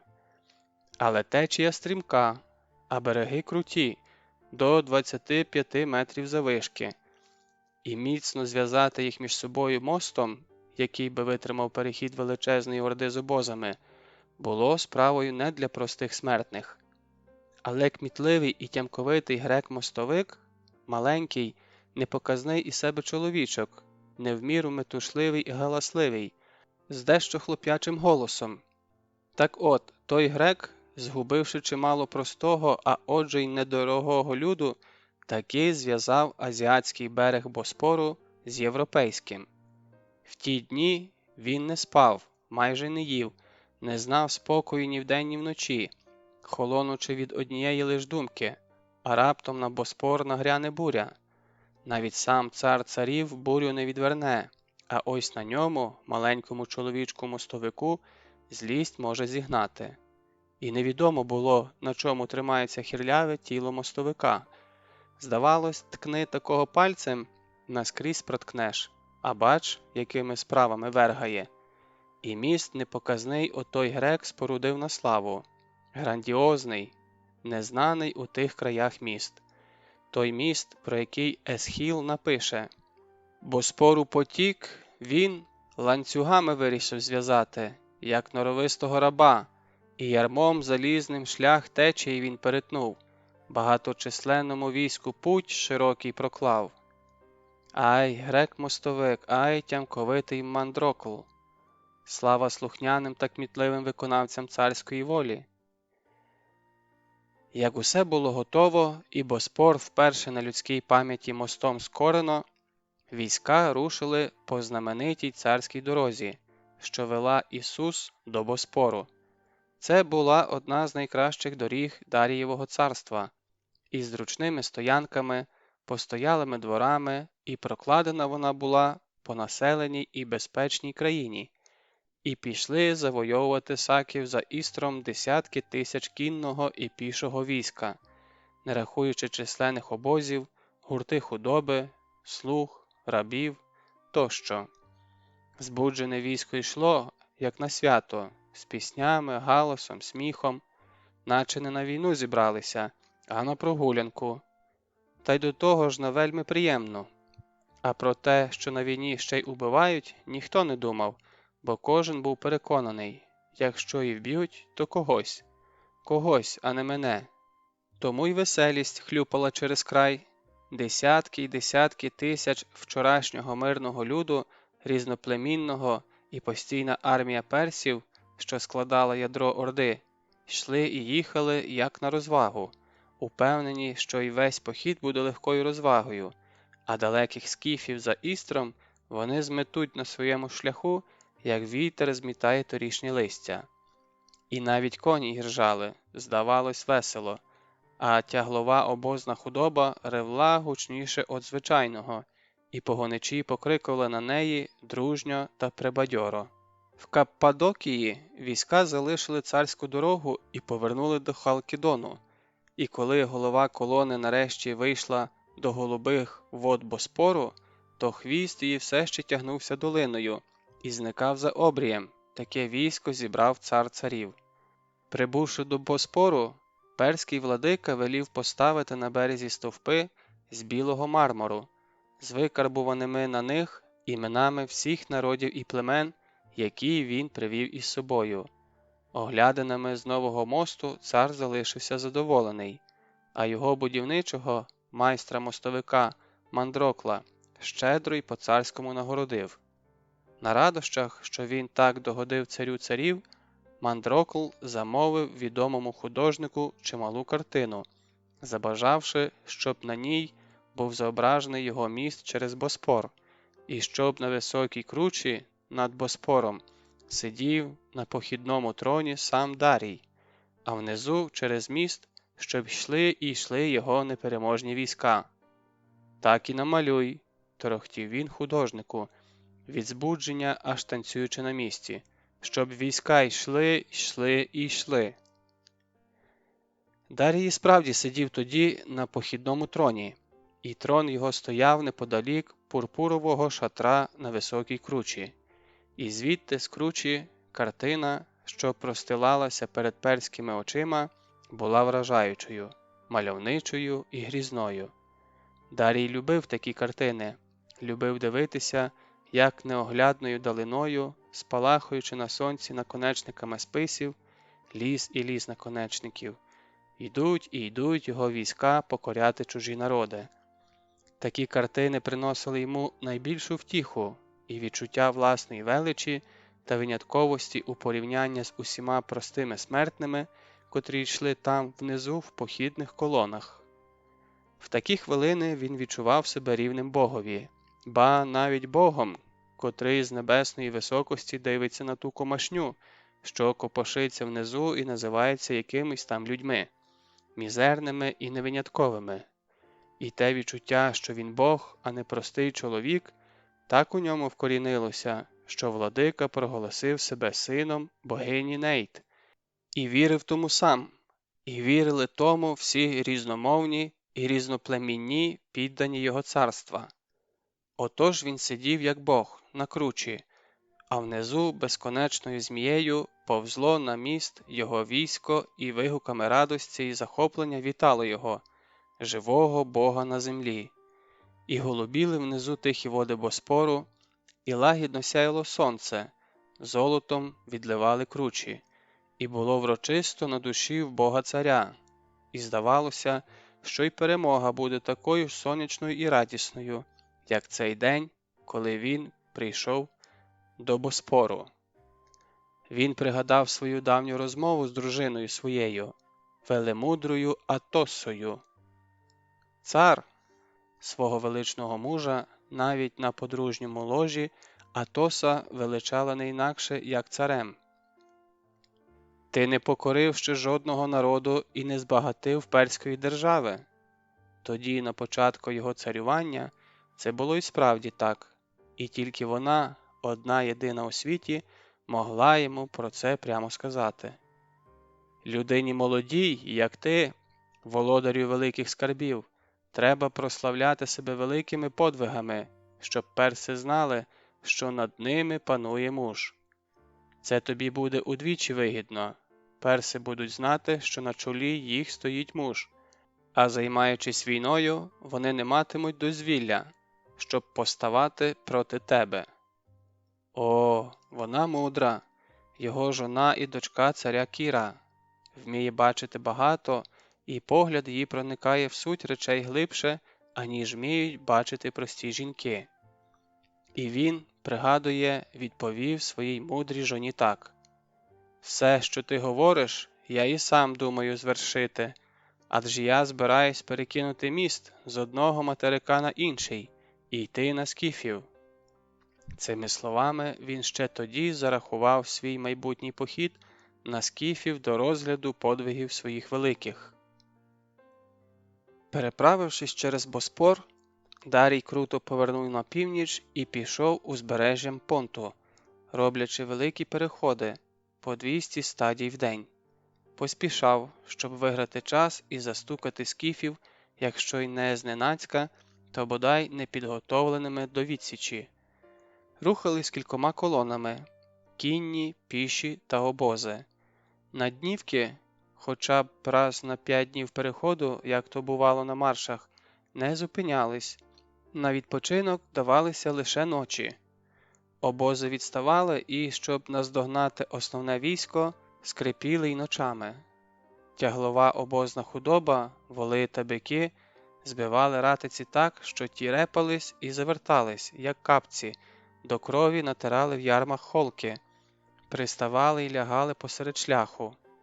Озвірілі погоничі били їх палицями так, що репала шкіра на тваринах, але все одно не могли підняти на ноги змучених волів, і тоді їх різали на харч, а в ярма впрягали нових. І так день за днем, день за днем. Дарій ішов до Істру ніби із зав'язаними очима, не знаючи, де зараз скіфи, скільки їх, чи готовий їхній цар Іданфірс до бою. Йшов, не відаючи, що владика скіфів, старий Іданфірс, пильно слідкував за рухом перської орди до Балкан. Сотні його вивідників нишпорили всюди в тамтешніх землях, і про все побачене та почуте негайно ж через нарочитих гінців передавали владиці. І на раді в Герах Іданфірс розповідав вождям та старішинам заледве чи не за кожен день руху Дарія, а орда сунула, як сарана, все з'їдаючи і знищуючи на своєму шляху. Знав Іданфірс, що царські огласники кричали місцевому люду, котрий не хотів коритися чужинцям: «Схаменіться! Проти кого піднімаєте зброю, нещасні та нерозумні? Немає в світі більшої сили, як військо царя царів, живого Бога на земля Дар'явауша, сина Віштапса.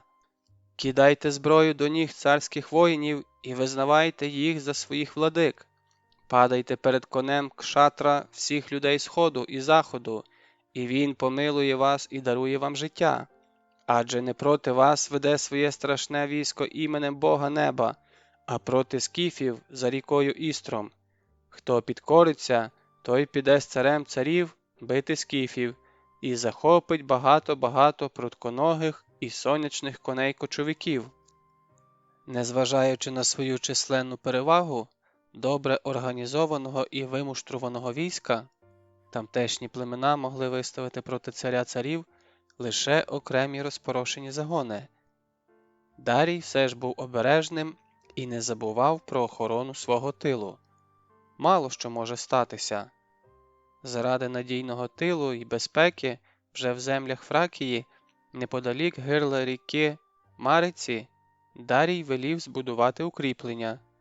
Його було названо Доріском, в якому на час походу проти скіфів полководець Мегабас з наказу Дарія залишив сильну залогу, яка й мала захищати тили перської армії та усмиряти місцеві племена, якщо ті раптом повстануть. Рухаючись вперед, Мегабас розсилав на всібіч кінні загони з царським повелінням знищувати всіх і вся, хто не складе зброї і не визнає персів за своїх владик. Чим більше ми залишимо після себе руйнацій та гарячого попелу, тим безпечніше буде нам, повчав він ватагів летючих загонів. А найкраще було б, якби ми залишили після себе пустелю. У пустелі ніхто не вдарить нам у спину. Частину фракійських племен, які не корилися, винищили, частину ж, більшу, в рудих, аж вогнистих лисячих шапках, приєднали до перського війська. Покоривши Фракію, Дарій пішов до ріки Теару, котра славилась своїми цілющими джерелами. Від довгого походу, спеки та куряви, що здіймались над Ордою до півнеба, владика почув себе негаразд. Він то їхав у колісниці, то верхи, то пересідав у царський візок, але ніде не міг знайти собі місця. Боліли руки й ноги, нило все тіло, і лікарі порадили йому скупатися в цілющих джерелах Теару. Цар царів послухався їхньої смиреної поради, скупався в цілющих джерелах Теару і відчув себе посвіжілим та збадьорілим. На радощах велів поставити на березі ріки стовп із таким написом: «Джерела Теару дають найкращу воду. До них прибув походом на скіфів найкращий і наймужніший з усіх людей – Дарій, син Віштаспа, цар персів і всього азіатського материка». Поставивши стовп для майбутніх поколінь, Дарій рушив далі, до ріки Артеска, щоб по дорозі покорити войовничі племена геттів. Хоча гети і відважні та охочі до битв, про них казали, що вони нікого не бояться, навіть самого неба. Коли надто довго гримить грім, вони пускають у хмари стріли, щоб налякати небесних богів, аби ті не гуркали над головою. Але й гетів переполошила перська навала. На раді вони вирішили спішно відрядити вісника до свого бога Солмоксіса. Бог живе на небі, і гетти раз у 5 років слали до нього свого вісника, вибраного по жеребку, з дорученням розповісти богові про справи на землі геттів, запросити поради і допомоги. А цього разу, у зв'язку з несподіваною навалою перської орди, вісника слали позачергово. Ставши колом, група воїнів підняла вгору списи, інші схопили чоловіка, котрий витягнув нещасливий жеребок, і сказали: «Гляди, не барися в дорозі, хутчіше прямуй до Бога і скажи, що перси напали на нас, що їх тьма тьмуща, хай Бог виручає нас». Підкинули вгору вісника, він упав на гострі списи. а душа його прямцем полетіла до Бога. В очікуванні Божої помочі гети взялися за зброю. Бог мовчав, а перси йшли, і гети вступили в бій, не чекаючи допомоги Бога. Билися відчайдушно і вперто, не шкодуючи життя, але вдіяти нічого не могли. Перська орда просто поглинула їх. Упоравшись з гетами, Дарій 3 дні стояв табором в долині, збираючи загони, які нишпорили всюди, велів привести в порядок зброю, обози, відправив в укріплення доріск поранених та хворих воїнів, і тільки тоді повернув до Істру, на шиї якого іонійці вже будували для нього міст. Військо збадьорилось, як нібито був кінець походу, підтягнулось, гарцювали вершники, повеселіли піхотинці, і навіть обози заскрипіли жвавіше. І сам владика аж помолодів і з'явився попереду свого війська на улюбленім своїм коні на імення Вірний. «Ахура Мазда з нами!» – кричав він молодо і гучно, і простягав правицю свою до Бога Сонця Мітри. «Ми прийшли, славні мої мужі! Нас чекає кидок на той бік і перемога!» І всі поривалися до ріки, вигукуючи «Істр! Істр! Істр!». А Істр, ланцюгами зв'язаний, як норовистий раб, вже виблискував на обрії, і всі в той день були хмільні. Хміль той був всеохоплюючим, він спалахнув, як пошесть. Тисячі й тисячі стадій шляху лишилися позаду. Велетенське військо підходило до останнього рубежа, за яким почнеться вирішальна битва і славна перемога, і незлічені багатства, які вони захоплять у Саків за Борисфеном. І ніхто тоді ще не знав, яке протвереження чекає їх там, по той бік ріки, що розділяла фракійські та скіфські землі. Ось про це й говорилось на царській раді в Герах. І Данфірс, закінчуючи свою розповідь, обвів присутніх вождів та старійшин суворим поглядом і тихо, але твердо сказав: «Коні передових загонів Дарія вже п'ють воду із Істру, п'ють воду із першої ріки на заході скіфських земель. А сам владика персів, непереможний до цього Дарій, із велетенським військом йде до нас, йде як наша погибель чи наша слава. Все залежить від того, як ми його зустрінемо. Вожді мої, старійшини, мудрі і славні мужі та воїни, вас я зібрав у священній землі Гер, щоб запитати вас, як будемо зустрічати незваних гостей?»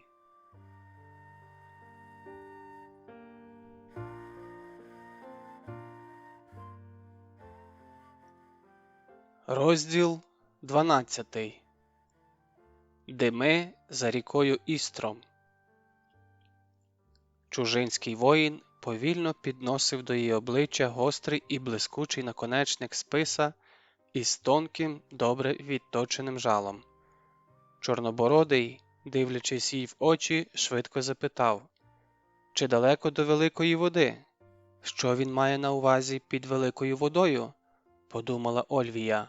«А, напевне, Борисфен. Я питаю, скільки днів путі до Великої води?» Вже нетерпляче, каліченою скіфською мовою запитав Чорнобородий. «Ми їхали 8 днів до Борисфену, ще день чи 2 шукали кочів'я Савла. Виходить, 10 днів путі чи щось біля цього», – подумала Ольвія, а вголос мовила: «Не знаю, де Велика вода, ми їхали звідти», і показала рукою на південь, від моря. Чорнобородий недовірливо подивився на неї. «Гаразд, скільки путі від моря?»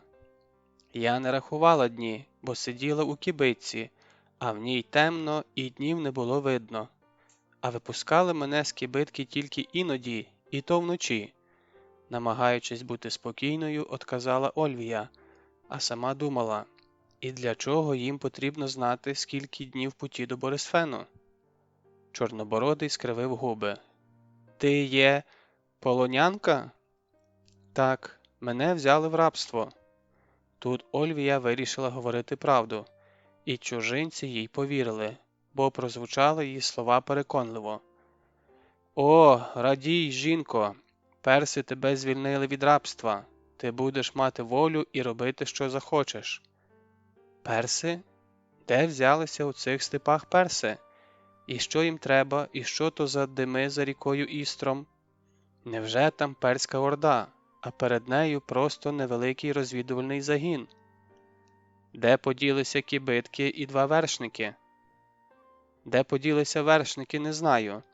Мабуть, втекли, бо їх дуже непокоїли дими на обрії, а кібитка помчала на схід. Я ледве встигла вистрибнути з неї. Кинулась у виболок, а коли виглянула згодом, кібитки вже не було. І це прозвучало переконливо, і перси, Ольвія це відчула, повірили їй. Перські воїни про щось радились між собою.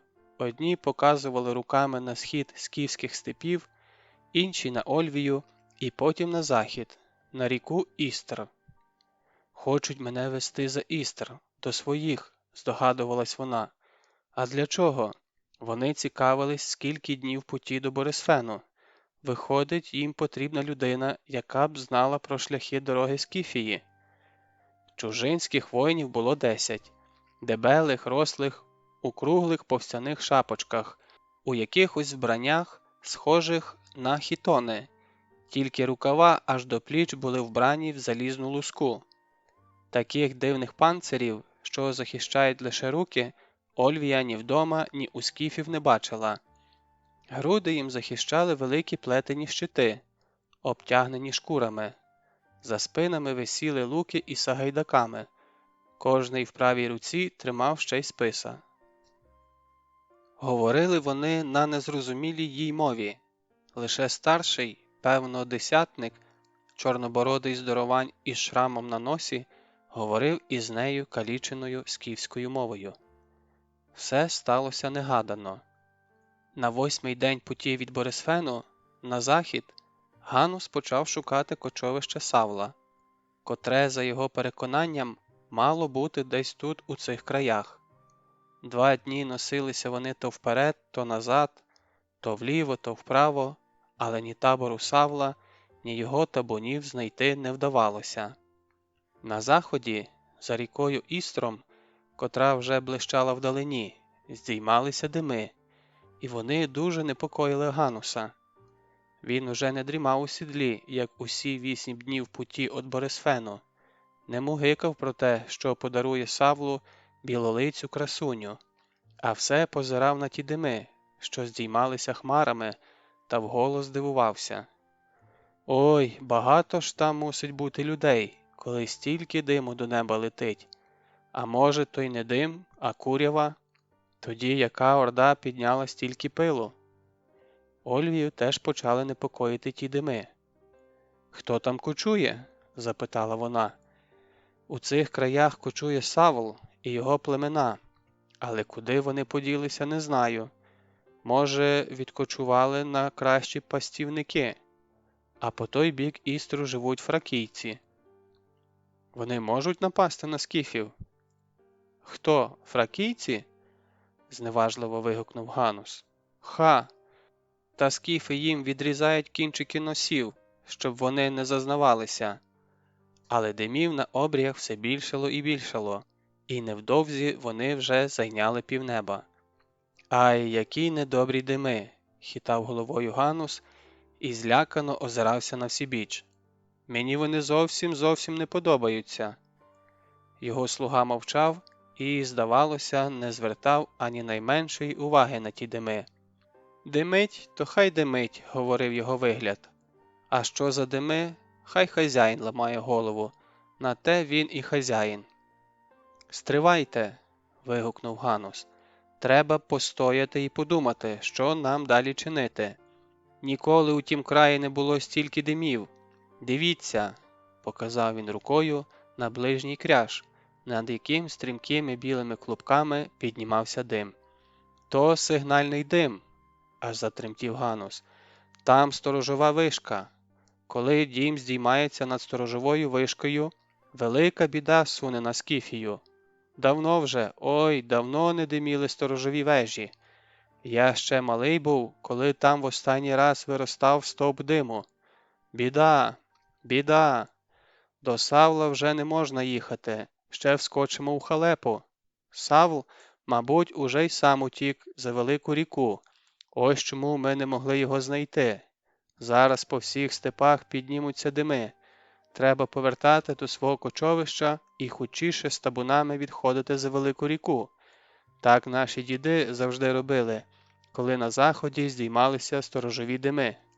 Що потім сталося, Ольвія гаразд і не знає, бо сиділа в кибитці, опустивши запону і годувала лікту, котра так недоречно розкричалася, а тому й не бачила, що творилося доокіл.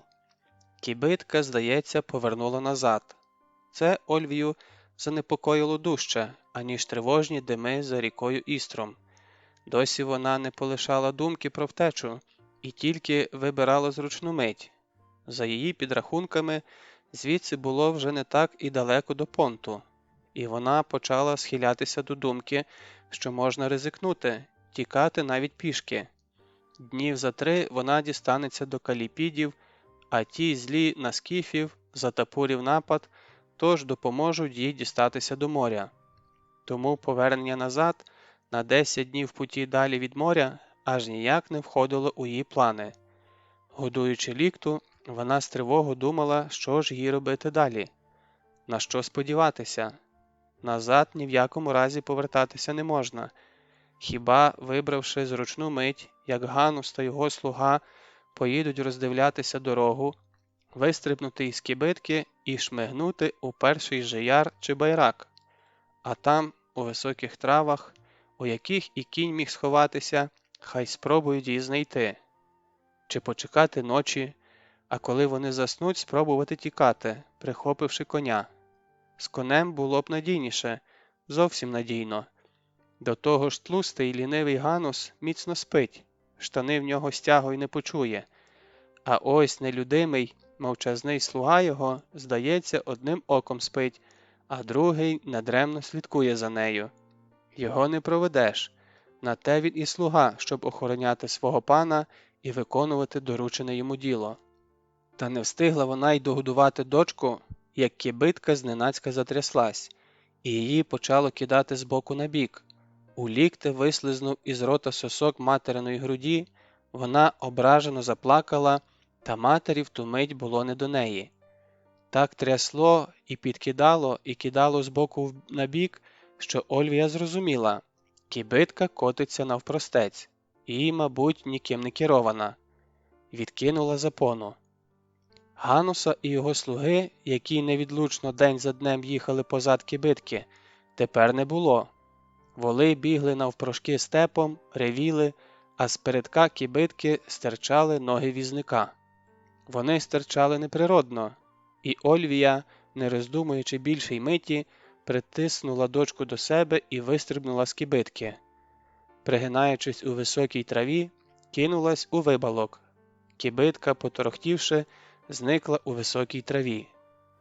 Притискуючи до грудей дитину, Ольвія бігла вибалком, наче хто за нею гнався, а куди бігла і сама в ту мить не знала. Волосся вибилося у неї з-під башлика, падало їй на очі.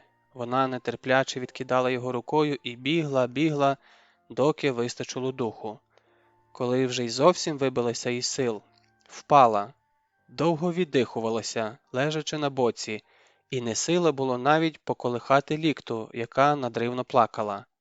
Яскраво світило сонце, у виболку було тихо і мирно. Гули на квітах земляні бджоли, пурхали барвисті метелики, і Ольвія почала потроху заспокоюватись.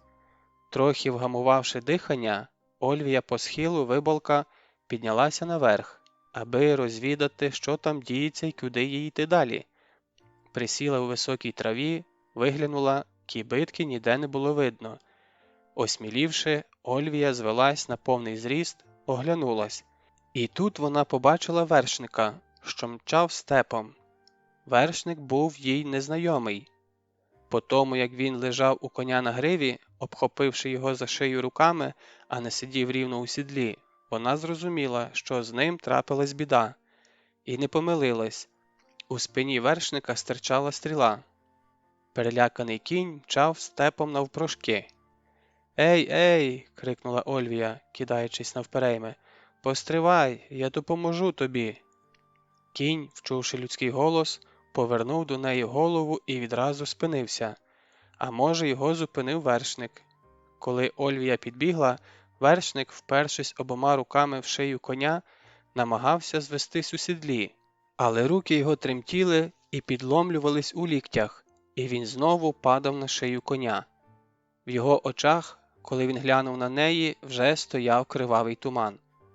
«Слухай мене!» – прохрипів він надсилу, і голова його впала коневі на шию. «Я із сторожової вежі, устиг дим тривоги на кряжі пустить. Стрибнув на коня з вишки, а вони – стрілу. Думав, домчу, але все. Стережись і ти. Вони женуться за мною. Їх 10. «Хто?» – крикнула Ольвія і оглянулась. «Передай скіфам», – прохрипів він і хотів було показати рукою на захід, але не зміг, бо в грудях у нього забулькало. «Біда велика! Хай Скіфія сідлає коней!» Зробив останню спробу звестися. «Там», – знову намагався показати рукою на захід, «передай, хай на північ відходять. Багато їх, ціла орда, із своїм царем. Їх, як трав у степу». Він заворушив губами, певно, щось говорив, але голосу в нього вже не було, і з рота у нього ринула кров. Він захрипів, дрож пробігла по його тілу, і він сунувся з коня, важко впав на землю. Коли Ольвія підбігла до нього і підвела йому голову, він уже скляними очима дивився у небо. Вітер ворушив його закривавлену бороду, і здавалось, що скіф і мертвий намагаються щось сказати.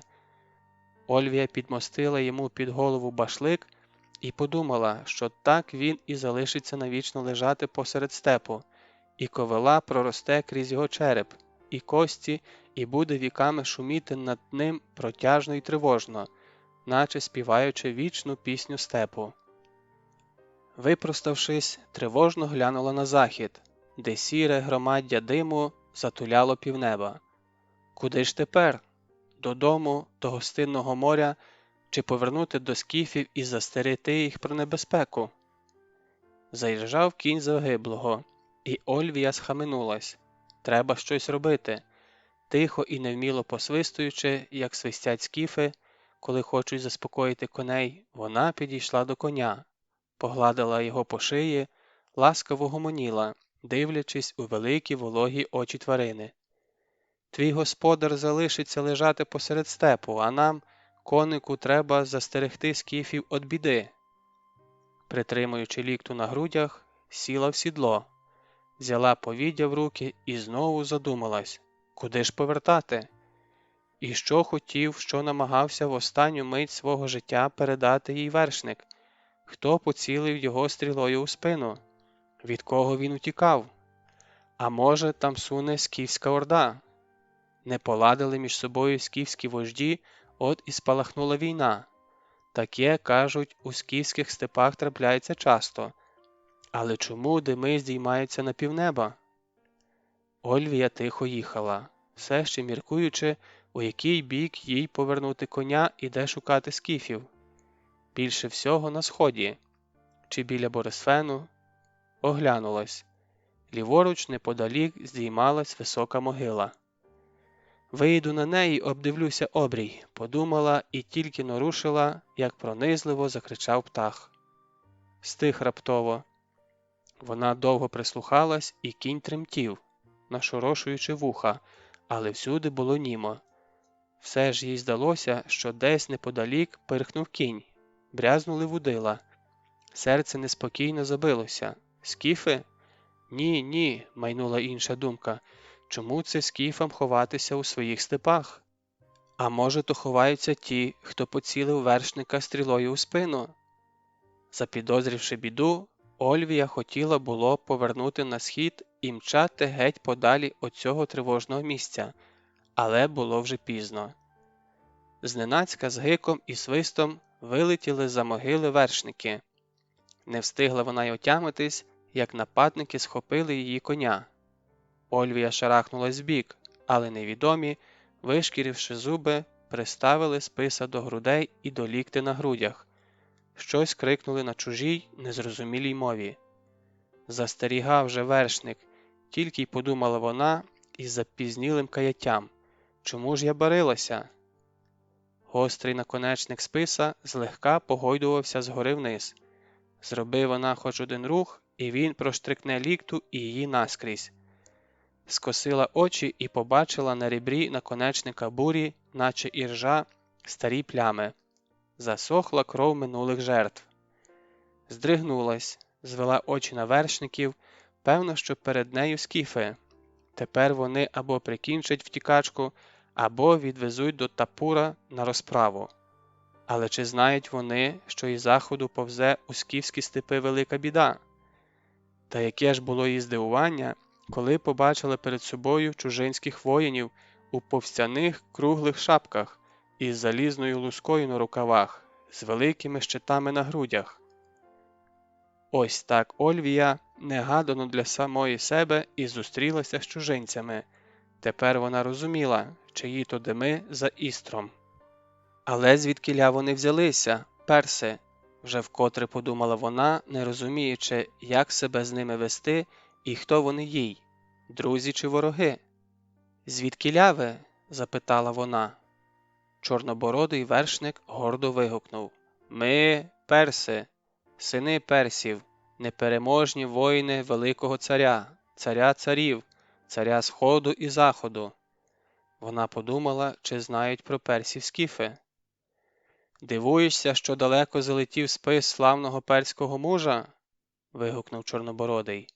«Бог вітру приніс нас сюди, а Бог грому викував наш спис». Гострий наконечник списа ще хилитався біля її грудей. «Ти хто така?» – запитав Чорнобородий. «Ти скіф? Так? Нам треба одного живого скіфа».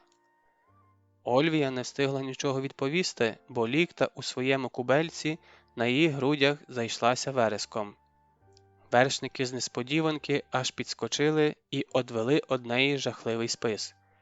Лупили очі на таку незвичайну жінку, котра мчала верхи пустельним шляхом з немовлям на грудях, і вражено хитали головами. «Ну й спіймали ж пташку!» Доки Ольвія заколисувала дитину, перси гуділи між собою. Радилися чи сперечалися – не розбереш. Зрештою зареготали «га-га-га», наче гуси загелготали. Хиталися в сідлах і гигикали, блискаючи зубами і білками великих очей. Бо смішно їм стало, що вони в 10 з бойовим кличем кинулись на матір із дитиною. Та ось Чорнобородий щось сердито гаркнув на них, і реготунам заціпило. Ольвія насторожено чекала, що буде далі. Старанно підбираючи слова, Чорнобородий заговорив: «Ти не бачила вершника скіфа із стрілою у спині?» «Ні». «Ти неправду говориш», – криво посміхнувся Чорнобородий. «Під тобою його кінь». «О, перс лише раз побачить коня і на все життя пам'ятає його, бо кожний кінь має своє обличчя. Ти пересіла на коня того вершника. Де він?» «Там лежить із стрілою у спині», – махнула вона на ковилу. «Добре, він не встиг повідомити скіфів. Добре, але ми хочемо знати, хто ти є?» «Гречанка». Чорнобородий підозріло оглянув її з ніг до голови, заперечливо покрутив головою. «Ти скіфянка, на тобі скіфський башлик і куртка, ти тільки говориш по-грецьки». «Але я справді не скіфянка». «Не бійся, жінко, вбрана по-скіфському, ми не будемо чіпати тебе і твою дитину, але ти мусиш поїхати у наш табір». «Чому я мушу з вами їхати?» Вишкіривши зуби, Чорнобородий недобре сказав: «Перс завжди радий, вродлива жінка». «Але вродливий жінка не завжди радий персам». передражнюючи його вимову, відповіла Ольвія. «Відпустіть мого коня. Я спішу до гостинного моря і нікуди не зверну із своєї путі. А коли вам потрібні скіфи, шукайте їх самі». Чорнобородий хвалькувато вигукнув: «О, не поїдеш на своїм коні, поїдеш на перському списі!»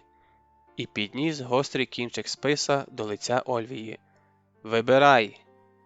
Довелося підкоритися.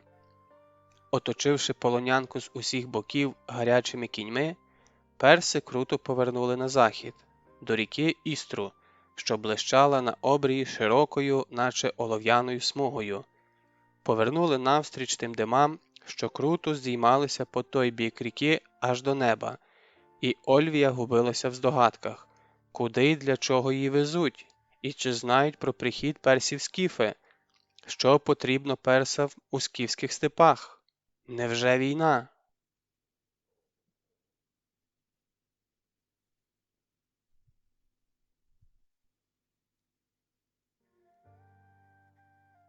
Розділ 13. Спітамен Кшатра. Коли врешті дісталися до Істру, було вже ополудень. Обидва береги ріки, скіфський і протилежний фракійський, кишіли, як мурашники. Тисячі й тисячі людських фігурок метушилися по обох його берегах. Сюди й туди снували човни, плоти, а через усю широчінь ріки з невеликими проміжками для пропуску води вишикувалися в ряд трієри на якорях. Трієри були великі, морські, певно, прийшли сюди з понту, піднявшись угору по річці. Ольвія зрозуміла, що на річці йде будівництво мосту чи переправи для перської орди. Крутим узвозом спустилися вниз і спинилися біля товстих дубових паль, які було забито в твердий ґрунт берега. На фракійському боці теж було забито в твердий материковий ґрунт дубові палі, а між ними від берега до берега, поверх заякорених трієр, вже натягнено 8 товстих ляних канатів, до яких поприв'язували поперечні балки. Різномовні раби, це зрозуміло було по їхніх вигуках, білі, смагляві і зовсім чорні, голі, в самих лише набедрених пов'язках чи коротких спідничках, під виляски батогів наглядачів з трудом повертали важкі вороти, натягуючи товсті канати. Чорнобородий щось сказав, двоє вершників із його загону спішились, побігли берегом до човнярів, а Чорнобородий знову повернувся до будівників мосту. Скрипіли корби, кричали наглядачі і періщили голих рабів, і ті все крутили і крутили корби. Канати поверх трієр хоч і повільно, але натягувались і натягувались, аж доки й не забриніли, як струни, і не лягли на ряд трієр, що віднині будуть підтримувати міст замість паль. Тим часом прибіг один з вершників, щось сказав Чорнобородому, той кивнув Ольвії, щоб вона йшла за ним. Спустилися до води, де на них уже чекав чималий човен, власне, 2 човни, збиті дошками. В один вершники завели коней, а в інший зайшли Чорнобородий, Ольвія і ще якісь люди, певно будівничі, яким треба було якраз на той берег. Ольвія присіла, а Чорнобородий стояв біля неї і дивився на той берег. Веслярі поплювали на долоні, гекнули, опустили довгі весла у воду, потягли їх на себе, і обидва човни стрімко пішли від берега. Вода на середині ріки вирувала, вдарялась об борти трієр, що перегороджували їй шлях, пінилась і з шумом та ревом неслася у проходи між суднами. Із човна трієри видавалися великими, і десь там над ними на горі будувався міст. На фракійському боці вже настилали на натягнені поверх трієр канати міцні кругляки по ширині майбутнього мосту і міцно прив'язували їх до поперечних балок. І відразу ж засипали їх землею, яку на носилках майже бігом під ударами батогів носили раби. Одні носили землю, інші розрівнювали її, а треті трамбували товстими обрубками колод. Одночасно із земляним насипом тягли з обох боків перила. Сидячи у човні, Ольвія бачила, що будівництво мосту йде у швидкому темпі. Перси квапились, і тоді вона подумала про Тапура.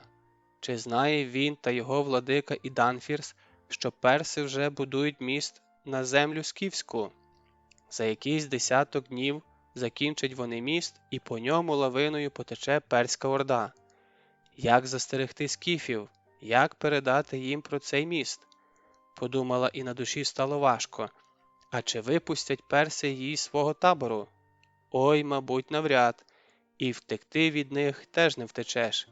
І від розуміння того, що вона знає про ворога, про його наміри, а не може застерегти скіфів, їй було боляче, іначе відчувала за собою якусь вину. Човен пристав до фракійського берега, ткнувся носом у пісок. Веслярі, розігнувши спини, відхекувались. Чорнобородий кивнув Ольвії, і вона зійшла за ним на берег.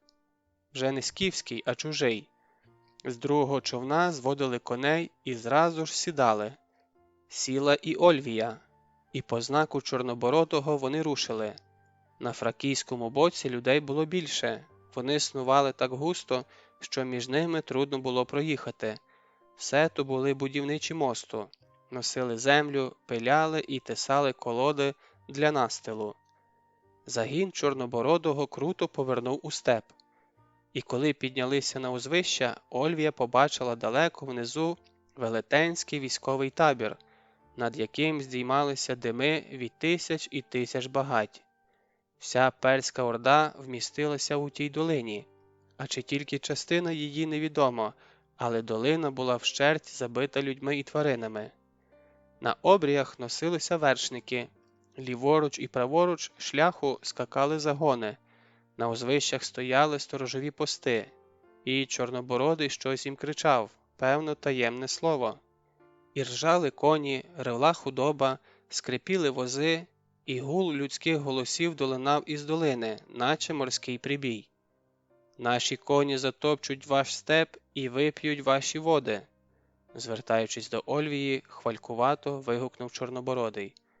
«Ви ще не знаєте, що таке скіфські степи», відповіла Ольвія. «О, ти не знаєш, що таке військо царя царів», буркнув Чорнобородий і вмовк. Спустилися вниз, всюди паслися осідлані коні, між ними спали вершники у панцирах і шоломах, ще далі ревіла худоба, гуртами рухались верблюди, воли. Сам табір був захищений 3 рядами возів. Загін, що полонив Ольвію, проїхав через 3 ряди возів після того, як Чорнобородий сказав дозорцям таємне слово. Запетляли вузькими проходами, наче у густому лісі. Всюди спали піхотинці, поприкривавшись від сонця великими плетеними щитами. Спали, хоч гул над табором стояв неймовірний.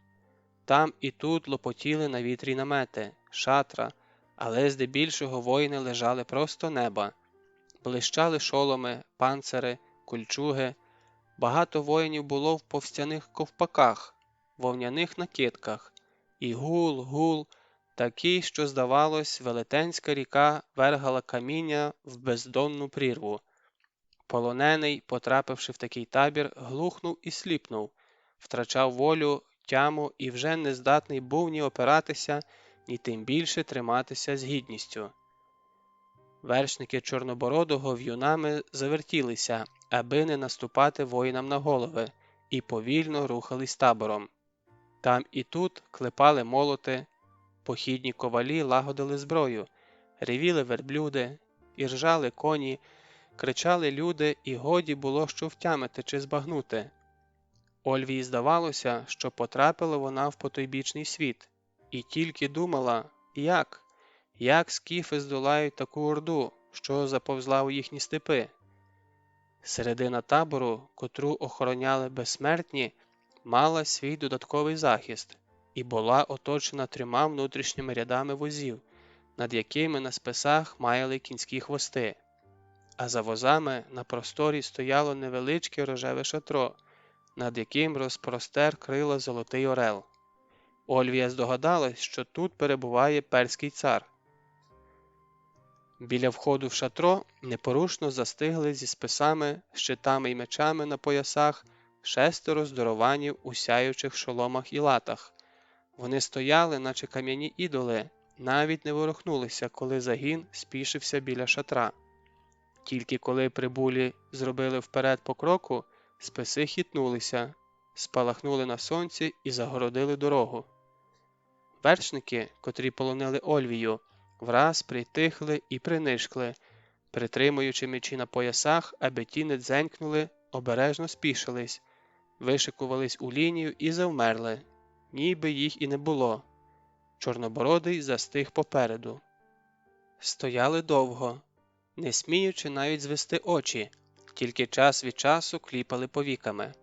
Ольвія зрештою не втерпіла. «І допоки ми будемо молитися на це шатро, я спішу додому, до гостинного мо». Чорнобородий метнувся до неї безшумно, затис полонянці рота широкою, твердою, як камінь, долоною. А віднявши долоню, люто глянув на полонянку і ребром своєї руки провів у себе по горлі. Ольвія все зрозуміла і затихла. Із шатра висунулась довгаста, жовта, як гарбуз, голова, без єдиної волосинки, і ворухнула рудими бровами.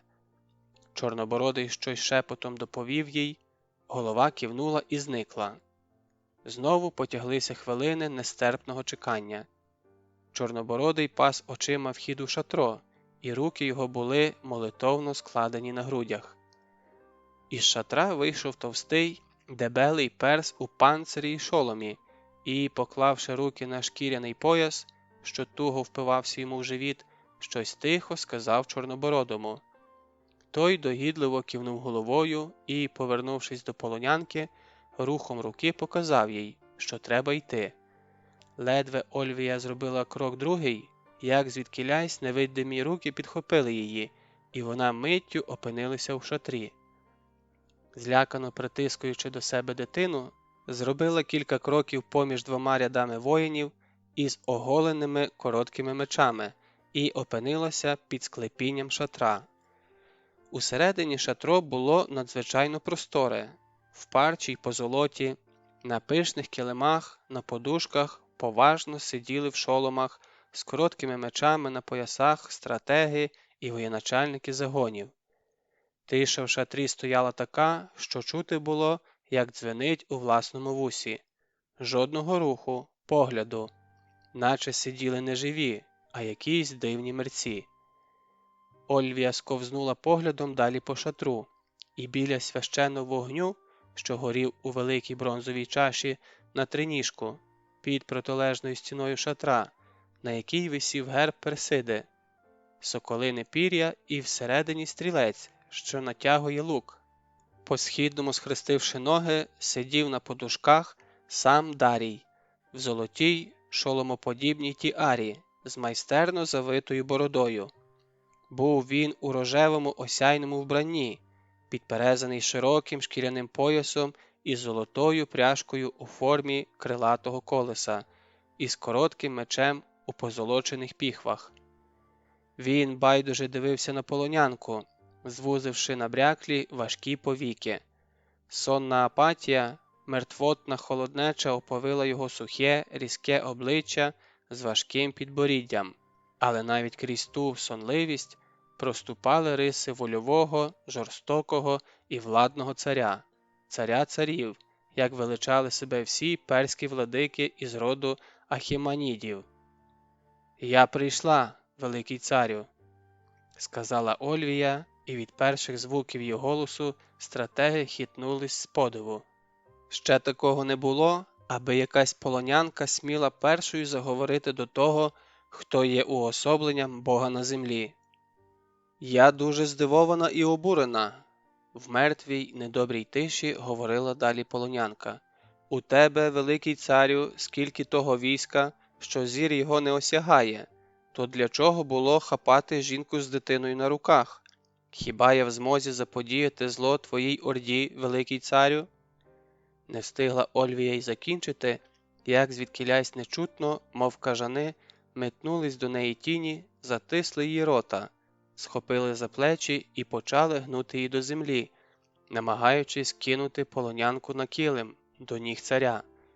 Ольвія, що було сили, шарпнулась, випросталась. «Падай!» – шипіли позад неї. «Варварко, ти знаходишся перед самим Дар'яваушем, царем великим, царем царів. Ти знаходишся перед сонцем усієї землі.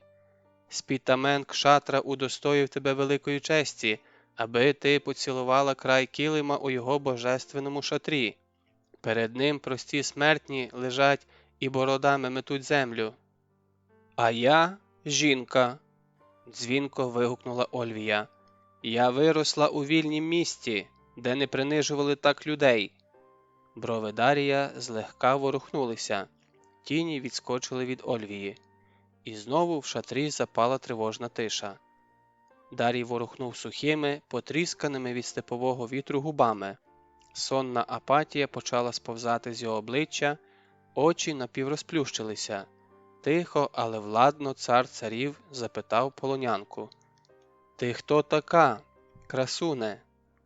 Невидимий товмач швидко переклав запитання для полонянки по-грецькому. «Ольвія», – відповіла полонянка. У кутиках уст царів мигнула іронічна посмішка. Він запитав з ледь прихованим сміхом. «Ти, виходить, така знаменита, що досить одного твого імені? Але ми про тебе раніше нічого не чули. Я дочка архонта Ольвії і дружина скіфського вождя Тапура». Стратеги перезирнулися між собою і знову завмерли. «Чому це дочка архонта і дружина скіфського вождя самотня їхала степом?»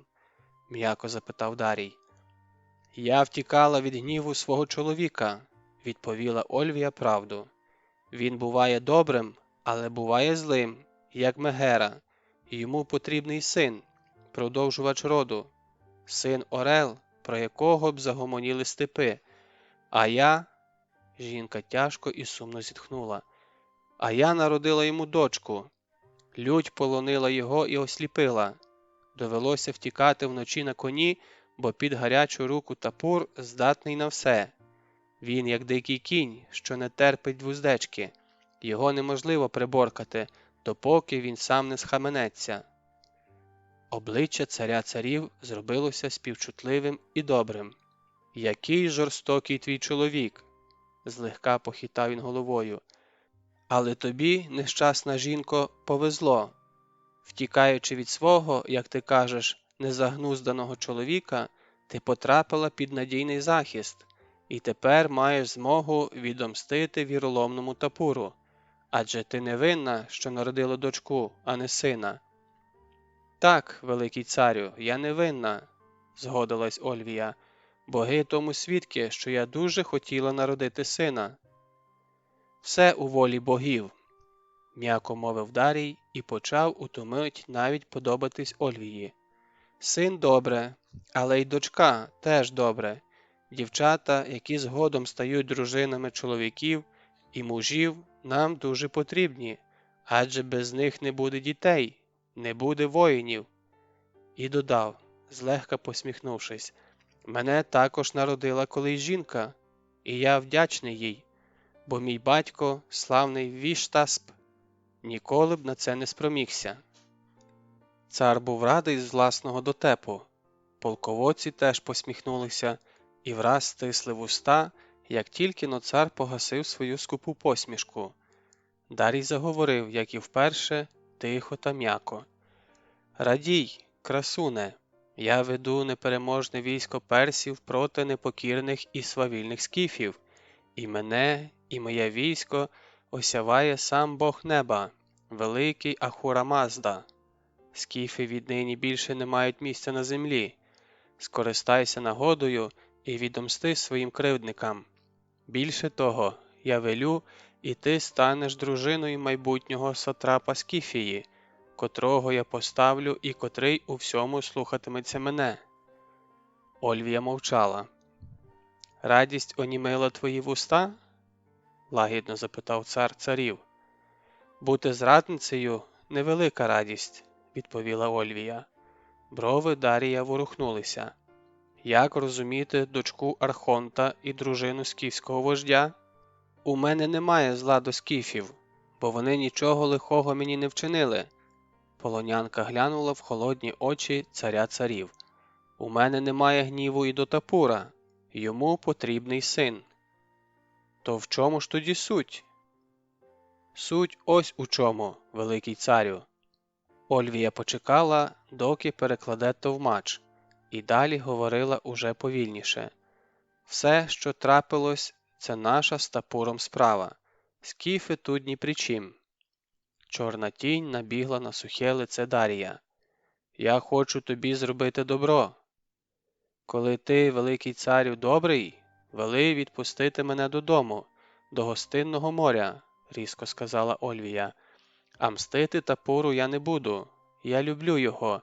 Він батько моєї дитини. Що між нами сталося, те між нами й лишиться. Дарій смикнувся, але стримався і сказав з погрозою. Я велю відпустити тебе до твого батька, хоч ти гостроязика та непоштива, але після того, як ти найближчим шляхом поведеш мою кінноту на Скіфію. О, це займе у тебе зовсім небагато часу, і потім ти вільна, як птах у небі. Я щедро тебе нагороджу, дам багату повозку, слуг і рабів, аби дочка Архонта більше не гасала самотня степами, і ти повернешся додому з небаченими дарами. Коли владика такий всемогутній, то нехай сам і шукає скіфів. Не відаючи, що каже, вигукнула Ольвія. У нього багато воїнів.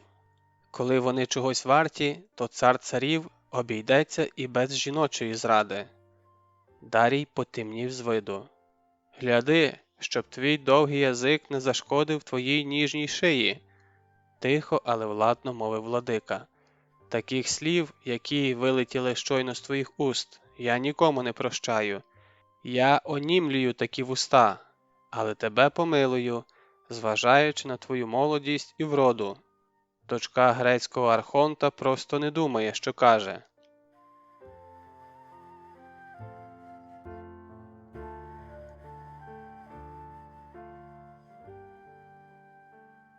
Розділ 14. У білій юрті.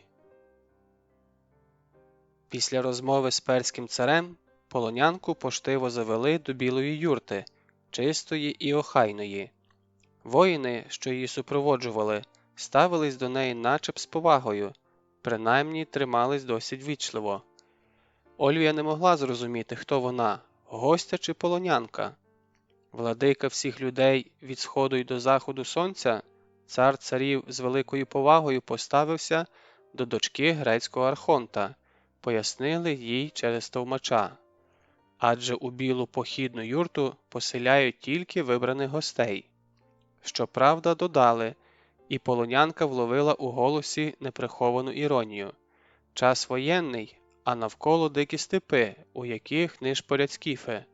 А можливо, й сам Тапур її шукає, щоб скарати за дочку.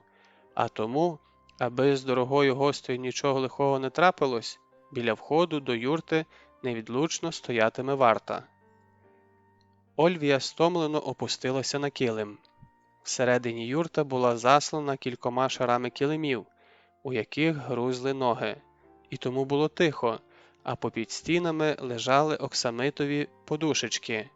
У юрті затишно і тихо, товста повсть гасила табірний лемент. Не встигла зібратися з думками, як до юрти нечутно зайшов раб з голеною головою і великим кільцем у носі. Наче не зайшов він, а заплив, як чудернацька риба. Всередині кільця висів маленький дзвоник і теленькав, доки раб, кланяючись, ставив їжу.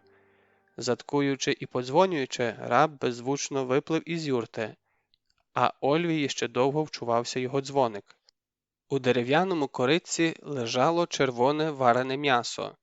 Поруч стояв глечик з водою, а на дерев'яному тарелі гіркою здіймались фісташки.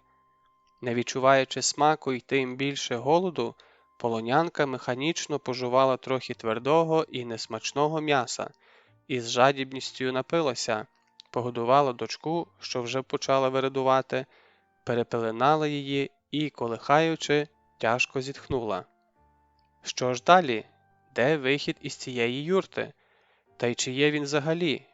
Ох, Тапуре, шалений і свавільний, чи знаєш хоч ти, яка біда заповзає у твої степи? І як вирватися із цієї затишної білої юрти з м'якими килимами, щоб попередити тебе? Перси чекають від неї згоди, вимагають, щоб вона стала зрадницею і відомстила тобі, Тапуре. Перси поспішають виграти час, щоб застукати скіфів зненацька, а для цього треба найкоротшим шляхом, не блукаючи в безводних степах, проникнути у Скіфію і розбити її головні сили. То може відомстити тобі, Тапуре, щоб знав, як погрожувати рабством. У сні крикнула дочка. Ольвія стрепенулась, сполошено глянула на лікту. Мала таке відчуття, немов щойно закричав сам Тапур. «Не кричи, Тапуре!» – пошепки сказала Ольвія. «Я тебе не зраджу, я не поведу у твої степи персів, що б зі мною вони не вчинили». Від дочиного голосу трохи полегшало на душі. Посміхаючись сама до себе, з тугою подумала, що вона все ще любить свавільного вождя. Любить і нічого не вдіє з собою. І навіть зла у душі на нього немає. Хіба що образу. «Тапур, Тапур!» – прошепотіла, дивлячись на дочку. «Що ж тепер буде?» Опинилася наче між Сцілою і Харібдою. Ти мені рабством погрожуєш, а перси смертю. Несміливо толенькнув дзвіночок, і в юрту, зігнувшись, заплив раб із кільцем у носі. «Щезни геть, Маро!» – крикнула Ольвія, і раб, дзенькнувши дзвоником, справді щез, а в її вухах ще довго теленькало й дзвеніло. Присіла, спершись на оксамитові подушечки, зітхнула, задумалась. Що ж тепер? Голова як не розколиться, ніби хто по скронях камінчиками, дрібними та гострими б'є. Де вихід? Де? І чи є він взагалі вихід? О Боге, чим я вас прогнівила, що ви послали мені такі тяжкі випробування? Невже я ніколи не була щасливою і безжурною, як чайка морська? І здалося їй, що вона вдома. У легкому, світлому хітоні біжить берегом моря, і над нею носяться білі чайки, і теплий морський вітер обвіває її лице, тріпоче волоссям, а вона сміється і біжить понад морем. Ні, не біжить, а наче летить, розкинувши руки, летить сонячна, легка, безжурна, сміхотлива, і не знає вона, що таке горе і біда, і не треба їй думати і шукати вихід із скрути, бо життя її безжурне, юне, вічне. О Боге, невже вона колись була такою щасливою? Невже була такою, коли не треба було ні про що думати, не приймати ніяких рішень, а пурхати, літати над морем білосніжною чайкою? Чиясь тінь упала на її обличчя. Вона тихо скрикнула і схопилась, насторожена і тремтяча. Хто тут? У юрті сидів, де він узявся, коли зайшов, схрестивши під собою ноги, старий, довгобразий дід з рідкою, наче ляною бородою, у білій повстяній шапці, схожій на царську тіару. На плечах біліла накидка. Він дивився на неї примруженими добрими очима, гладив свою ріденьку бороду сухою, зморшкуватою рукою і лагідно усміхався. І видався він Ольвії добрим богом, святим її рятівником. «Ти хто такий, дідусю?» – запитала Ольвія з надією на порятунок і навіть підійшла до нього ближче. «Я той, хто заспокоює людські серця і показує дорогу розуму», – лагідно мовив він. «Я допоможу тобі, голубко, яка потрапила у тяжке сильце». Ти жрець?» – здогадалася вона. «Так, я служу богам», – отказав він тихо, але богам служу в ім'я людей. Я відкрию тобі очі, я покажу тобі зараз твоє щасливе завтра. Сядь і заспокойся. Ольвія підкорилася йому і сіла, але заспокоїтись не могла. Хай твоя дочка спить, а ти слухай мене, і твоє серце виповниться мудрістю, і ти приймеш єдино правильне рішення, і побачиш світлий промінь, що виведе тебе із царства тьми у твоє сонячне завтра. «Як ти здогадався, старий?» – прошепотіла Ольвія. «Я в пітьмі, у мороці, в безвиході». Старий у білій шапці і білій накидці злегка похитувався у такт своїй розповіді. Вихід із тьми у світле завтра не кожному дано знайти. Люди сліпі, бо діють за велінням серця, а не розуму, нетвердого і точного розрахунку, і гинуть, блукаючи в мороці, поруч із своїм світлим завтра. Бо серце сліпе, зрячий тільки розум.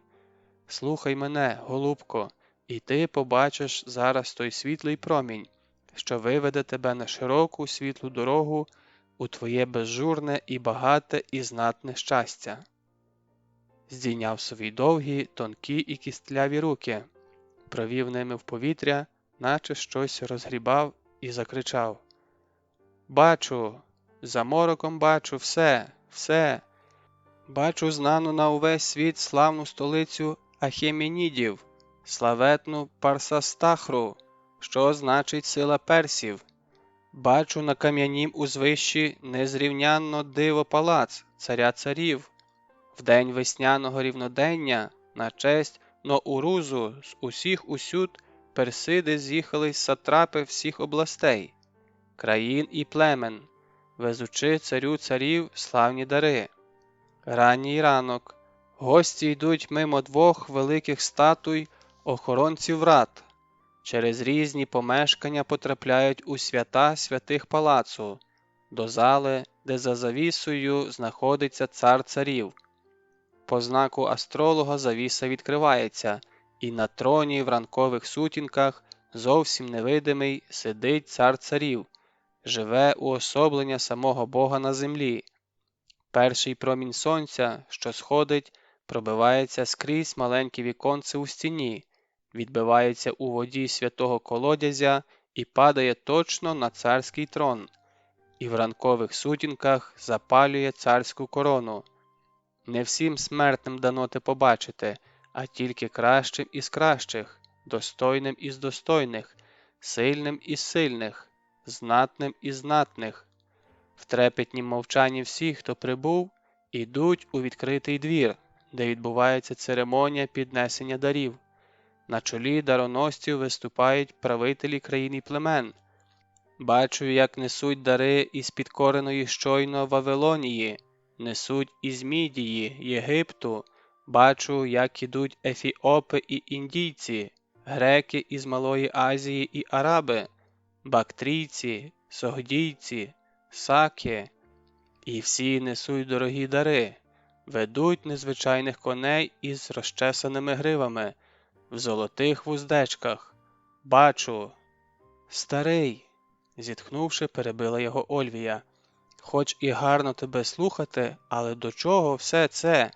Мене не цікавить, хто і які дари підносить вашому царю. Я не знаю, що зі мною буде сьогодні, завтра, у цю мить. «Дивись розумом, а не серцем!» – крикнув старий і затрясся. «І ти побачиш тоді те, що буде із тобою завтра!» «А я вже бачу, бачу!» – закричав він і затрясся, як у пропасниці. «Бачу скіфів, йдуть скіфи з Борисфену, йдуть із своїм сатрапом, коней золотистих ведуть, мечі несуть. А ще я бачу сатрапа Скіфії, він твій муж, Ольвіє, бачу тебе жоною всесильного правителя Скіфії, якого поставив цар царів, великий Дарій. Бачу тебе царицею Скіфії, бачу твоє світле і щасливе завтра, дочко грецького архонта. Бачу, бачу, поглянь і ти на своє царське завтра. Не серцем дивись, котре сліпе, а розумом. Розумом дивися і твори свою долю. Твори, доки боги тобі допомагають. Ольвія мовчала. Була розчарована і від того втомлена. Вона думала, вона понадіялась на цього старого, як на диво яке, як на доброго Бога, а він виявився звичайнісіньким умовляльником. Він схопився, простер до неї кістляві тремтливі руки. «Вагаєшся? У ваганні твоя загибель. Лови своє щастя, хапай його. Я кинув тобі промінь світла, біжи за ним, лети. Він виведе тебе з мороку у сонячне завтра. Спіши. Остання мить надходить, і промінчик згасне назавжди, навіки. Поспішай за ним. Іди, лети, квапся, до сонця, до щастя, до царської поваги і ласки». І зник, наче розтанув у сутінках юрти, наче вилетів у горішню дірку для диму. Скрикнула Ольвія: «Чаклун!» Німа тиша. Ольвія стояла, звісивши голову і безпомічно опустивши руки. Стояла, наче у якомусь сні, і бачила перед внутрішнім зором багату і славну столицю персів, і сонячний промінь, що запалив корону царя, і багаті дари, які підносили живому Богу підкорені народи. Тільки скіфських дарів там не було. «Старий? Чаклун!» – раптом голосно скрикнула Ольвія. «Де ти, лихий віщун? Ти не все побачив, бо ти засліплений своїм царем. Скіфи піднесуть дари твоєму царю не у вашій столиці, а в своєму степу. І серед тих, хто піднесе дари, буде і мій тапур. Чуєш, лихий віщун? Мій тапур буде підносити у степах Скіфії дари своєму богові. А тепер чиніть, робіть зі мною, що хочете».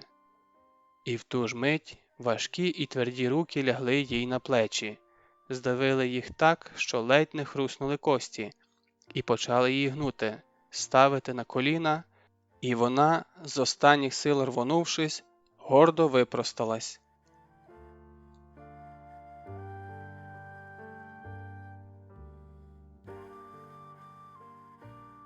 Розділ 15.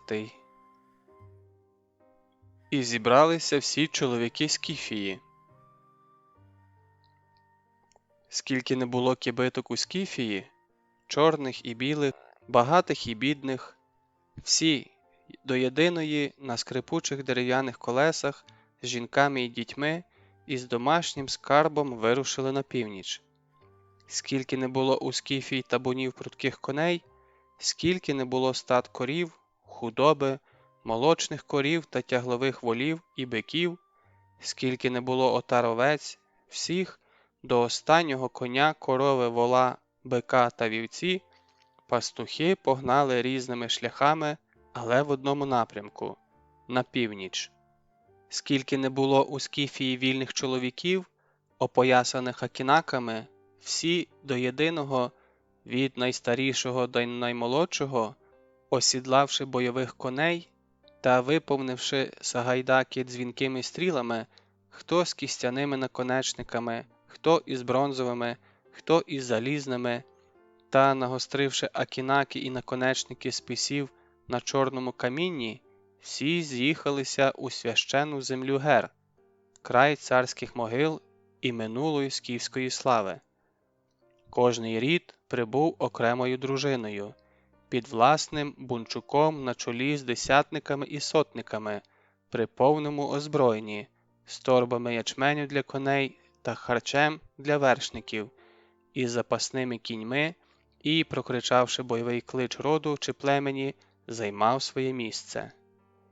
По всій рівнині дзвеніли бунчуки, і ржали коні, лунали тупоти коней, крики, пісні. Приятелі, які давно не бачились, розкидані із своїми родами в безкрайному степу, тепер з радісними вигуками кидалися навстріч, обіймалися, ляскали один одного по плечах, згадували минулі походи і битви. а то на радощах борюкалися, качалися на зеленій траві. А ті, в кого збуджена сила хлюпала через край, в кого свербіли тверді руки та міцні кулаки, затівали кулачні бої, билися старанно, заповзято, надсадно хрипіли і гехкали, вкладаючи в удар всю свою силу і вміння. Герці були беззлобні, і тому на заюшені носи ніхто не звертав уваги. Б'ються друзі, гамселять один одного кулаками під ребра, під щелепи, значить, сили на радощах нікуди дівати. Чому ж не потішитись боєм, не показати перед чужими родами своє вміння, свій меткий удар? Та й справжній бій потім не такий страшним видається. Там і тут лунають бойові кличі родів і племен. Арара, гурара, улала, калала. Глядачі хриплими криками підбадьорюють бійців, цокають в захваті язиками, збуджено оцінюють спритні і сильні удари і, зрештою, самі засукують рукава. Хто хоче побитися, у кого сверблять руки, виходь. І виходять, і б'ються, і все одно сили нікуди дівати. Там рід зійшовся з родом і, поклавши один одному руки на плечі, вибивають ногами по колу, аж трава із корінням летить. Хто показує свою вправність у стрільбі з лука, один підкидає грудку, котра блискавично падає, а другий ще швидше здоганяє її стрілою, і грудка, не встигнувши впасти, розсипається на порох. Хто кидає списи, і вони летять точно в намічену ціль. Хто схопився на кінаках, хто схрестив уже мечі. Вбрані всі однаково, у чорних похідних башликах, у повстяних, але різнобарвних куртках, у повстяних чи шкіряних штанях, чи й у простих шароварах, взуті у м'якій сап'янці без підборів, з м'якою підошвою, з перев'язаними халявами. А хто й босий, але із сподіванкою роздобути собі взувачку у персів, як пощастить, звичайно. А захищені від смерті по-різному. Найбідніших захищає одна лише повсть, та й та благенька, витерта, пропалена біля вогню, ношена і переношена. Та ще захищають їх міцні кості, задубіла у степах шкіра та сподіванка на удачу. Везло досі, живий-здоровий, повезе і нині. Хто багатий, у того на грудях і плечах нашиті смуги дубленої, твердющої шкури, яку не просто і мечем узяти. А хто ще багатший, в того на грудях залізна луска. Десятники, сотники, тисячники, старійшини, знатні мужі і воїни чи просто багаті родичі вождів, і самі чиїсь багаті родичі, ті у великих важких і дорогих шоломах, захоплених у минулих битвах ще дідами їхніми чи батьками, або ж куплених при нагоді у грецьких купців. Вожді сяють позолоченими шоломами, як оно сяє Тапур на чолі свого війська. Вожді закуті в залізо, і груди у них у залізі, і плечі, і поножі на ногах, і навіть голови та груди їхніх коней у залізо закуті. Такі довго житимуть, добра у ворога собі чимало наберуть, ще багатшими, ще грізнішими стануть. А більше ляже тих, у кого груди захищає одна витерта повсть, бо списом їй проштикнути легко, стрілою пробити ще легше. А пощастить ухилитися від списа чи стріли, з недруга здере панцир, натягне на себе, сам радітиме, інші заздритимуть.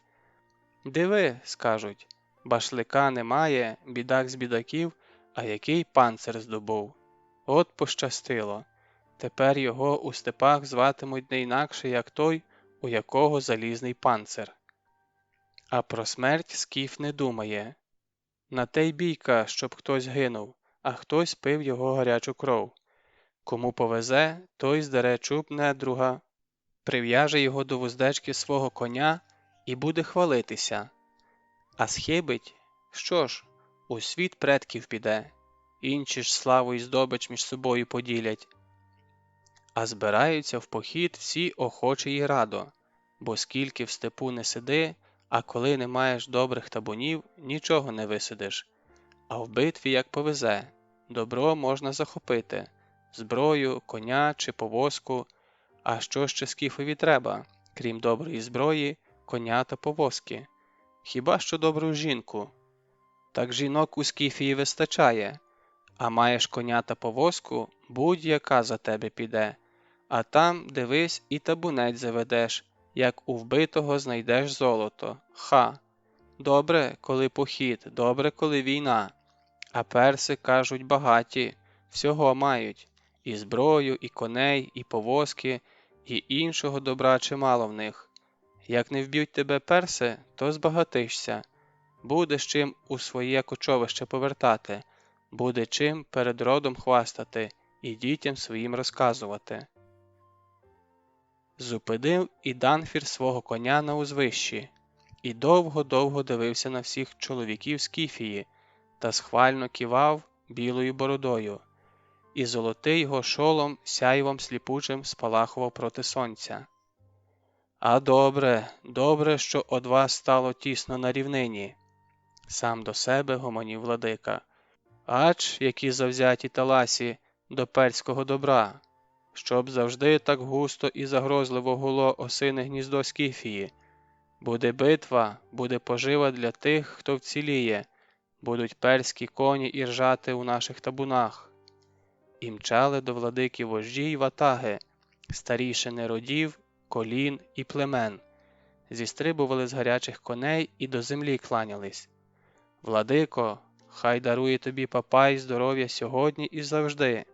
Ми прибули, наші коні летючі, як думки, наші стріли швидкі, як вітер, і летять вони із зміїним свистом. Наші акінаки наточені на чорному камінні і багнуть перської крові. Ми хочемо пити солодку кров ворогів. Покажи нам, владико, місце у битві». «У битві завжди знайдеться місце для справжніх чоловіків», – схвально одказує владика. «Як зумієте здолати персів, збагатяться ваші кібитки. Багаті перси, але ж і сильні, ох, і сильні. Та й ми не слабкодухі, владико. Бій покаже, хто сильніший». Почувся кличний звук труб, і на рівнині все прийшло в рух. Мов велетенський мурашник ворушився від обрію і до обрію. То роди займали свої місця. Кожна дружина, тримаючи заповіддя коней, ставала щільними рядами під своїми бунчуками. А хто коней не мав, хто піший був, позаду ставав. У битві коней захопити сподівався, бо без коня у степу, що птаху без крил, пішому без ніг. Дзвеніли бунчуки, і ржали коні, і чорна галич кружляла над рівниною, поживу вже відчувала.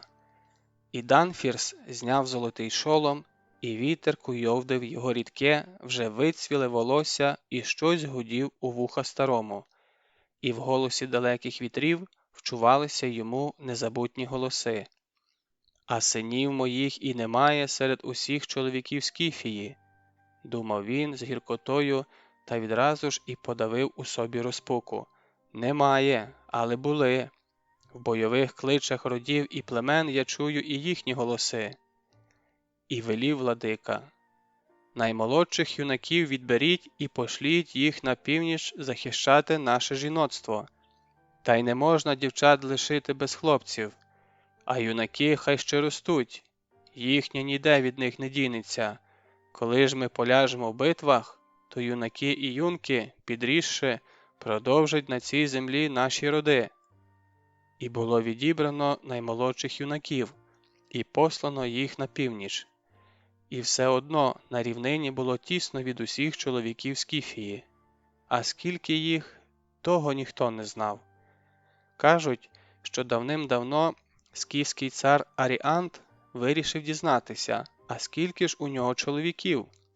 От велів він кожному чоловіку принести до нього по одному мідному наконечнику стріли. І приніс кожен скіф по одному наконечнику стріли, і довго-довго мудрі діди, сильні в лічбі, рахували ті наконечники і не змогли дати лад тій лічбі.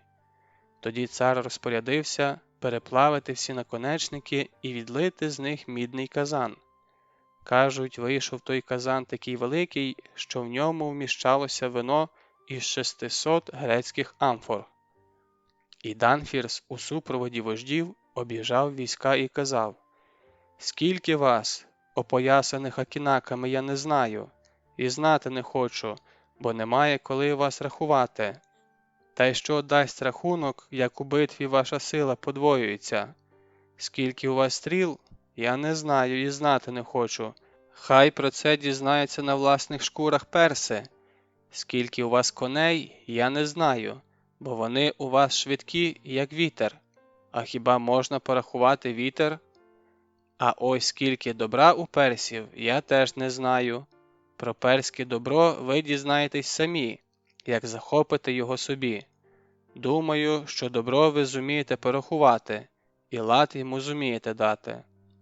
«Зуміємо, владико!» – шкірячи зуби, кричали вершники. «І зуміємо, і порахуємо!» «І добре!» – схвально кивав і Данфірс. «Що, а чуже добро ви вмієте рахувати. І битися вмієте, і любите, бо скіф із зброєю ніколи не розлучається. Коли наші предки прийшли у ці краї, тут жили кімерійці, і край цей кімерійським звався. А що сталося? Ми побили кімерійців, вигнали їх геть, а їхній край захопили собі. І звідтоді він зветься Скіфським краєм. І буде так зватися, покіль сонце сяє. Буде, бо те, що ми беремо, нікому того не віддаємо. Ми беремо назавжди. Тепер же сюди прийшли перси, але ми не слабкодухі кімерійці, і цих степів нікому не віддаємо. Так я кажу, чи не так?» «Так, владико, так», – гриміло на рівнині.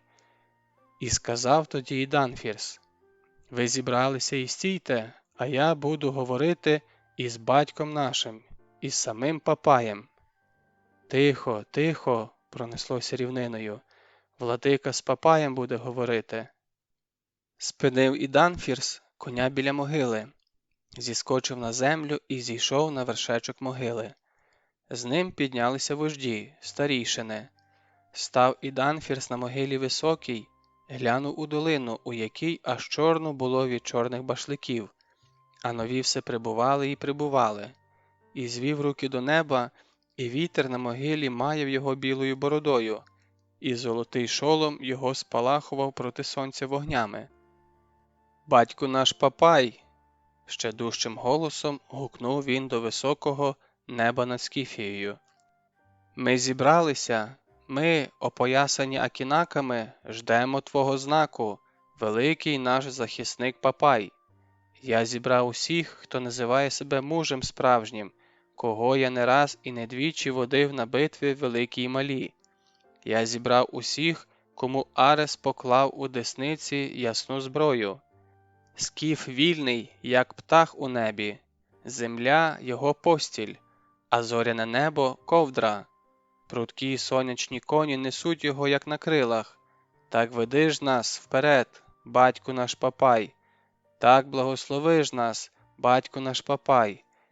І поведе нас вперед Арес, як водив він нас колись походом у далекі краї, і скіфи тоді відтяли асирійському леву хижі пазурі, і сам цар Асирії Асархадон відкупився від нашого царя Партатуа своєю дочкою. І ми, онуки Партатуа, не осоромимо своєї зброї. Як відтяли пазурі асирійському леву, так виб'ємо спиці із колеса Персиди».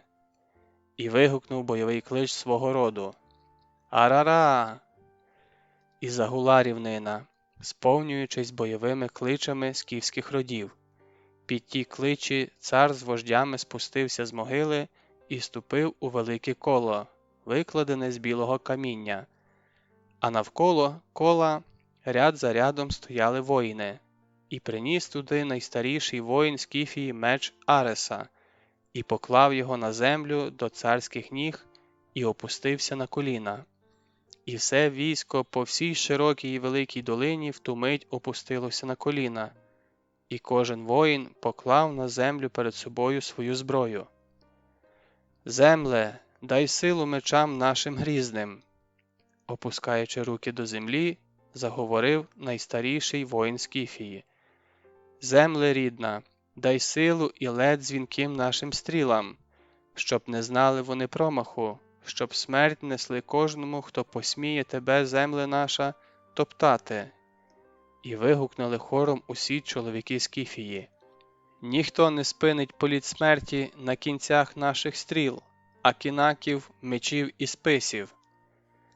Коли освячені стріли було покладено в сагайдаки, а акінаки почеплено за пояси, і мечі опущено у піхви, і списи взято до рук, у біле коло, спираючись на довгий спис, неквапливо ступив найстаріший воїн.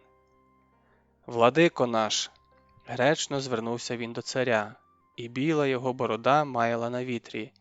«Я, Ілам з роду скіфського з бойовим кличем Арара, як міг служив я тобі, владико, вірою і правдою усе своє життя.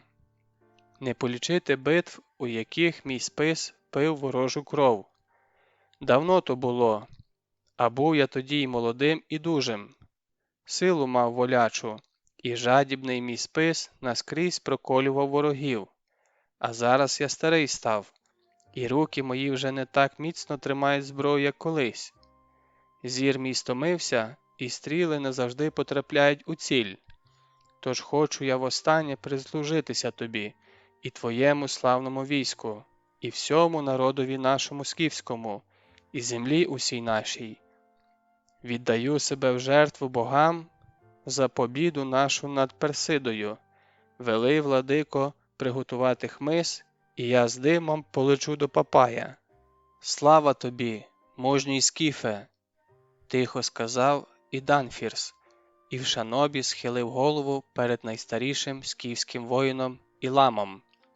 «Я велю приготувати багато-багато хмизу для твого вогнища, аби ти легко з димом полетів на небо до батька нашого Папая і до бога нашого бойового Ареса». І хмиз було зібрано, і складено на рівнині у велике кострище. Старий воїн Ілам підійшов до царя, уклонився йому в пояс. «Я готовий, владико, востаннє прислужитися тобі і війську твоєму славному». І Данфірс підніс йому золоту чашу. «Випий, славний муже, скіфського зілля перед далекою дорогою. Воно настояне на травах землі рідної, воно дасть твердість духу твоєму і тілу. Ти легко полетиш у небо, славний наш Іламе». Ілам підніс чашу до губ, неквапливо випив на прощання рідне зілля рідної землі. «Пора, владико, пора. Я чую, як тупотять коні Персиди. Треба поспішати до Папая». Спираючись на спис, зійшов на хмиз старий воїн, на всі чотири боки вклонився військам. «Прощавайте, бойові други мої! Прощай, славне осино гніздо скіфів! Не поминайте мене лихом! Арара!» «Прощай, друже бойовий наш!» – хором відповіли війська і зняли башлики. «Доброї тобі дороги на небо!» «Вогонь, брат мій, і дим теж брат мій», – сказав Ілам. «Я швидко полечу з димом на небо і розкажу Папаю все, що на землі діється, і вимолю в нього перемогу нашій ясній зброї». Підійшли 4 воїни з палаючими головешками в руках і підпалили хмиз із 4 сторін світу. Спершу з 4 сторін світу появились маленькі голубі димки, а потім виглянули з-за хмизу червоні язички вогню. Військо тихо заспівало давню скіфську пісню прощання. Затріщав хмиз, спалахнув вогонь і почав жерти хмиз із 4 сторін світу. Ілам стояв непорушно на хмизі, тонкий, високий, худий. Він звів руки до неба, приготувавшись летіти, і навіть не здригнувся, коли вогняні язики обхопили його тіло. Якусь мить з полум'я ще виглядала біла Іламова голова, А тоді й вона зникла у жаркому, страшному вогні, що загоготав на всю долину, і шугнув угору дим. «Полетів! Ілам полетів!» – закричали воїни. «Арара! Ілам!» Білими клубками помчав угору дим, і всі проводжали його поглядами, аж доки дим не розстав у блакиті над рівниною, над усією скіфською землею. Догорів хмиз, впав вогонь, налетів вітер і поніс сірий попіл степами. Проходили мимо кострища війська, і кожний нахилявся і брав собі вуглину, котра віднині і завжди оберігатиме його у боях, нагадуватиме йому про старого воїна Ілама, вчитиме, як треба любити свій край і жертвувати своїм життям в ім'я народу свого, в ім'я військового товариства. Увечері відбулася тризна по старому воїну, котрий по добрій волі полетів на небо прохати богів дарувати перемогу скіфській зброї. Пили також і за всіх чоловіків Скіфії, котрі полягли у минулих битвах. Вожді сиділи кожен біля свого шатра, із своїми родами і племенами, в оточенні кращих своїх воїнів, мужів і ватагів. Чаша вождів ходила по колу, і з неї пили бузат тільки найхоробріші, найвідважніші, хто повалив у бою не одного ворога, чий кінь біля вуздечки носить цілі жмути чужинських чуприн. Найбільш знатним воїнам вожді власноручно підносять золоту чашу, повну хмільного бузату, честь яка не кожен її удостоїться бодай і раз за життя, а той, хто ще не вбив у своєму житті ворога, мусить стояти віддалік, і вони тупцяють, опустивши голови, не сміючи глянути в очі своїм родичам і товаришам. І подумки клянуться в найближчому бою, а він скоро буде, самим прославитися і плем'я, і рід свій прославити. П'ють воїни хмільний бузат і хором співають давню пісню чоловічої мужності. Ми славим тих, хто степ любив безмежний, ми славим тих, хто зріс в сідлі коней прудких, ми славим тих, хто вмів любить жінок вродливих, хто сонце дав синам і звагу батьківську безстрашну. Ми славим тих, хто пив бузат хмільний у дружнім колі, і побратимству вірний був щодня й завжди. Ми славим тих, хто полум'я, уздрівши веж сторожових, сідлав коней і мчав на бій із кличем бойовим, хто в січі злій пив кров гарячу ворогів. Ми славим тих, хто мужньо в інший світ пішов, у битві смерть свою лице в лице зустрівши. Бічна повсть у шатрі була піднята, скручена у валки і прив'язана біля верха.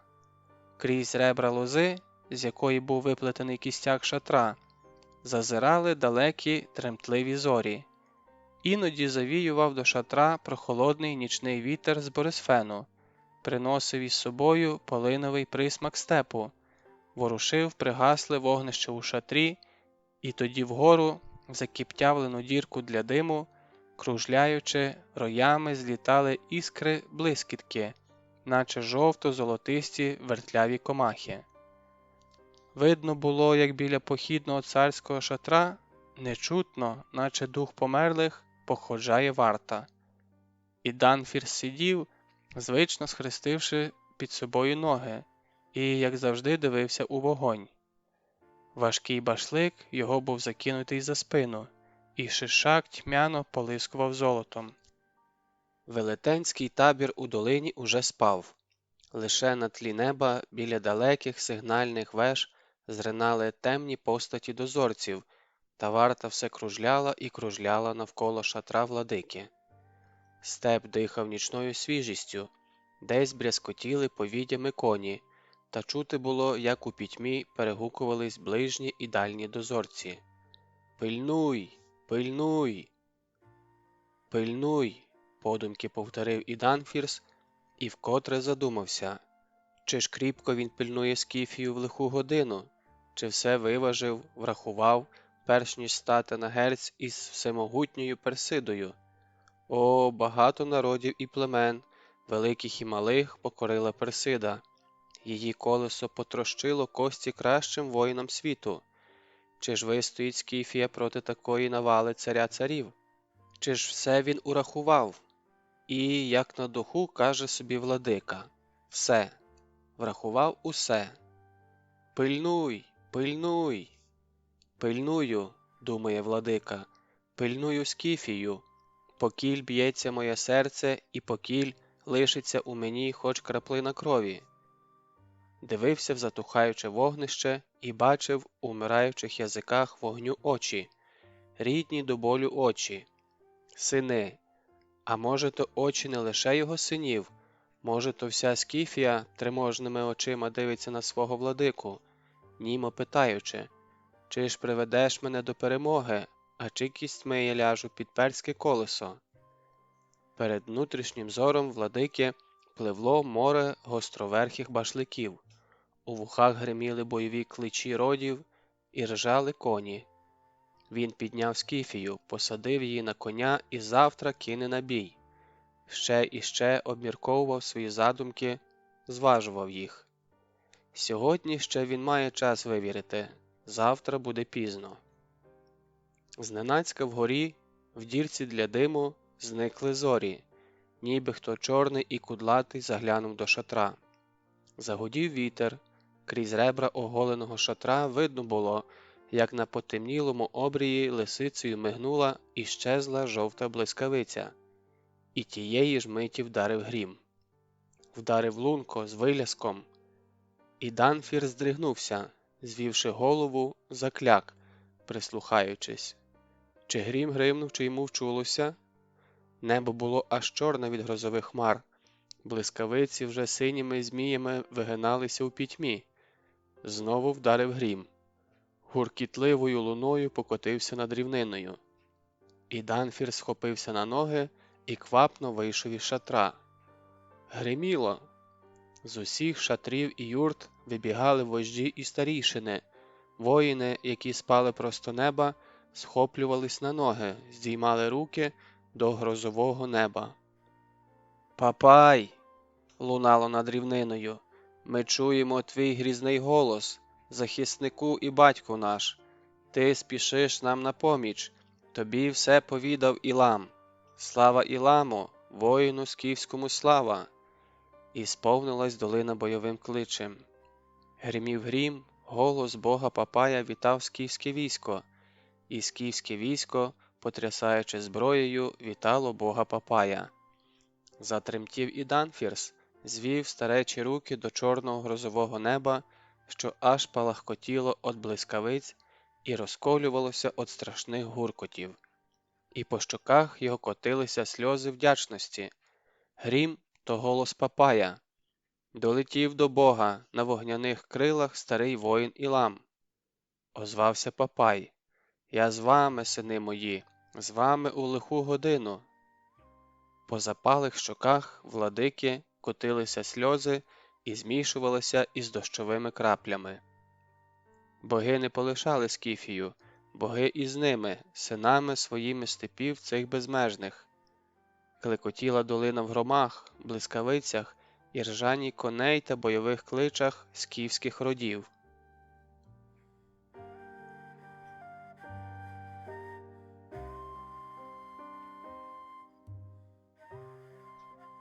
Розділ 16.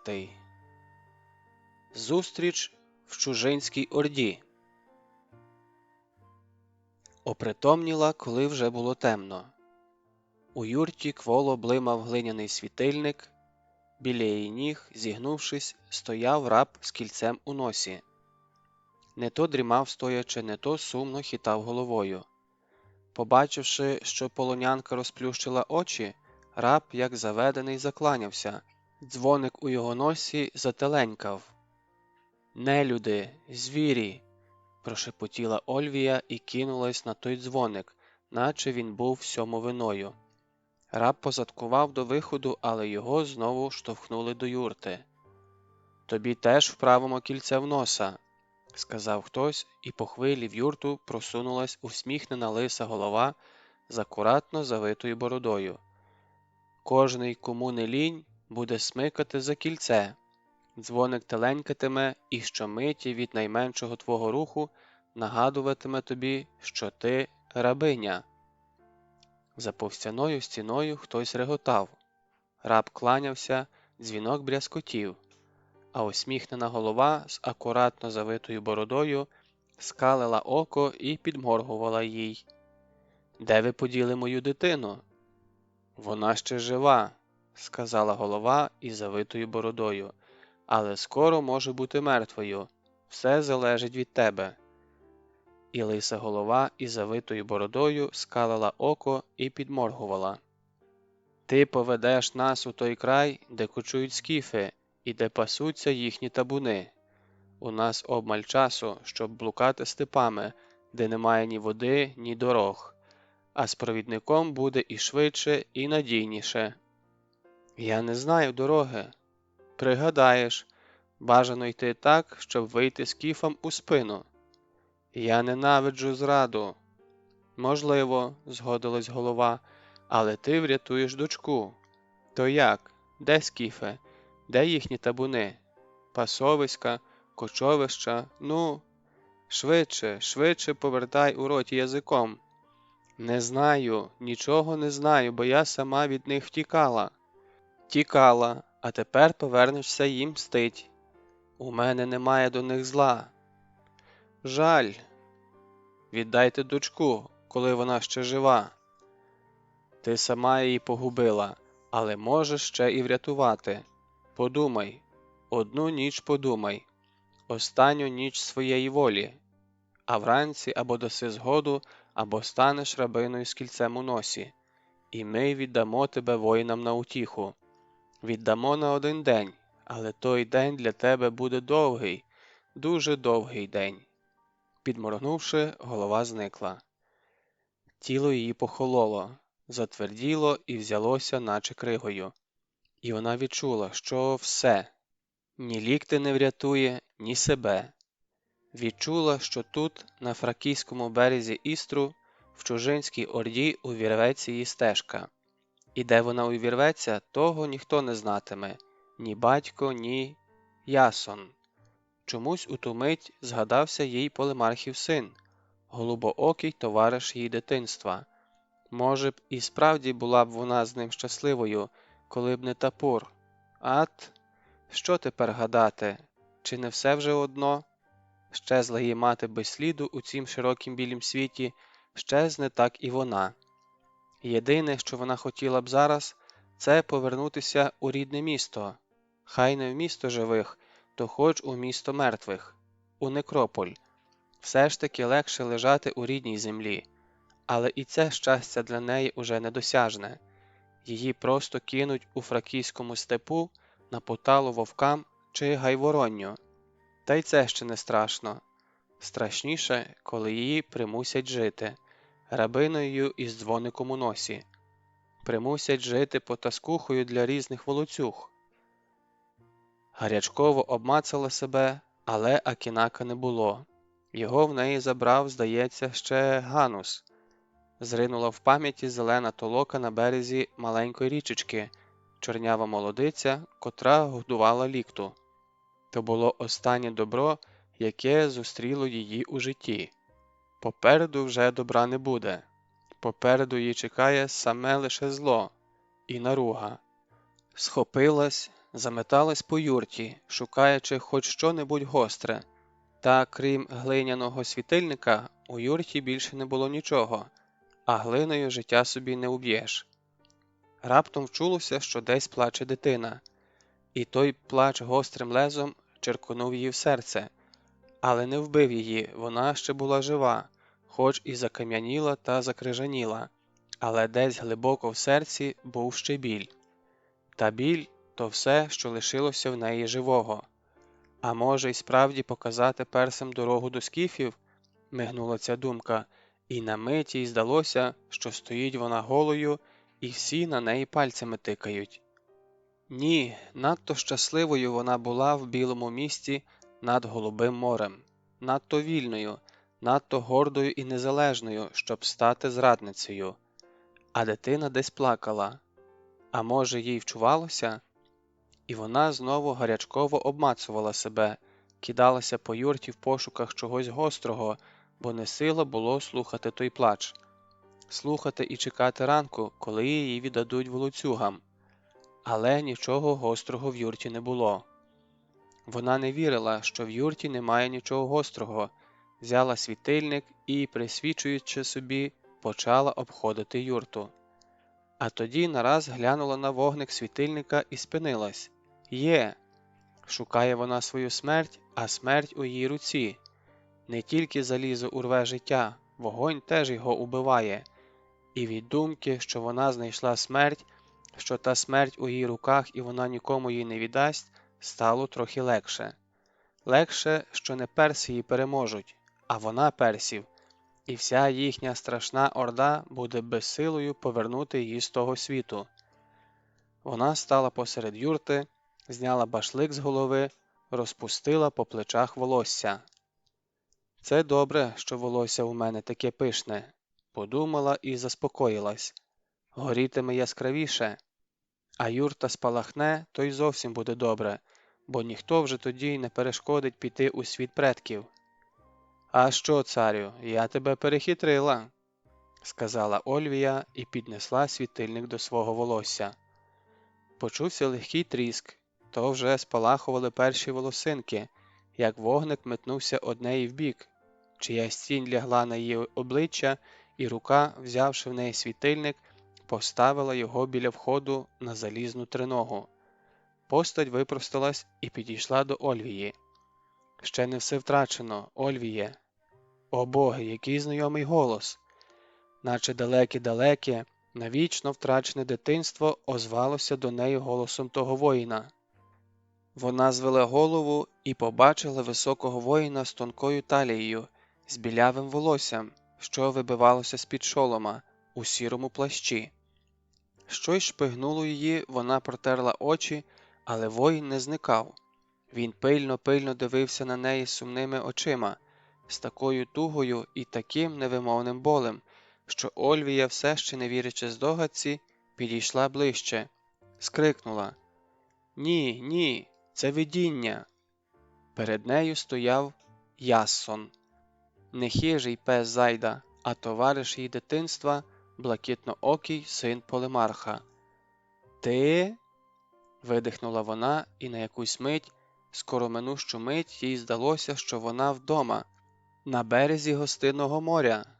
Ясон мовчав, все на ньому, шолом, хітон, вовняний плащ, пояс із мечем, все було чужим, ненависним їй. «Убивці!» – прохрипіла вона. «Прокляті убивці! І перси, і ти! Всі ви, всі! Краще вогонь, аніж ти!» «Здрастуй, Ольвіє!» – голос у Ясона затремтів. «Це я! Хіба ти не впізнаєш мене? Я не перс!» «Упізнала!» – похитала Ольвія головою. «Упізнала тебе, сина мужнього Полемарха, який служив народу своєму. Кому ти служиш своїм мечем, вільний Ейлін? Як ти опинився в чужій орді, серед убивць і хижаків?» «Ольвіє!» «Мовчи, я знала не такого Яссона!» «Ольвіє, вислухай мене!» «Що мені тебе слухати? Адже ти прийшов не для того, щоб повернути мені дитину. Я повернув би її навіть ціною власного життя, аби міг. Хто ти зараз? Людина чи найманець чужого царя? Вбивця за плату? Хто ти?» «Хто я?» – він сумно похитав головою. «Якби я міг сказати, хто я зараз?» «Виходить, ворог». «О, ні, я просто служу у війську Дарія», – уникаючи дивитися їй в очі, сказав він. «Не проклинай мене, а зрозумій, ти завжди мене розуміла. Ти служиш персам, убивця моєї дитини, то як же тебе розуміти? Чи, може, ще й співчувати тобі? Нелегко ж, мабуть, бувши вільним, стати найманцем у чужій орді. Краще персам служити, аніж скіфам», – вигукнув він у відчаї. «Адже перси мене не розлучили з коханою. Коли тебе нагло забрав той проклятий скіф, я не знаходив собі місця, Сонце для мене більше не світило. Я втратив тебе, а заодно й себе. Я не міг більше жити у місті, де все нагадувало про тебе.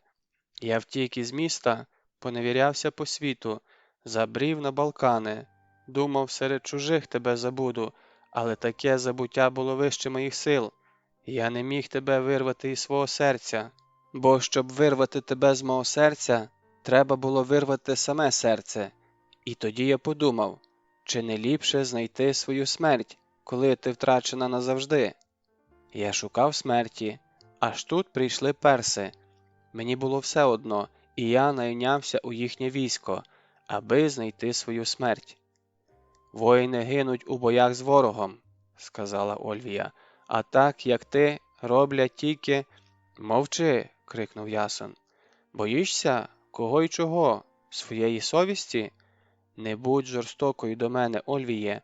Я не зрадник і не боягуз, я просто на роздоріжжі. Але перси тебе взяли не за гарні очі. Тобі доведеться вбивати і грабувати. Ольвія помовчала. Ти думав про це? Хто потрапить у вовчу зграю, той втрачає свою доброту, або стане вовком, або вовки самі його розтерзають. Ольвіє, не будь такою жорстокою до мене. Ольвія довго мовчала, кусаючи губи, а тоді тихо заговорила. Я розумію тебе. Твоя доля пішла шкіреберть, але мені зараз не до твоєї долі. Іди геть, Ясоне. Служи царю царів, а в мене своя дорога, і вона вже скінчилася. Що було між нами світлого, дружба і мрії, те й залишиться, а такого, як ти є зараз, я знати не хочу. Ясон простяг до неї тремтячі руки.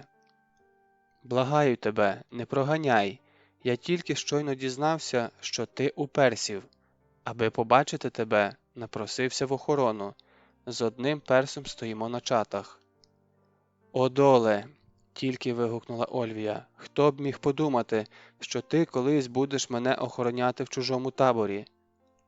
Якщо від скіфів, то я ладен тебе все життя пильнувати, палко вигукнув Ясон. Невже ти й досі кохаєш того скіфа? Чи тебе скіфські знахарі напоїли чарами? У мене загинула дочка, а ти... Ясон тяжко зітхнув, постояв. Ольвія мовчала і була далека у ту мить від нього, і тихо вийшов. По якомусь часі почувся здалений крик. Щось гуркнуло, наче впало, і в юрту знову зайшов Ясон. Ольвія навіть не повернулася до нього. «Я щойно вбив свого напарника по варті», – сказав він глухо. «Хоч і всіх перебий», – озвалася вона байдуже і пильно дивилася на глиняний світильник. «Ось тобі шаровари, плащ і шолом», – поспіхом мовив він. «Швидше перевдягайся, біля сусідньої юрти стоять коні. Перси міцно сплять, а таємне слово для пересування в таборі я знаю. Доки розвиднеться, ми, як пощастить, будемо далеко звідси». «Лікта», – прошепотіла Ольвія, – «хто поверне мені лікту? Я чую її плач. Ні, я без неї не піду». Ясон безпомічно розвів руками. «З підземного царства Аїда ніхто не повертається, а вранці загибель чекає й на тебе, та ще й глум. Але я тебе врятую. Я відчуваю, що ти вже ніколи не будеш моєю, що наші дороги розійшлися навічно. Ти стала іншою, і я став іншим. Ми як чужі тепер, але в ім'я минулого, сонячного і світлого, я врятую тебе. Врятую, щоб знати, що ти є і будеш на землі. І тоді мені буде легше, навіть помирати». «Я не можу піти. Мене не пускає плач лікти. Послухай, правда ж? Вона плаче. Чуєш? Чуєш? То виють вовки, яких перси возять у великій клітці. Непокірних вони кидають на поталу вовкам. Вовки, всюди вовки. Ходімо, допоки північ». «Ні, Ясоне, я не піду. Я чую, як плаче лікта і кличе мене». «Я розумію, ти не хочеш іти зі мною, але ти мусиш застерегти скіфів. Може, вони нічого й не знають про персів. Ти попередиш Тапура, до всього ж він твій чоловік. Тапур? Ольвія зробила крок і відразу ж спинилася. Алікта, ти відомстиш за її смерть. А сам подумав, що заради спасіння Ольвії він ладен рятувати навіть Тапура, свого найлютішого ворога, аби лише Ольвія жила, аби він знав, що вона є у світі. Перевдягайся, прошу тебе, часу у нас зовсім обмаль. Ясон вийшов з юрти, щоб прислухатися до тиші, а коли повернувся, то в юрті стояв перед ним у плащі і шоломі молодий і гарний воїн.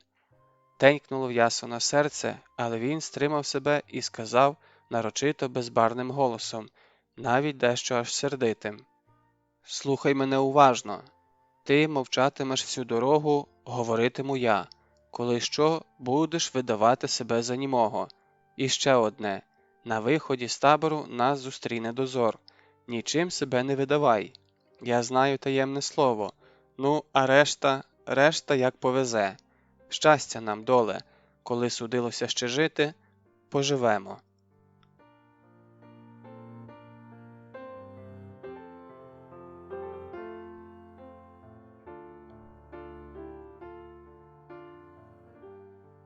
Розділ 17. Ольвіє, я люблю тебе, Ольвіє. Ясон виглянув з юрти. Впевнившись, що сполоху немає, міцно взяв Ольвію за руку, відзначивши про себе, що рука її дуже холодна, наче нежива. «Ти будеш жити», – палко прошепотів він, – «я роздмухаю в тобі вогонь життя». Дві постаті вислизнули з юрти і наче розтанули у темряві. Над перським табором висіла темна, задушлива ніч, тільки десь далеко, напевне, на сході, краяли чорну завісу ночі швидкі темно-сині блискавиці, і тоді здавалося, що на небі виростають велетенські дерева з корінням. Приглушене віддаллю, ледве долинало відлуння далеких громів. «Над Скіфією гроза», – прошепотів Ясон. Ольвія стрепенулась, вчувши оте «над Скіфією гроза», і мов би аж ожила. Глянула на небо, і здалось їй, що в образах блискавиць, котрі одна одну змінювали на небі, бачить вона образи воїнів, що встають над Скіфією. «Квапся!» – смикнув Ясон її за рукав. «Кожна згаяна мить обернеться проти нас». Перебігли до сусідньої юрти, де стояло 4 чи 6 коней, прив'язаних до вбитих у землю паколів. Ясон відв'язав 2 коней, накинув їм на спини чепраки, допоміг Ольвії сісти, сам сів. Хвилю чи 2 обоє сторожко прислухалися, а далі рушили вже спокійніше. У таборі на них ніхто не зверне уваги, їдуть серед ночі вершники, значить так і треба. Може, міняються дозори, може, ще куди, але всюди чулося дуже хропіння, пирхання коней, якісь шерхоти, стогони, наче хтось когось душив і не міг задушити. Іноді лунали крики, якісь різкі команди, і знову все стихало і хрипіло та пирхало в пітьмі. Їхали вузькою вуличкою поміж наметами і юртами воєначальників. Раз у раз обминали сонних вояків, котрі спали просто неба, петляли то праворуч, то ліворуч, поміж загаслими багаттями, возами і худобою та ворохами якогось скарбу, аж доки не виїхали на ширшу вуличку. Невдовзі почулися людські голоси. Ясон глянув на Ольвію, приклав пальця до губ, посміхнувся заспокійливо. За намету вийшли 3 постаті в панцирах і загородили списами дорогу. «Хто?» – почувся різкий окрик. «Куди серед ночі зібралися? Тікаєте? А хто буде із скіфами битися?» «Дозор», – коротко відповів Ясон. «Послані для підсилення зовнішніх засад». «Таємне слово». «Веретрагна, бог грому», – отказав Ясон. «Мітра, бог сонця», – відгукнулися дозорці. «Проїжджай». Ясон полегшено зітхнув, коли варта лишилась позаду. але ще довго петляли поміж купками сонних вояків, котрі як рухались похідними колонами, так і спали сотнями. 10 великих купок, 1000, за нею коні, повозки, верблюди, бики, шатра сотників та тисячника, і знову 10 купок сонних, 1000, і за нею коні, повозки, худоби, шатра. Довго петляли поміж сонними тисячами, і здавалося, що їм не буде кінця краю. А на сході вже дужче і дужче гриміло, цвіркали блискавиці, освітлюючи на мить табір. Іноді хто-небудь з вояків зводив голову із щита, сонно дивився на двох вершників, потім на грозу і вкладався спати, натягнувши на голову край накидки чи плаща. Та ось уже під'їхали до виходу з табору, котрий був оточений 3 рядами возів. Обабіч вузького проходу горіли сторожові багаття, і відблиски вогню танцювали на широких наконечниках списів. Тут варта була численніша і добре озброєна. Ольвія відчула, як їй враз стало жарко. Дозорці витягували з піхов мечі. 3 з них скочило на коней і кіньми загородили прохід. «Стій! Хто такі?» наче тріснуло в темряві ночі. «Люди чи злі духи?» «Воїни великого царя царів!» «Тут усі воїни царя царів!» – буркнув дозорний. «Куди?» «Перевірка дозорів на березі Істру!» – відказав Ясон і хотів було рушити, але почув крик. «Стій! Ач який швидкий!» Високий і довгобразий вершник, увесь закутий у панцир, на якому грали вогняні відблиски, придивлявся до них підозріло і поволі підносив Ясону спис до обличчя. «Яка ще перевірка?» – роздратовано вигукнув він. «Ось проштрикну твою башку, і буде тобі вся перевірка. Кажи, куди зібрався серед ночі?» «Оближ, кір!» – озвався другий дозорець і смачно, з вилязком позіхнув. «Хай вони скажуть таємне слово, а там побачимо». «Ваю, бог вітру», – сказав Ясон. «Диви, знає», – здивувався високий і прийняв списа. «Атар, бог вогню, провалюй». Ясон і Ольвія, аби не викликати підозри, повільно проїхали в тісному проході і, лише опинившись по той бік табору, пустили коней трохи швидше, спершу прямуючи до того місця, де йшло будівництво мосту. «Чому вони такі підозрілі?» – вперше за всю дорогу озвалася Ольвія. «Он скільки їх багато, сотні тисяч, а ніби когось бояться». У чужому краї, коли десь попереду ворог, у війську мусить бути порядок. Перси певні, що скіфи слідкують за ними і навіть зроблять спробу заслати своїх вивідників. Та й взагалі, похід є похід, а військо завжди сильне порядком і дисципліною. І вони надовго вмовкли. За табором було трохи видніше і не так душно. Від ріки повівав легенький вітер, де-не-де блимали зорі, але по той бік ріки, у скіфських степах, як і перше гриміло і блискало. Біля мосту горіли багаття, чулися голоси, цюкання сокир. «Спішать перси із мостом», – сам до себе промовив Ясон. «Навіть вночі настилають колоди і носять землю. Почекай», – спинив він Ольвію. «Чи є дозори біля мосту, я не знаю, але старших там, напевне, багато. Десятники, сотники, а то й тисячник. Можемо викликати в них підозріння, як будемо прохати човнярів перевести нас у такий час на той бік. Ще затримають нас до ранку». Подумав і твердо вирішив. «Ні, ризикувати не будемо. Повернемо ліворуч і поїдемо долиною понад берегом. Десь спробуємо переправитись на той берег плавом. Іншого виходу в нас немає. Здається, там, за поворотом, ріка трохи вужча. Ще й острів посередині. Коли що, переднюємо на нім».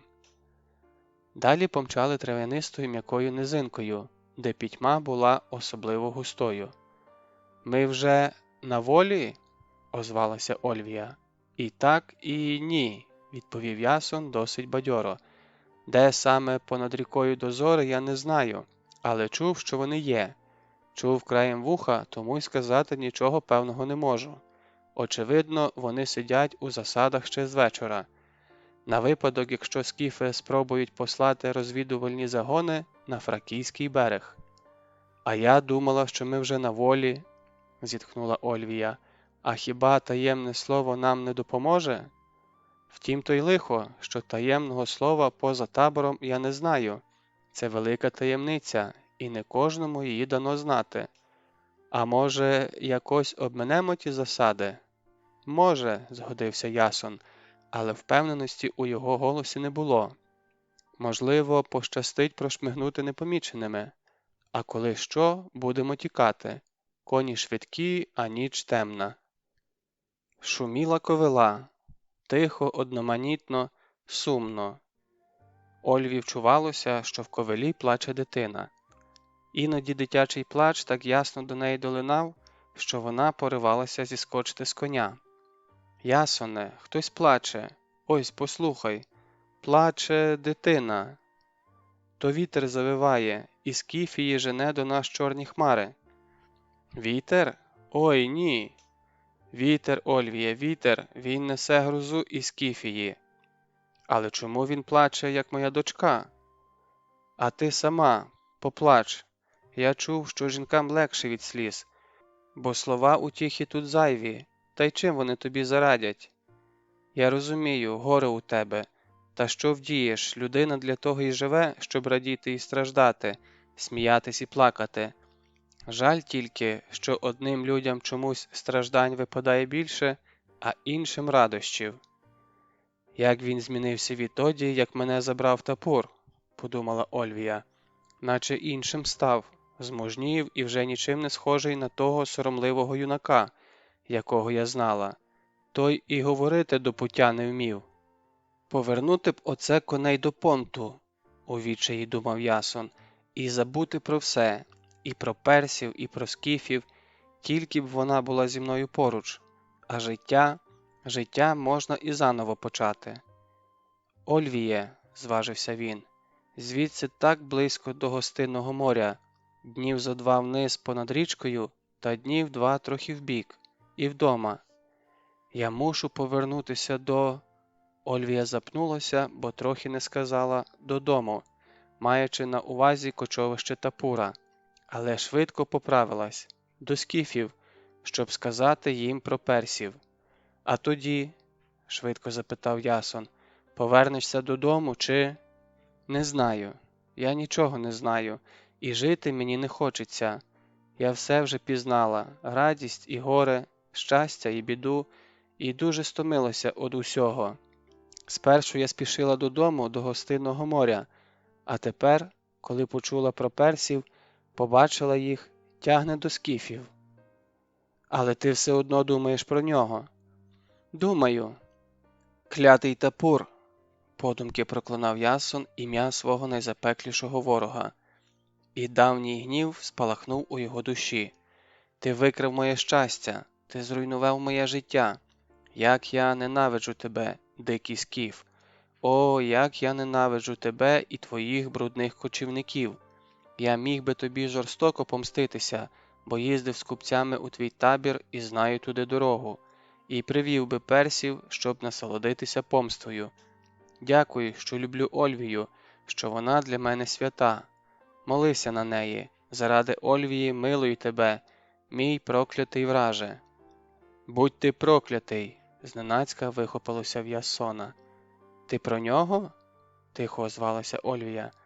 А мені не має бути за що йому вдячним. Не треба, попрохала вона. Будь хоч ти людиною, аби я зберегла про тебе добру згадку, і не проклинай мене, що понівечила твоє життя. Ясон гаряче вигукнув. Хіба я можу проклинати сонце тільки за те, що воно високо, і я не можу дістати його? Я щасливий, що й мені воно світило. Ти кажеш так, ніби ми більше не зустрінемось. Так, у мене передчуття. Ну, що бачимось ми востаннє, принаймні на цьому світі. У тебе просто на серці така ж ніч, як і в цьому степу. Ніч, згодився він. А де мій ранок, я не знаю. Не буде його. Немає. Я й до персів кинувся тому, що в мене сама ніч у душі. Праворуч, де за ковилою шуміла невидима у темряві ріка, ще густіше і частіше краяли чорну ніч блискавиці, і громи трохи вже наблизились, іноді трахкали над рікою, і лункі виляски вже неслись над водою. А ліворуч, у фракійських степах, догорали останні зорі, гасли, ховалися, пірнали у хмари, що неслися із скіфського боку. Степ почав круто спускатися вниз, збігав до ріки. Попереду щорніли верби, і при спалахах блискавиць видавалися за якихось сторуких і стоногих гігантів, що вистрибували на дорогу з пітьми і відразу ж провалювалися в жахливу чорноту, що з'являлася після кожного спалаху блискавки. «Ольвіє!» – прошепотів Ясон і, взявши за повід її коня, їхав поруч. «Слухай мене, на всяк випадок. Якщо наскочимо на дозор, удвох не втечемо. Доведеться нам розділитися, щоб дозор хоч на мить розгубився, не знаючи, за ким гнатися. Ти будеш мчати прямо, тримаючись ріки. Далі верби і сховатися є де. Як почне розвиднятися, тільки засіріє, переправляйся на той берег. Мене не чекай. А ти? Я сам дістануся, а ти переправляйся на світанні. У пітьмі не квапся, але й не чекай, доки зовсім задніє. Але ж я не вмію плавати. Кінь уміє. Тільки не здумай сидіти на нім, обоє підете на дно. Намотай на руку повід, або ще краще прив'яжи його до руки, щоб не вислизнув, і забродь з конем у воду. Кінь сам попливе і тебе потягне. Не хапайся за шию коня, не смикай його і не збивай. Більше йому волі, і все буде добре. Тримайся за повід, а другою рукою підгрібай під себе воду. Коню довіряй більше, аніж собі, і все буде добре. На тім боці на коня сядеш тільки тоді, коли він дістане ногами дно і буде вибродити на берег. «Нахилися до мене», – раптом попрохала вона. Ясон здригнувся, здивовано подивився на неї і при спалахах блискавиць близько себе побачив її очі і рвучко нахилився до неї. «Не сумуй», – прошепотіла Ольвія і поцілувала його у щоку. «І не блукай більше в чужій орді. Повертайся додому, до своїх. Із людьми легше, аніж самотньому». «Стій!» – зненацька пролунало в пітьмі. «Іменем царя царів і Бога неба ні з місця. Хто такі і куди прямуєте? По смерть свою чи по життя?» «Прощай, Ольвіє», – шепнув Ясон. «Я щасливий, що в останню мить мого життя ти була зі мною». І крикнув невидимим дозорцям. «По життя їдемо, по найщасливіше життя». Вершники виринули раптово, наче з-під землі, і загородили дорогу, ледве стримуючи коней. Доле моя, виручай!» Ясон висмикнув меча. «Хто такі?» – закричали дозорці. «Відповідайте нам, інакше будете відповідати нашим списам». «Гінці великого царя Сходу і Заходу», – спокійно мовив Ясон. «Спішимо із важливим дорученням до фракійського вождя. Ахара, нас ніхто не може затримувати», – шепнув Ольвії. «Тримайся осторонь, будеш мчати до верб, а далі там гущавини, не забудь, більше довіряй коневі». «Яке ще важливе доручення?» – пролунало із темряви. «Ми не знаємо ніякого фракійського вождя Ахара». «А вам і знати не треба», – відчайдушно вигукнув Ясон. «А яке доручення, я скажу тільки самому Ахару». І Ясон під'їхав до невідомих вершників впритул. «Дозвіл на право виїзду», – сказав перший вершник. «Вас їхало двоє. Де другий вершник?» «Їде за мною», – відказав Ясон.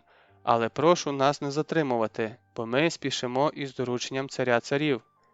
«Таємне слово», – крикнув дозорець. «Ти надто багато мелеш язиком, а одного таємного слова й не знаєш. Ясон зненацька голосно крикнув: «Степ горить!» Дозорці, всі як один, сполошено повернули голови до істру, і тієї ж миті Ясон, блиснувши мечем при світлі блискавиці, навідліг рубанув одного дозорця. «Тікай, Ольвіє!» – щодуху закричав він і вдарив мечем другого перса. «Проща!» Громи над Скіфією заглушили його слова. Кінь Ольвії, мов несамовитий, рвонувся з місця і зник у темряві ночі, за громами, за блискавицями. Ясон відбивався відчайдушно і встиг зарубати ще й третього дозорця, але решта, озвірівши од люті, з усіх боків проштрикнули його списами. Тріснули кості, заструменіла по древках списів кров. І враз стало тихо-тихо. «От і скінчилася моя мука», – сказав у тій тиші Ясон, і перси підняли його на списах високо над конем.